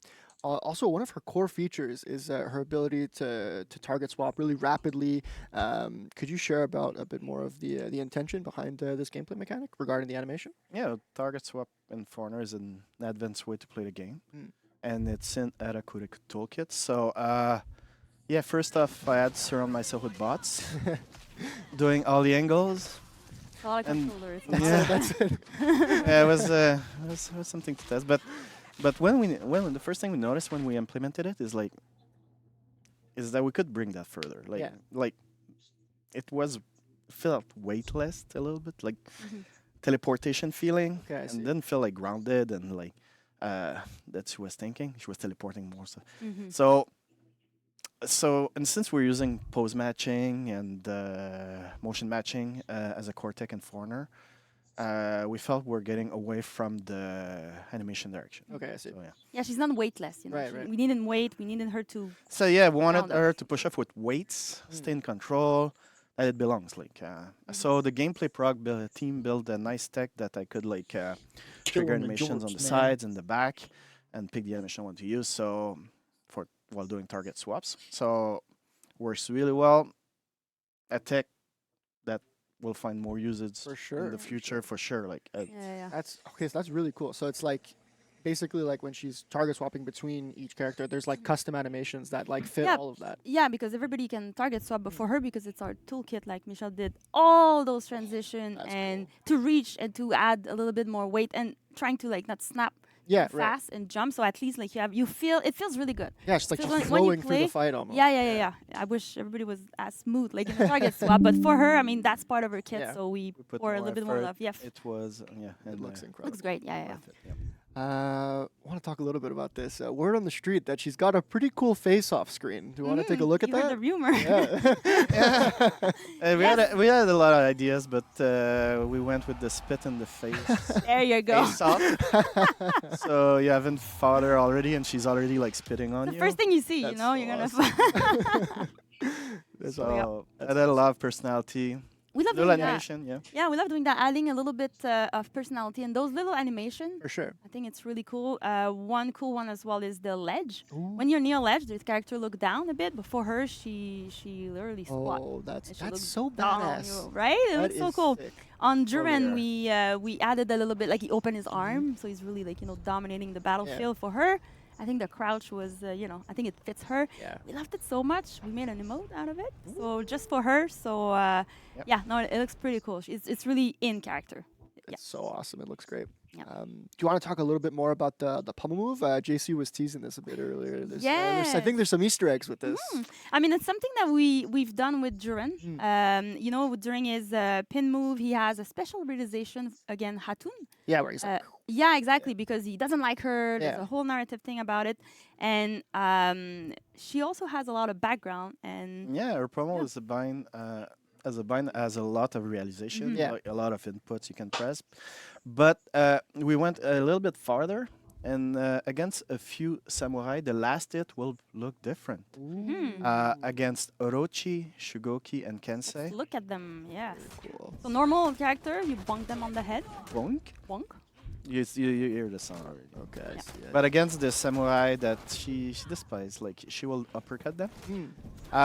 And then if you end up like killing them on the last hit, like on any ending, you will create a new kill animation. Yeah, look at that. And the samurai faction, the Orochi, the Shugoki, and the Kensei will uppercut. And if you're well positioned, it will ledge. You know. Oh, that's awesome. Like a mini execution in that. Yeah, it acts as like a like a picture. Baby. Yeah, and it's again Orochi, Shugoki, and Kensei. She doesn't like them. They're two honorable samurai. Yeah, that's it. So she's like, yeah. That's super cool. That's awesome. And the fact that it ledges is. I mean, it's the little thing, you know. The ledge is it's a cherry on top. Yeah. When we see an opportunity, jump on it. Yeah. Thank you so much for breaking all that down. Do you want to give any shout outs? Yeah, I mean, GC named the whole team, but of course, everybody was a great help on animation team. Thank you, Michelle. That's a lot of animation on this. There's Noel as well, that help on the hero, that work with Michelle a lot. Yes, and Martin as well, that did the execution as well that we're going to see soon. So, yeah, great work, everybody. I mean, it's awesome. It looks amazing. I can't wait. It's going to be great. Thank you so much for coming on and giving us all the insights into the animations. Folks, sit tight because after this we have a special deep dive into the modeling of our new hero. But first we'll be showing a compilation of all of Arakure's executions. So check it out. Max, roll it. All the executions and the emotes.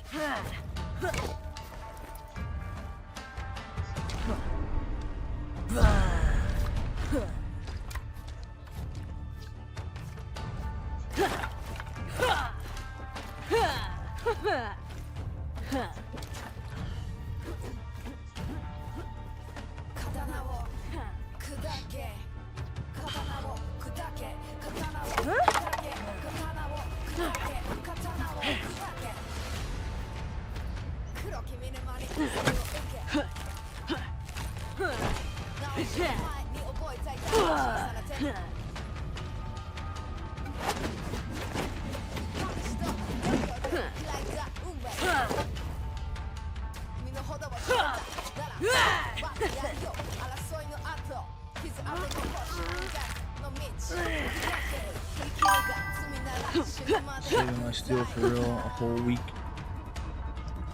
All stuff. Yeah, exactly.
Welcome back, Warriors! Oh man, that animation segment was sick, and we are here to go into a modeling deep dive. And who better to help us talk about the character modeling than, is it Eric Curry herself?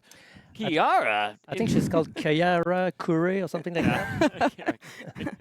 Now, I mean, we have to take a moment quickly off script to address the amazing cosplay in the room. Yeah, she looks Why, amazing. thank you. Nice job.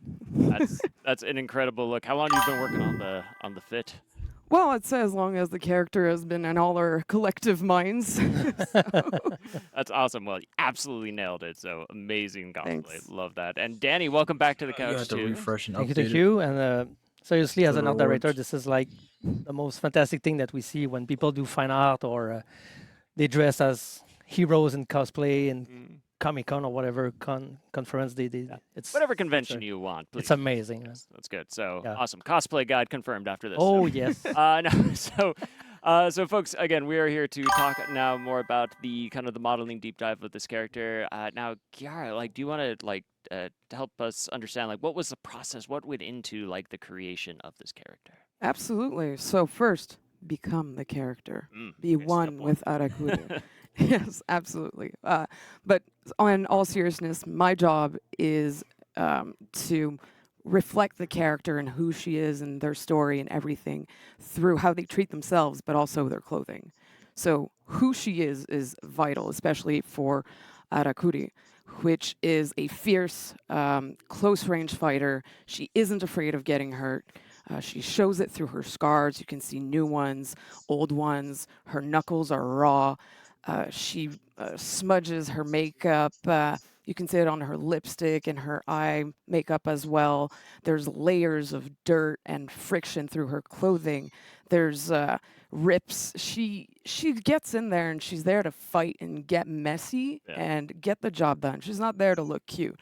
She's there to look intimidating and fierce. I think you absolutely nailed that. And, you know, like even from everything we see, you know, like it seems to like tell a lot about her background, like and her story more on that through the modeling itself. Like what more can you tell us on that? Oh, yeah, absolutely. So her background is her story too. You can see it in the materials, the pants, the robes. They're all materials that are accessible. Silks, suedes, anything too fancy really isn't who she is. Heavy woven materials where you can see the grain, how the cloth is woven together, the weight of the material, which rigging and animation did a major, like, exceptional job showing. The scratches on the metal, the paint chipping, the way that the fur is all matted and scrappy and not taken care of, but still has that like fierce, intimidating look on it. And like also the details that you don't think about, the handmade embellishments, the embroideries that maybe she did or the people around her to up that look, to give personality, which is something that she's very known for. And speaking of embellishments, my favorite part, the tattoos. Oh, yeah. Lily did Would such you look at that? an amazing job at them. Like she designed them, and I had the pleasure, privilege, and honor to applying it on her body, making sure that every piece fits like her musculature, the way the flowers curve on her body to really enhance that like beef muscle look. The organic flow of Japanese design as well is super important. And players will notice that every single skin has a little change in them, and that we applied places where you guys can actually change the colors of the tattoos. Oh, yes. So we wanted to give you a version of that, but also a version where she has no tattoos. She's just raw and full of scratches and full of blood. Wow, that's so cool. Holy crap. I love it. There's just the customization there looks amazing. Like all the work and all the details that went into that. It looks incredible. So like huge shout out. Like great job on that. So I mean, what would you say was like the biggest challenge in like designing this character? Well, not to go back on it, but the hair was really a challenge, but not because of what you would think, you know. Yeah, the haircuts are crazy and like full of personality, which is really what we wanted, is someone that's in your face and not afraid to be who they are. But it's the little details. It's every strand of hair that we had to place in. It's also where we want to put the color that you guys, the players, can choose. Do we want it to make it look more natural, more crazy, like crazy neon dyes that cover the whole hair, the roots and all that? It was really like the placement of all those things were really important. And we wanted to give that natural badass look, but also keep her character where she's like, look at me, look how fucking badass I am. And yeah, sorry. It's what it is. Yeah, we get one F-bomb per stream, so you're fine. No Oh, worries. thank God. It's so cool though. Yeah, I absolutely love it. I always love like getting cool outfits where I can change the hair color for the characters. So excited for that. So amazing work again. Danny, anything else you want to like kind of add to this? No, seriously, Chiara did a great job, but I want to take some time to give some shout out to the Chengdu team that for the first time helped us doing characters. Wow. They wanted it for a while, and they jumped in the boat and did a great job. They did specifically the set 2 part of the character, and seriously, they nailed it. Wow. They look so great. Yeah, they did a great job at transferring everything, the concept to like the 3D, and yeah. So as you can see here, we showed that before. The player expression works so well on her too. So lots of options for you guys to have fun. So good job from the Chengdu team, because they did weapon as well. They didn't just do the characters. They did the weapon again. Oh wow, yeah. And they went through the same process we do for the characters. So they had to apply the backstory, where they come from, the street vibe. So raw materials, and we have a little bit of modern stuff like barbed wires. To them. I hope you guys are going to have fun, because they look really, really good. Yeah, amazing stuff. So thank you so much, Shane. Awesome work on that. Yeah. Yeah, that's so cool. So yeah, I guess after that, at the end of the segment, so we'll see all of these. Like we're gonna play a video so everybody can see like all the arm of the weapon sets at the end of this. So I guess like, are there any final shout outs you wanted to throw out there, Danny? Yes, but I'm going to start with Chiara. Yes. Yeah, for sure. I'm a bit intimidated right now. Well, the concept artists, the whole character team, modelers, textures, riggers, all of the people who took care of making her come to life as well. Yeah, not forgetting like VFX team, UI team, obviously the marketing team for all the visual that you guys saw during this stream. It's amazing. Anthony, good job on the gameplay trailer, man. You nailed it so great. It's amazing. And you, Mr. Nolan, thank you very much for having us. Oh, well, thank you. As usual, always a pleasure coming here. You're awesome. Hey, you know me. I'm all about coming here to talk about our amazing games. This character's insane, OP, every time. and gonna So, be fun. so thank you so much All the again. animations Thank you and so shit. much for coming You on missed the board and for all executions, the too. crazy work that was put into this hero. I think she's amazing. She looks incredible. There's so much fun at play. I cannot wait for next week when she goes live. Danny, thank you so much too for coming on the couch with us to continue to talk more about all the art that goes into this. So thank you. It's been a pleasure and a lot of fun designing the characters. So I hope you guys will enjoy it as much as we did. Absolutely. We've got to have fun with what we do. It's very important. Yeah, we have to. She's amazing. We're making video games here, folks. Exactly. Good. All right. So for everybody here at home, we hope you enjoyed this. Coming up next, we have a very awesome throwback event segment. But don't go anywhere, because we are going to show you a very cool video with all of the weapon and armor sets for the new hero. So stick around, and we'll be right back. I promise you, I'll be the best one in our clan, 100%.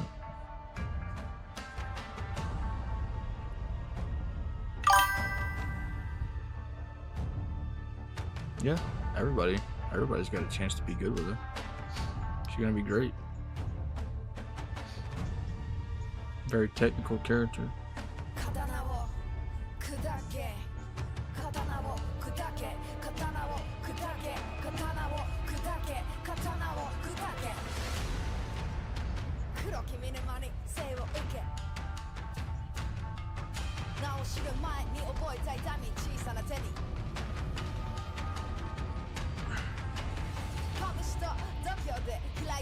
I like the purple and blue one. That was cool.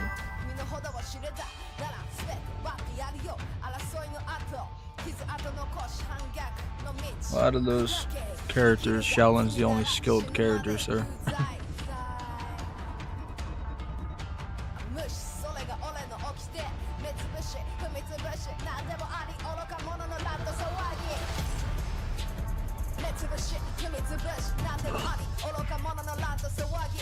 の短さは手榴弾爆発寸前のこの怒り街に火花一触そうか言い聞かせ近距離戦闘場の衝撃重い一撃刀になんか頼らない俺のファイトは力強く荒れ狂う嵐の中笑い飛ばせ堂々と荒れ狂う嵐の中笑い飛ばせ堂々と What? Anyway, we hopping on? I'll be on after this is done.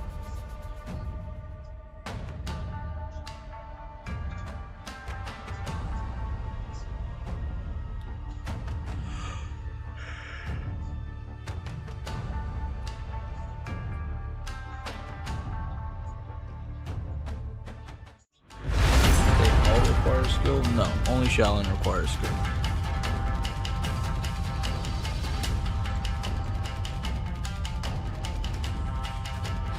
Haircuts, and also play Highlander, Law, Maze, go.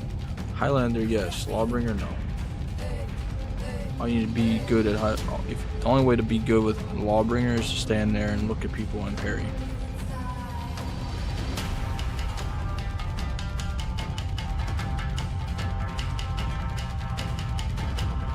Yeah, she's got some pretty wild ass fucking haircuts. Oh,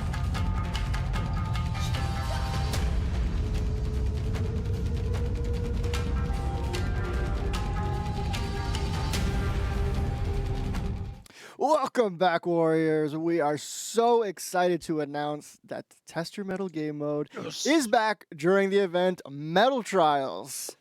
Amazing. I'm so amped up for this. I am too. Oh my gosh, this is like one of the most exciting events we have. One of my favorites. You see So my I'm really TT, stoked that's for that. what it- So that's and I think exactly we what even I have do. a new trailer. Yeah. We have a little trailer. Max, show them the trailer.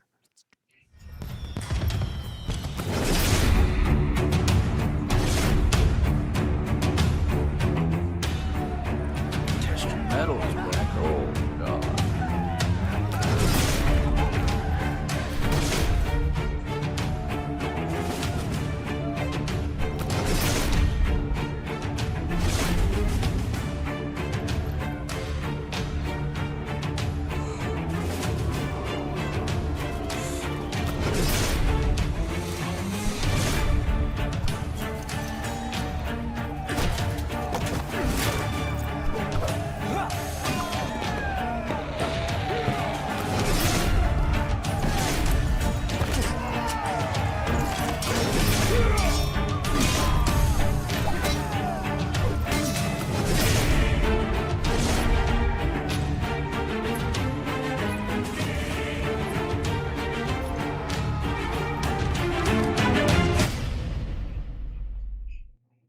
Dude, oh my gosh, so awesome! I am so stoked again, like for Test Your Metal to come back.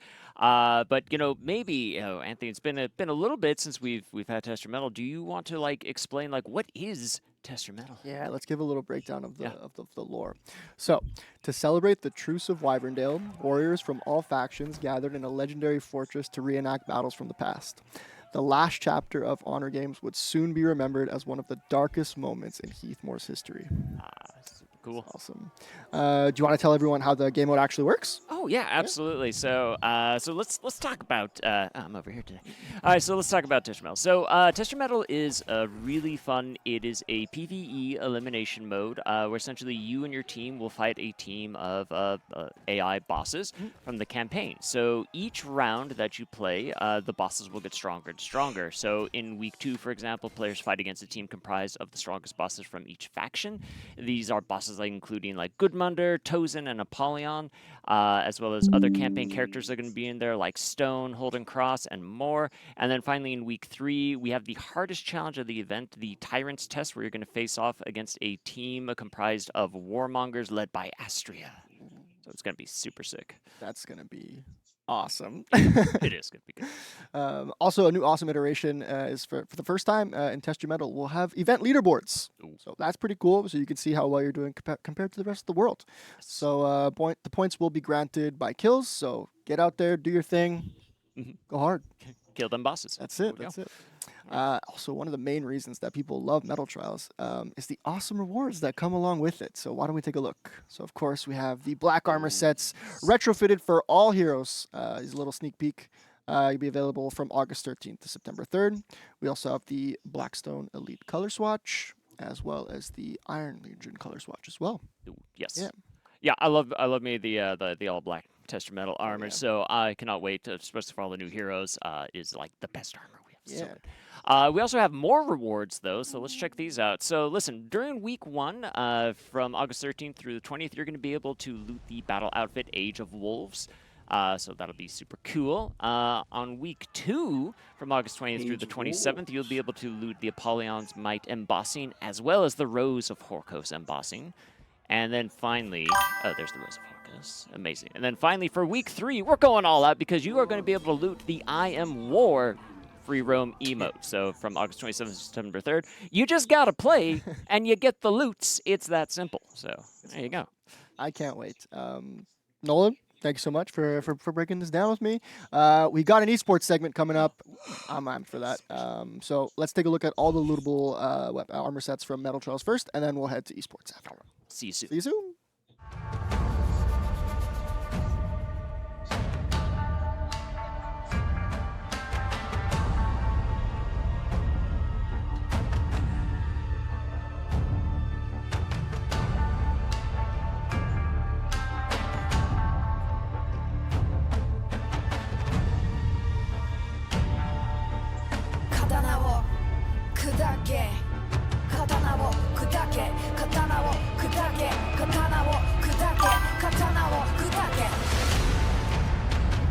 君の間に生を受け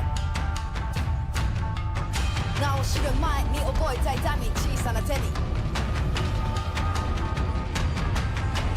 拳と度胸で開いた運命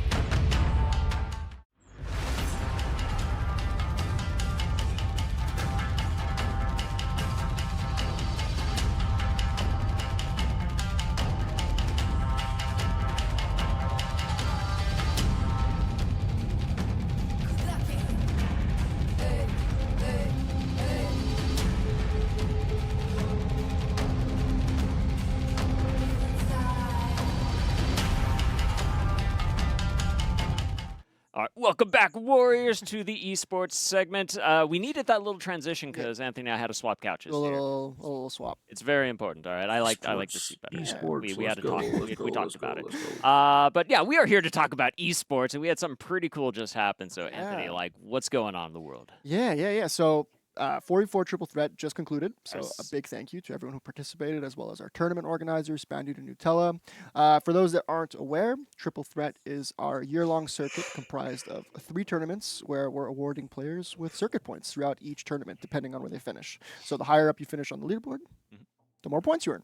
Makes sense. So we're trying to find the GOAT, basically. Who's got the most points at the end of the year. Awesome. But yeah, we started the year off with a 44 tournament that just concluded. We're going to be heading to a 1v1 tournament just in Season 3. And then we're going to end off the year with another banger, another 44 Dominion tournament. But yeah, we just wrapped up the first 44 tournament of the year. Awesome turnout. Big thank you to our casters, Verbalocity and Norgos. And a big shout out to I Have Memes, who made his main channel debut as our analyst. So yeah. Ooh, confetti. Nice. Love it. Big ups to him. He crushed it. It was awesome to have that analysis present. So it was really nice. But moving on to the actual results of the tournament, a big shout out to Team AOG for winning. If you aren't aware, Team AOG is comprised of some veteran players of the scene. They got players like Clutchmeister, Mina B, Nymphoniel, also known as Likimon, Vanlar, and they also had Rawhit, who was a sub. But yeah, this was Clutchmeister's 101 tournament win, I think. It's nuts. Great job, Clutch. It's nuts. He's collecting the tournament wins like stamps, honestly. He's crazy. It's also Mina B's 3rd official Dominion tournament win, who I believe is only matched by Jarl right now. So that's pretty cool. I like that. But yeah, AOG winning with a bracket reset after being knocked into the lower bracket was really entertaining. All the teams gave an awesome show. It was super, super fun to watch. But yeah, they won with a dramatic 6-1 against Stormina La Ballerina. And for those that don't know, Stormina is stacked. They stacked roster. They got players like Blitz, Bingalations, Antonio, and Living. Like, it's crazy players. But yeah, a big thank you to the other teams as well who made it to the series final. So of course, Stormina La Ballerina. We have Leftovers and JK as well. Crazy. Yeah. Wow. Those sound like some really, really tough teams to go against there. So awesome stuff. But I believe we also had another content creator who made their competitive debut. Is that right? Yeah, we did. So Raptor X on Team JK did super well, beating out Masters of the Onesiverse in the close qualifier to make it to the top 4. This is again an awesome feat because Masters of the Onesiverse had some incredible players. Like it's comprised of Silix and Bean, who's a dual frenzy winner back in 2024, I believe. They have Topemine, who's also an incredible player and is always in the running for top duelist. And there's also Ewop, who won the Friend or Foe 1v1 back in 2024, 2025. I can't remember exactly, but like they're all like top players. So like the fact that Raptor was actually able to pull through with that with his team was awesome. Yeah. He made some cool recap videos too, so people should check that out. It was awesome. I love to see it. I always love to see more people coming in, more people competing. But speaking of which, you mentioned circuit points at the beginning of this. So where does that leave us now with the whole circuit points and the total for the year? Exactly. So yeah, we're still tallying up the scores, but you could expect players from these top 4 teams to be at the top of the circuit leaderboard, considering there's only been one tournament. But the circuit's really going to start to get spicy after the results from 1v1. After that, players will have one final chance at the end of the year to earn as many points as they can in the final Dominion tournament of the year. Nice. And see who the GOAT is. Yeah. That's awesome. So I can't wait for that. And you mentioned the next tournament's going to be a duels tournament. So what can you tell people about that? Yeah, so signups are going to be open soon. So keep an eye on our socials, the Battlefy as well. It's going to be in early season 3. But in the meantime, maybe some players to keep an eye on. If they're streaming, if you run into them in matchmaking. I'm sorry in advance, but players like Blitz, Bingalations, Totemine, Bean, Ewop, Jarl, Kalid, all incredible players. Take notes, honestly. If you're looking to grind and get better at ones, these are the guys. Nice, incredible. Yeah. But yeah, that's pretty much it. That's awesome. Anything else? Well, cool. Well, thank you so much, Anthony. I always love to see how our esports scene is progressing, and really excited to see the next round of this. So, Warriors, keep an eye out for that. Make sure you sign up, participate. It's going to be so much fun. So, really excited for all the amazing competition. And folks, don't go anywhere because coming up next, we're bringing JC back to the couch to talk about balancing, and we have a special quality of life segment as well. So we'll be right back with all of that, so stick around.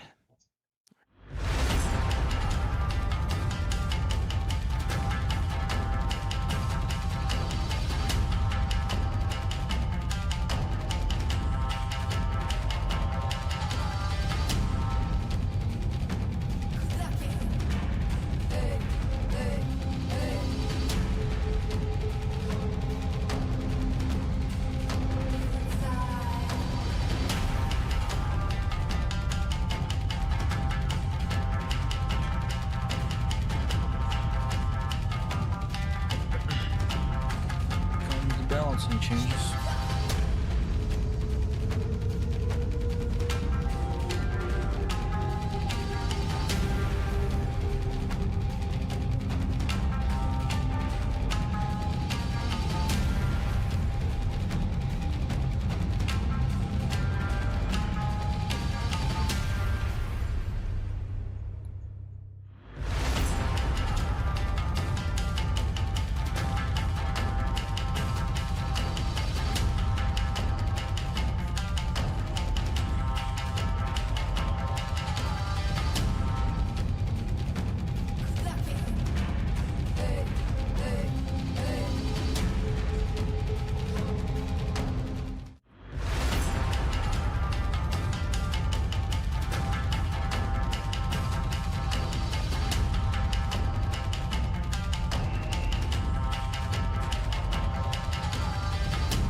Welcome back, Warriors. We weren't gone that long. We hope you enjoyed your wait. Nah, I'm just joking.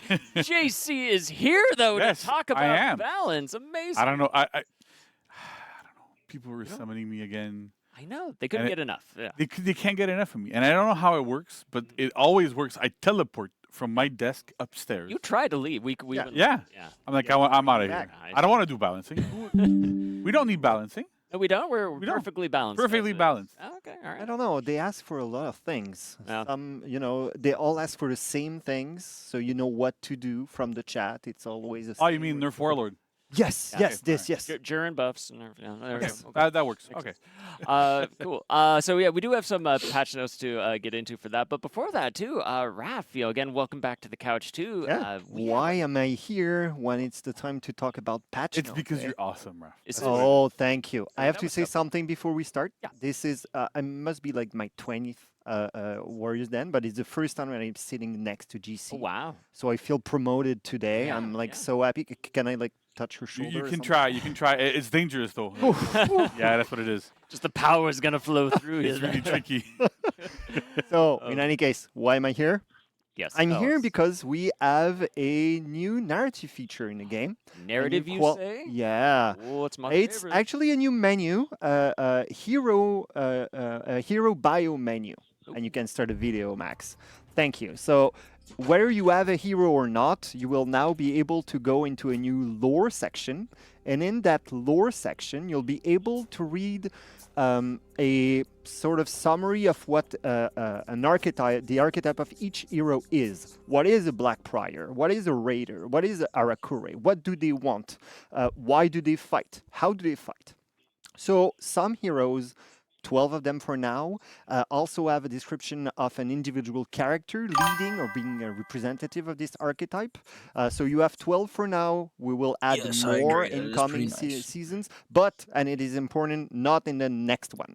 So for one seasons, we will not put updates, but it will come after that. And we intend to put as many as we believe is important. Yeah, so we hope this is part actually of a larger effort to bring more of our wide world and the large story of Ithmore into the game itself. For now, it has been accessible online.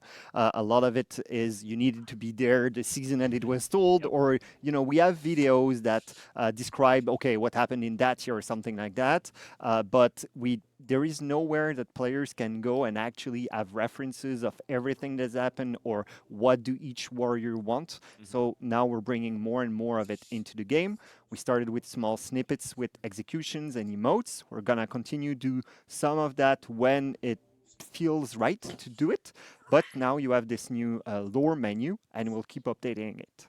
But not next season, once again. It is really important to say that. I know at least one content creator that is probably overly ecstatic right now if he's watching it live. Fell off his chair, something, I don't know.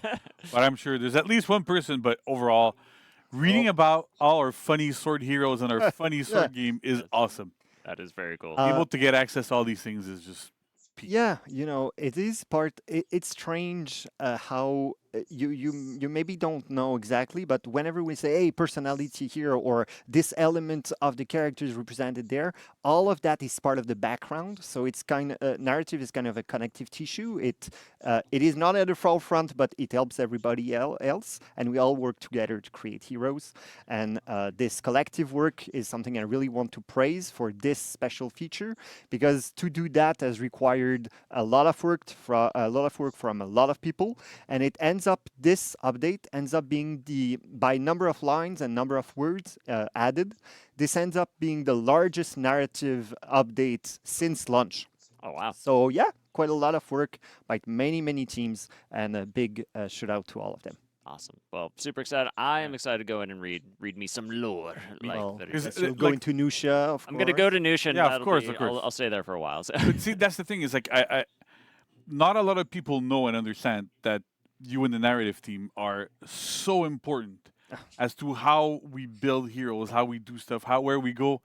Look, dude, I gotta give you props. It's just we've been working together for a few years now, and it's amazing how like just getting the background and how we're thinking about things that comes from you and your team, it helps everybody else. Like on the design team, I know we use a lot of where they're going. We sit down with you guys really often to so we're trying to do this. How does it work with the personality and how does it kind of function? Because overall, when the narrative is strong and everybody's aligned and everybody kind of feeds into it and feeds from it, you end up having much better heroes, much better content, and it's so much more cohesive, and so it's really appreciated. Dude. Like it's amazing. Thank you. I mean, it goes both ways. We enjoy being with you and having a game. The gameplay is the bones, and then we try to put some skin on top of it, I guess, something like that. So anyway, really happy to have this new feature into the game. Looking forward to reactions by players. All right. All right. Well, thank you so much, Raph. So. And then beyond that too, we do have a few patch notes to talk about. JC, one more. No, we got one page now. Yeah, we're gonna put one page. Nah, we'll see. I'm not gonna do it again because it's tired by now. But let's get started with balancing. Let's go. Woo! I think this is what a couple of people are waiting for. A few, yeah. I should stall on this slide as much as I can. As long as possible, yeah. Okay. Should we talk more about the feature? yeah. Maybe more about Arakure. Yeah, more about like that. Yeah. So Arakure, she's there. She's fighting. She's punching people with her tonfas. Does she throw sand or something? No. Let's go. Let's go. All right. Let's go. I'm sure people are freaking out. All right, okay. So we're starting off with Varangian Guard. Is it you're here? Should I say Varangian or Varangian? Didn't we say Varangian because it is? Yes, it is. I'm happy you're here because I can ask you then. It's great. So now I know it's Varangian. So you're stalling yet again? That's what you were doing. Okay, no, all right, great. So anyway, so we're kind of changing a little bit the hero so that we want to address some of the frustration that players have playing this hero. So first up, Sellsword's Valor, which is her side dodge lights. They had crushing counters. They had a little bit like their defense was a little bit different because we needed to make sure they could actually crush and counter. We just removed them, and now her dodge attacks are regular dodge attacks with the same timings as everything else. The reason why we did this is that actually landing those crushing counters on purpose is really, really, really tricky. And that's okay, right? Like if we have like super high level execution stuff and timing, it's great. Except when most of the time that it happens, it's not on purpose and it's by accident. And it just ends up being super frustrating when you're playing against her. And so it's been one pain point of this hero for a while. So we're removing them, making her dodge attacks pretty regular. There's no real point of having like that much more extra defense on her side dodges there. So we're kind of toning that down a little bit so that it makes kind of a bit more sense. Nice. For Sellsword's Bounty, which is her front dodge attack, her light. So you can now do it from 200 ms to 500 ms instead of 1 to 5. So you might just go 100 ms. Who cares, right? The big difference here is that lengthens the period where she's vulnerable to guard breaks. And so you cannot, it's harder to stuff guard breaks when you can do it just a little bit later. It makes just enough of a difference that it's still super viable. It's still a great move. But then it's harder to use on reaction or like even on prediction to guard breaks. You have to do it like a little bit earlier. So it balances that out again. Because it's one of those things that if a lot of heroes don't have that kind of vulnerability, it becomes super hard to play against them. You have less options defensively, and you become a bit too oppressive. Gotcha. Of course. Oathkeeper's Spiral, which is the zone attack that she can do after she blocks somebody with her big shield. So the issue here is that initially we wanted it to not have too much forward movement, because because of the way the axe works and all that kind of functions. If we ended up like making the trajectory and the hitboxes bigger, it created phantom hits. We try to avoid phantom hits as much as possible. We wanted to look as much as we can at the weapon trajectories and stuff. But the problem is that there's not a lot of range. And if we gave her like too much forward movement, she would miss everybody around her. And the purpose of that move is to hit people around her. So it didn't quite make sense. But we've revisited it a bit, and we made sure that she has just enough forward movement, because what ended up happening really often is I block somebody, throw this attack, hit 2 people, miss my target. And so that's just kind of weird, right? It doesn't quite function as intended. So we made sure that she moves forward just enough to always hit the person she's locked onto, but still actually as much as possible hit people around her as well, so that it works good. Okay. The last thing that we did on Varangian Guard is we've reduced the ability, I'm going to read it because it's going to be complicated, the delay attacks the chains by 100 ms on every single attack that chains. So Light Heavy Opener, Allegiance, Charge, and Spiral, Hjalder, Holdkeeper, and Sellsword's Bounty and Valor. So it might sound like it looks like a nothing burger of a change. Right?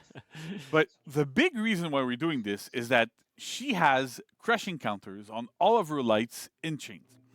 And initially we had made that delay window super long to give players a chance to really time them properly and feel good using them. What ended up happening is because of that, she becomes borderline impossible to peel in group fights. Yeah. So because when you're blocking external, when you're doing stuff externally, you can.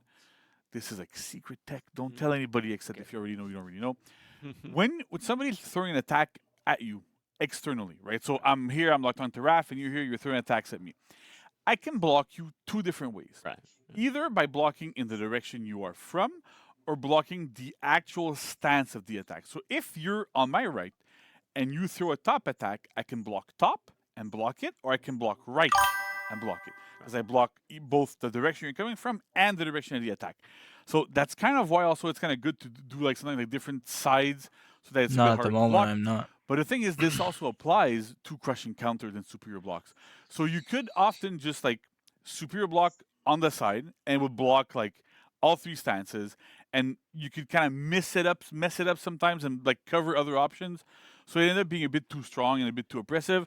So by lowering the delay, you can still do it, but it's harder to time like and delay it like a bunch, so that it's a bit trickier to be able to block those attacks using that stuff. Gotcha. So that is it for our good old friend Varangian Guard, or Varangian. Orochi, everybody's least favorite samurai, but somehow everybody loves him. So mostly nerfs, which I think some people are going to be happy with. So Zephyr Slash, which is his side dodge lights, they're back to being enhanced, but their recovery can no longer be cancelled by a dodge in any situation, on hit, on block, and on miss. So it's the treatment we gave Pirate a little while ago. That worked super, super, super well. And so we're applying it to Orochi, and maybe somebody else that we'll talk about in a little bit. Sneaky patch notes. Somebody with access. But Warlord, right? Warlord, yeah, Warlord, of course. We're going to nerf Warlord. But essentially, the idea here is that because it's a defensive move, and it's really, really, really good, and it has a big trajectory, being able to dodge cancel it, even on hit, proved to be a little bit too strong. You're still able to zip around too much on the battlefield, being really, really defensive. So we're toning it down so that it's purely a one-shot defensive move. You're going to do it once, and that's going to be it. Yeah, you can do it. If it lands, you go into like a combo light and do it again. But you have to commit just a little bit more time so you can actually get peeled and get that stuff happening. So then we adjusted his zone attack as well. So we adjusted the trajectory to have a little bit less reach on the left and front sides, because again it caused a bit of phantom hits, but it was super strong. The cable is bugging me. Okay. Yeah. So it ended up being a bit too strong in group fights because it would hit just outside, just a little bit too much. So by lowering this just a tad, we're able to, it functions a lot better, and it's a little bit less annoying in group fights. And we've also lowered the amount that it pushes opponents when they block it. That caused issues where if I throw a zone attack and you're there and you block it, you used to get pushed away just a bit too much to be able to effectively counterattack me. So by lowering it enough, you're going to still stay close, and you have less forward movement. You have to move a little bit less to be able to punish me and do what I need to do. We've also changing the input for Wind Gust, which is deflect attack. It's now on heavy. I know people are going, no, we're not going to do the old animation back. But essentially, like, we're putting on heavy because Orochi is one of the few heroes left. Like, unfortunately, Shinobi has it because it's on guard break and we don't want to do it. That can just dodge and hit a single button and get both the dodge attack or the deflect. That's an actual option select. Yeah. People use option selects in a lot of wrong ways. This is the right way. It's one input that does multiple outcomes depending on the situation. The game selects which option it's going to do. That's where the wording comes from. So that's an actual option select. So by putting it onto heavy, you as a player actually have to go, I deflected, I have to hit heavy, and not just I dodge attack. And if I'm lucky, I'm going to get deflect. Otherwise, I get my dodge attack, right? So we're switching it. We're doing that for pretty much every single hero. Again, like on Shinobi, it's a bit harder because it's both a kick and some weird teleport that he does, and it doesn't feel quite right to have that teleport attack on a light or on a heavy. So we're gonna try to figure things out. But right now, at least for Orochi, this is how it's gonna go. Nice. Finally, we're also nerfing Kunai, which I'm sure people have already rejoiced because they saw this. So Kunai is really, really good. It's a projectile feat, so already it's frustrating. You can do it from off screen. Nobody kind of sees it going. It doesn't do a ton of damage, but it's enough to be annoying. It pushes you into a bit of a hit stun, so it's kind of annoying. So what we're doing now is we've doubled the cooldown. So now instead of being 30 seconds, it's 60 seconds. We've also upped the damage to compensate, right? So it does 20 instead of 15. So it kind of, you're going to use it once per fight. About 60 seconds is about the length of a single fight. So by doing this, you can use it once per fight. It's still good, but it's not twice per fight to just annoy people from each other. For sure.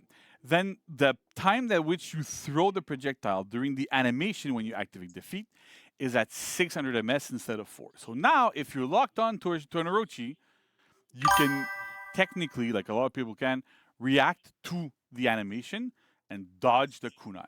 So that's part one of that change. Part two is that the recovery is now also higher. So it takes 500 ms before Orochi can do anything, whether the projectile hits or not. So now, if you're in front of an Orochi that you see through a kunai, you can do dodge attack and punish them.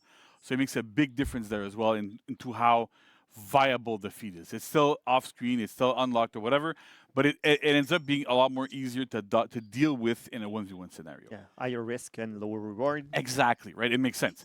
And so, kind of, if you look at it as kind of a damage per minute type of thing, it used to deal 30 damage per minute, right? If you use it on cooldown and everything. Yeah. Now it does 20 damage a minute, so it's a bit nerfed, but we tried to compensate for things a little bit so that it doesn't feel as bad to throw a 15 damage projectile every minute that does, so we're trying to adjust things and have a bit of compensation where it's needed. Makes sense. All right. Next slide. Who's up next? Jiren. Jiren? Raph, did you tell me I could nerf Jiren? Let me look into the lore. Nah, you're Okay. choosing this. Please don't put it on me. You're buffing him, right? Yeah, we're buffing. We're Yes, buffing yes. Jiren. No. So I've seen people in chat demand that we nerf Jiren, so we're gonna nerf Jiren. That's great. Yeah, that's how it goes. That's how I go. That's how only we how make it goes. decisions, Yeah, that's how I make decisions, right? There's a bit of a typo here. It still says sea lions pounce, but it's okay. It doesn't matter. So it's fine.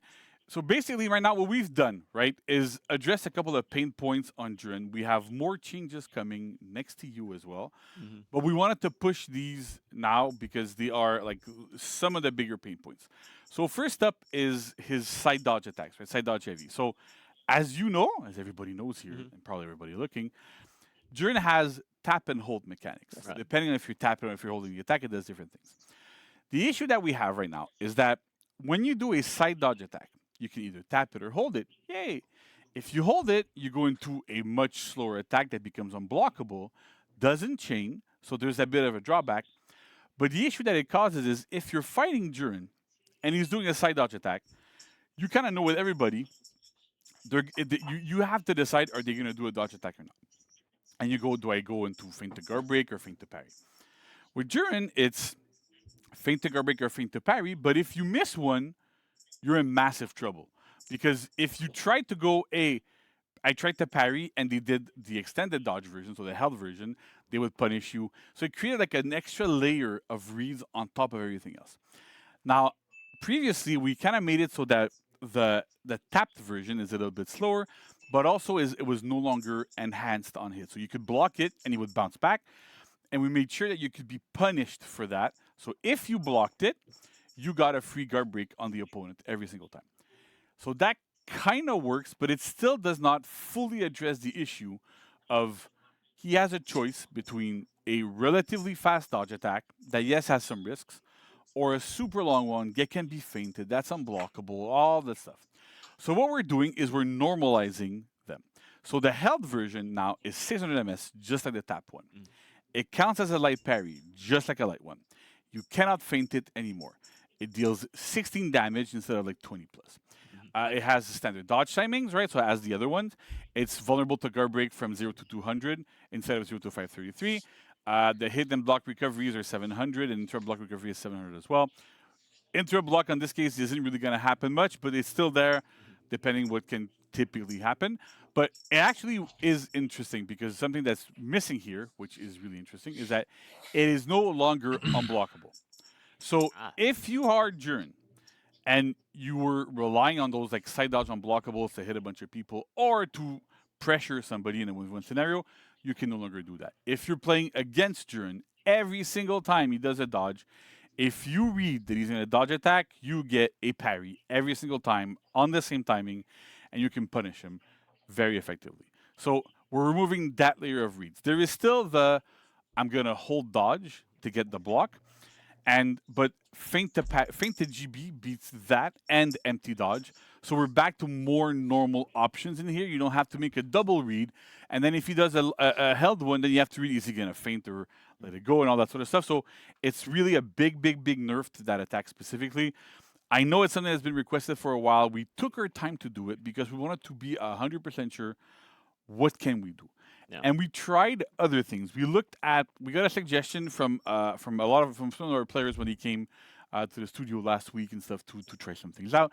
And one of their suggestions was, hey, why don't you make the held version way longer, like much slower, make it still unblockable, so that as a player I can go, hey, they're gonna do a side dodge, I'm gonna try to parry the tapped version, and if that fails because they hold it, then I can feint my heavy and then go into and then figure out the other thing afterwards. There's two issues with this. First of all, feinting a parry is a bit easier when your heavies are super slow because you have a much wider window. If you're like Glad or like people that have like 700 MS heavies, the timing is super tight. It's really hard. Then on top of it, you have to manually delay it. It's trickier to do for most people. You kind of have to go, oh, I'm throwing it. Then the window to delay your feint is tight. And the other problem is that if not a lot of people know this, and it might be why sometimes I see videos on Reddit of people going, hey, I parried, and it went through my parry or went through my block or whatever.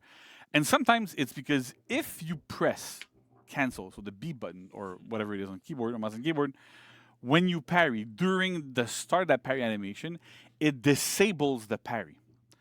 So because we wanted to avoid the option select of, hey, every time I parry, I press heavy and cancel at the same time. And then if it's a parry, I parry. If it's not, I do a heavy feint, right? So because of this, there's that input that's there. So it complicates things even further. And on top of this is that attack is frustrating at high level, but it's also frustrating at medium and low level.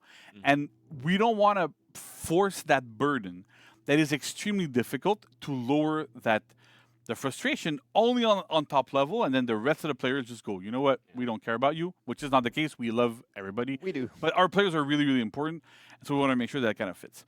The second part of this on the tapped version is it's back to be enhanced. The recoveries are now normal, so you don't get a free guard break whenever it gets blocked. So they're really equalized, so that works kind of well there. Okay. So that's page one, because you see one of two. That's right. Is there a second page? Let's find out. Raph, you're working narrative. You write. So usually, when you say one of two, does it mean that there are like many pages? It means that maybe there's two. Maybe. I don't know. I'm relying on you, on your expertise. I write. I don't do maths. Man. Yeah, that's the problem. So do letters, not numbers. Yes, I guess. Yeah. Well, let's look. All right. Oh, two. Second page. It was a good call. Yes. So Defiant Swipe. So do you know what Defiant Swipe is, Nolan? I believe. Raph, you wrote it, so you know. Yeah, okay. I believe that is his neutral hold light. Yeah. Wonderful. Bingo.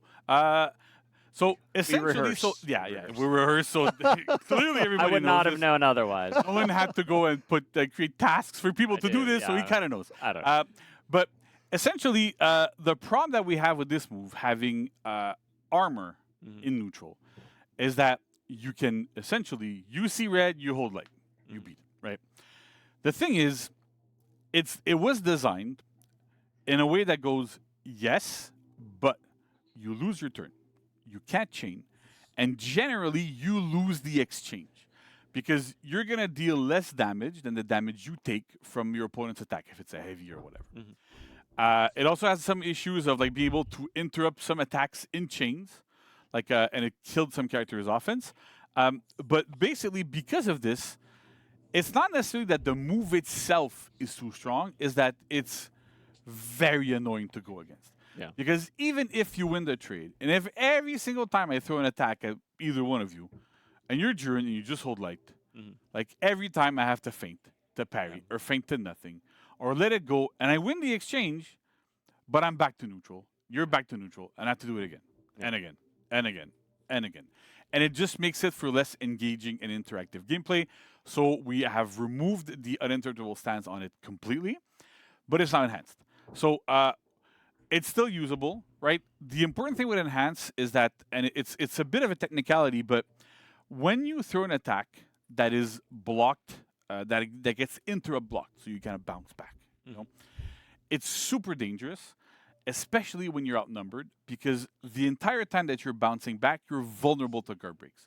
This is a lot of source of damage in a lot of different situations where it's really, really, really dangerous.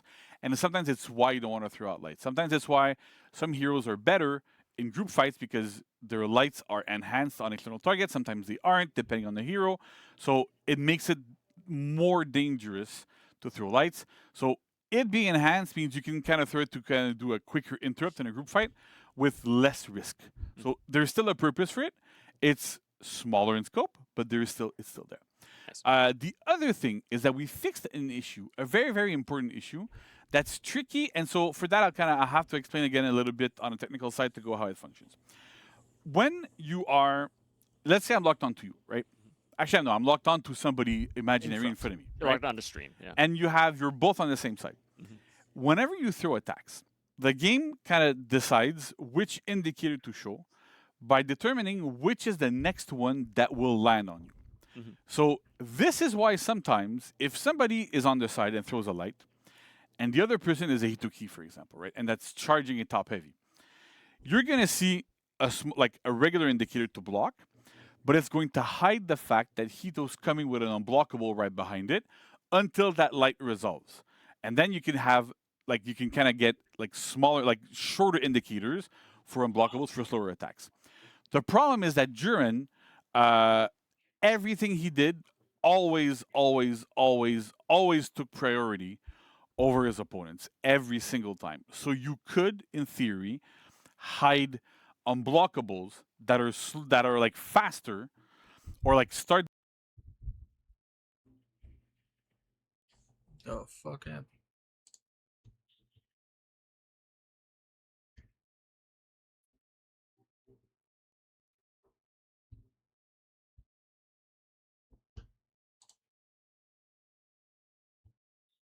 Mess with your indicators as much. Gotcha.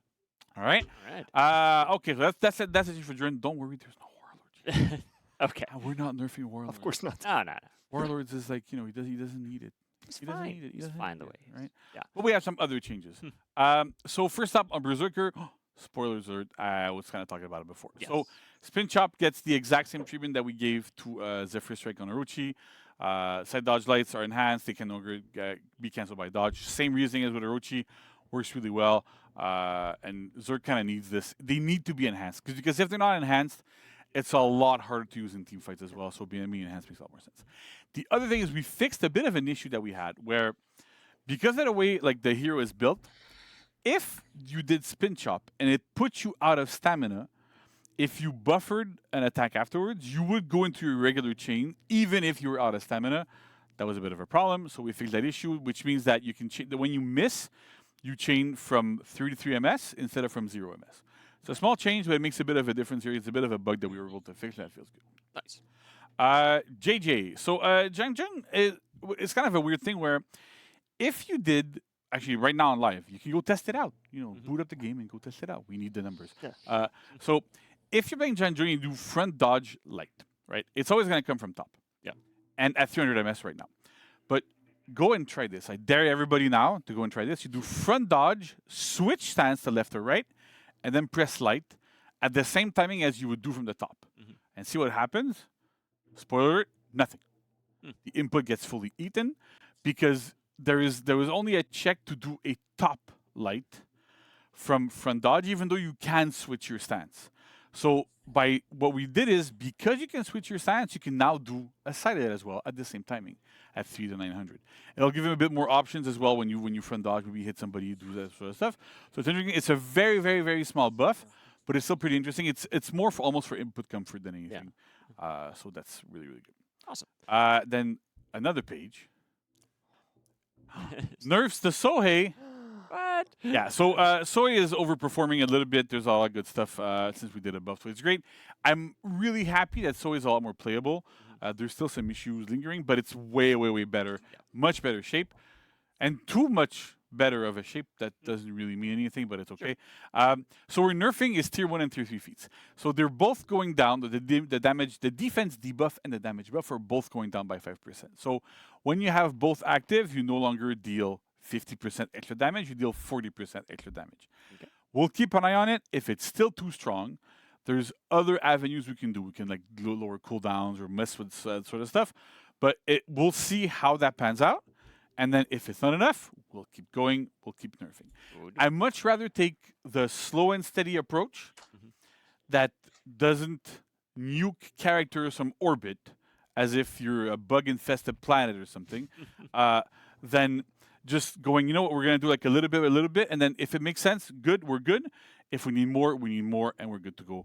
So that it also pads on patch notes a little bit. So it's good. Sure. Kidding. Yeah. No. Why are you saying those things? I would never do these things. I'm crazy. I didn't have a lot of sleep, so that's what happened. I worked too hard on these things. Finally, we have we fixed an issue on Lawbringer where it was kind of interesting. If you did front dodge heavy, but you target swapped while you were doing it, right? So I'm dodging towards you, and then switch targets to Nolan, press heavy. There was a bug where Lawbringer wouldn't rotate towards you. So the trajectory would still hit you. You could still parry me, but it looked like it was going towards Raph. And so that created a bunch of issues, clearly. And so we fixed that. So now he properly rotates and everything is good and golden and happy. And Lawbringer mains can rejoice. Actually, not, because then they can't abuse this anymore. But that's fair. Yeah, it's better like this. And that's how it works. So that's it for patch notes. Awesome. Lots of stuff. Yes. I'm hoping people are happy with the During nerfs. Sure. I'm sure there's like a celebration this right now. People are throwing confetti everywhere. Fireworks. Yeah, fireworks. Absolutely. Yeah. That's good stuff. That's good. Well, thank you so much, JC, for going over those, walking us through that. And Raph, thank you so much again. Really excited for all the lore pages that we get to check out. Always happy to be here with both of you. I can't wait to spend my time in For Honor reading.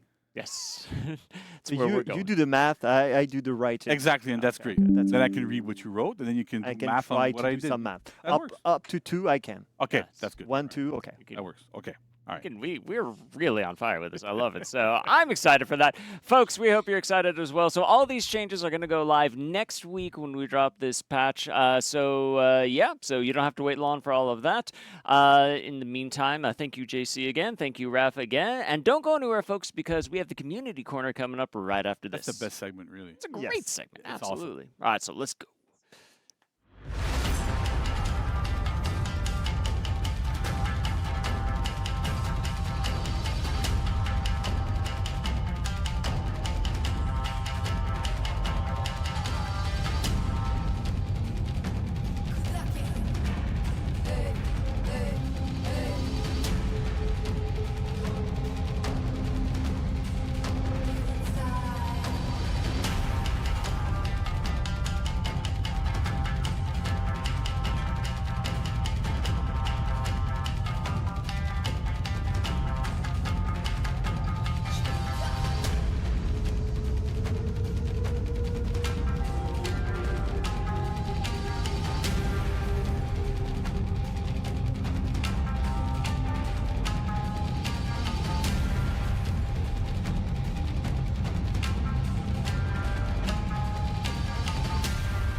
Welcome back, Warriors! Oh. We're here at the Community Corner. I am so excited for everything we've seen today, our new hero, Arakure, and all our cool new content. Absolutely, yeah. We covered a lot today, and I know you were just waiting to come in and try out the tonfas yourself. I was. I've been that's good. waiting my turn. Everybody else gets to play with them. Yeah. But now I'm here, and I'm gonna go through all the things that we have seen today. We have our new hero, Arakure, who will be available on July 23rd for $9.99 USD. We have our free event, Arakure's Audacity, again on July 23rd until August 13th. We have our welcome pack and our value pack. The welcome pack for $4.99 and the value pack for $24.99 USD on July 23rd. They can only be bought once, and that grants you exclusive armor sets for all your heroes. We also have the event mode throwback Test Your Metal on August 13th until September 3rd. We have our Hero Fest for Berserker starting August 20th, Virtuosa August 27th, and Jormungandr on September 3rd. We have Starter Dominion is coming back again, a little bit different this time, on July 23rd until August 6th. You have 5 maps in rotation, as well as your stamina, your feats, and your revenge. You also have triple threat signups that are coming up soon, so keep an eye on our socials as well as the Battlefy website. We also have a long free week on Ubisoft Connect, PlayStation, and Xbox coming up from July 23rd until August 4th, which is a 12-day week. Very 12-day week. It's very amazing. generous. Yeah. We also have a summer sale because summer is the best time. Xbox is 85% off from July 7th until July 29th, and PlayStation is also 85% off, the Standard and Ultimate Edition from July 15th until July 29th, and then the Gold Edition from July 29th until August 12th. I just came on to say a bunch of dates. It's Yeah. amazing, yeah. But so much good stuff there. And you know what, folks? We got more because we got some content of the week coming your way. Starting today, July 16th, an illustrious outfit, the Apocalyptic Firestorm. Available for 15k steel for all heroes. Look at this thing. They're so cool. Big, fiery, shadowy wings. We also have an execution coming back. Ilma's Helping Hand, available for 10k steel, has been retrofitted for all heroes now. Fun fact, Ilma will toss you one of 4 random weapons from off screen for you to do that execution with. So it's very cool. If you want to know who Ilma was, that's why we have lore pages. They're good. I'll talk to Raph about that one later on, actually. We'll see. On top of that, we also have the Kensei Hero Fest going on this week. So it comes with a brand new unique execution, Sekiwan, available for 7k steel. Now, moving forward to next week, July 23rd, with the title update going live, we have an illustrious outfit that's going to be available for 20k steel, the Inked Koi, which are just cool fish. Look at these happy little fish just swimming around. Are you kidding me? They're great. Don't be coy. Oh, amazing. I love it. But we got... I didn't practice that at all. I know, completely natural. We love it. We also have a mythic outfit that's going to be available called the Swirls of Revolt, available 15k steel. I think that's going to go super good with Arakure. I love it, yes. Yes, we're foreshadowing that it'll look good there. But it looks good for everybody. Of course. Really good. And we'll have a new execution, the Bloody Scuffle, so available for 10k steel. So this one, you know, get into the spirit of Arakure and the bare knuckle and the fighting and the punching and just, you know, punch them all. It's going to be great. Punch them all. So much punching. And, you know, we mentioned it earlier in the show, too, but we are doing something really special for Arakure. So on July 30th, Arakure is going to have her very own unique free roam emote that's going to be available. So if you want to be your own delinquent and you really just show all the fools in Heathmore what's up, you can do that, folks. It's perfect for her. It is. It's like absolutely perfect. Absolutely. Yeah. We got more content of the week because on August 6th, Meyer Green, a brand new material, is coming out available for 10k steel. It looks glorious. Papa Nurgle is pleased. So we're good with that. And we have also some content of the week, legacy content from the Test Your Metal, which is available. We want to remind people on that. So from August 13th through September 3rd, the illustrious outfit Timeless Wolf will be available. So if you want your very own golden Apollyon mask, now's your chance. And been retrofit for everybody, because everybody does. We also have the mythic outfit Candlelit Shrine, which has also been retrofit for all of our heroes, available for 15k steel. It's super cool. There's a spooky skull and candles and books, the spookiest thing of all. And an execution, no weapon needed being retrofit here, so that'll be available as well. And look at that, knee to the face, off the cliff. Hey, it's a whale. Oh, yeah. You know. It's a whale of a time. Sorry. Whale. Whale. All right, whales not included, folks. Sorry, so yeah, that's true. Okay, I'm sorry. We got more. There's an arcade quest going live today. Wolves from the Door, available from July 16th through the 23rd. So check that out. It's available for all players. And this weekend, an event order, the Medic Challenge. So from July 17th through the 20th, be the faction with the most allies revived. Please help me. I'll be the dead Nusha on the ground that needs to revive. So pick me I'll be right there with you. Hey, it'll be good. Hey. Hey, and we got more because August 6th through the 13th, we have an extra XP fest. So get double XP at the end of every match and on all completed auras. Perfect time to grind out all those reps on the heroes, Not including one, but Erkure. That's right, not just one, but 2 XPs. All right, so that's a lot of stuff. That is a lot of stuff. But you know what? We got even more stuff. But it's stuff from you. You guys, our community. The reason why I'm here is because we have some community corner videos coming up right now. Let's check them out.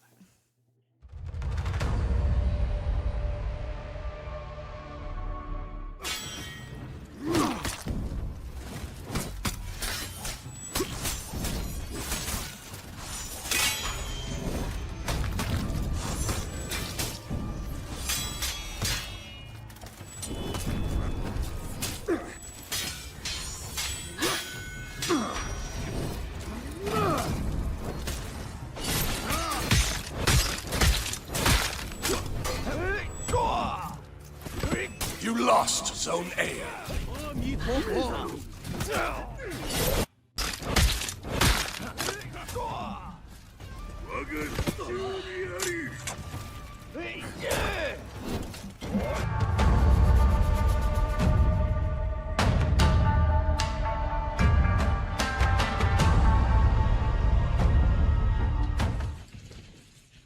Now this is a very blatant place to hide.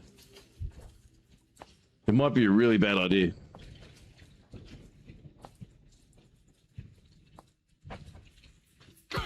Or it might be a really good one. Turns out it's a good one.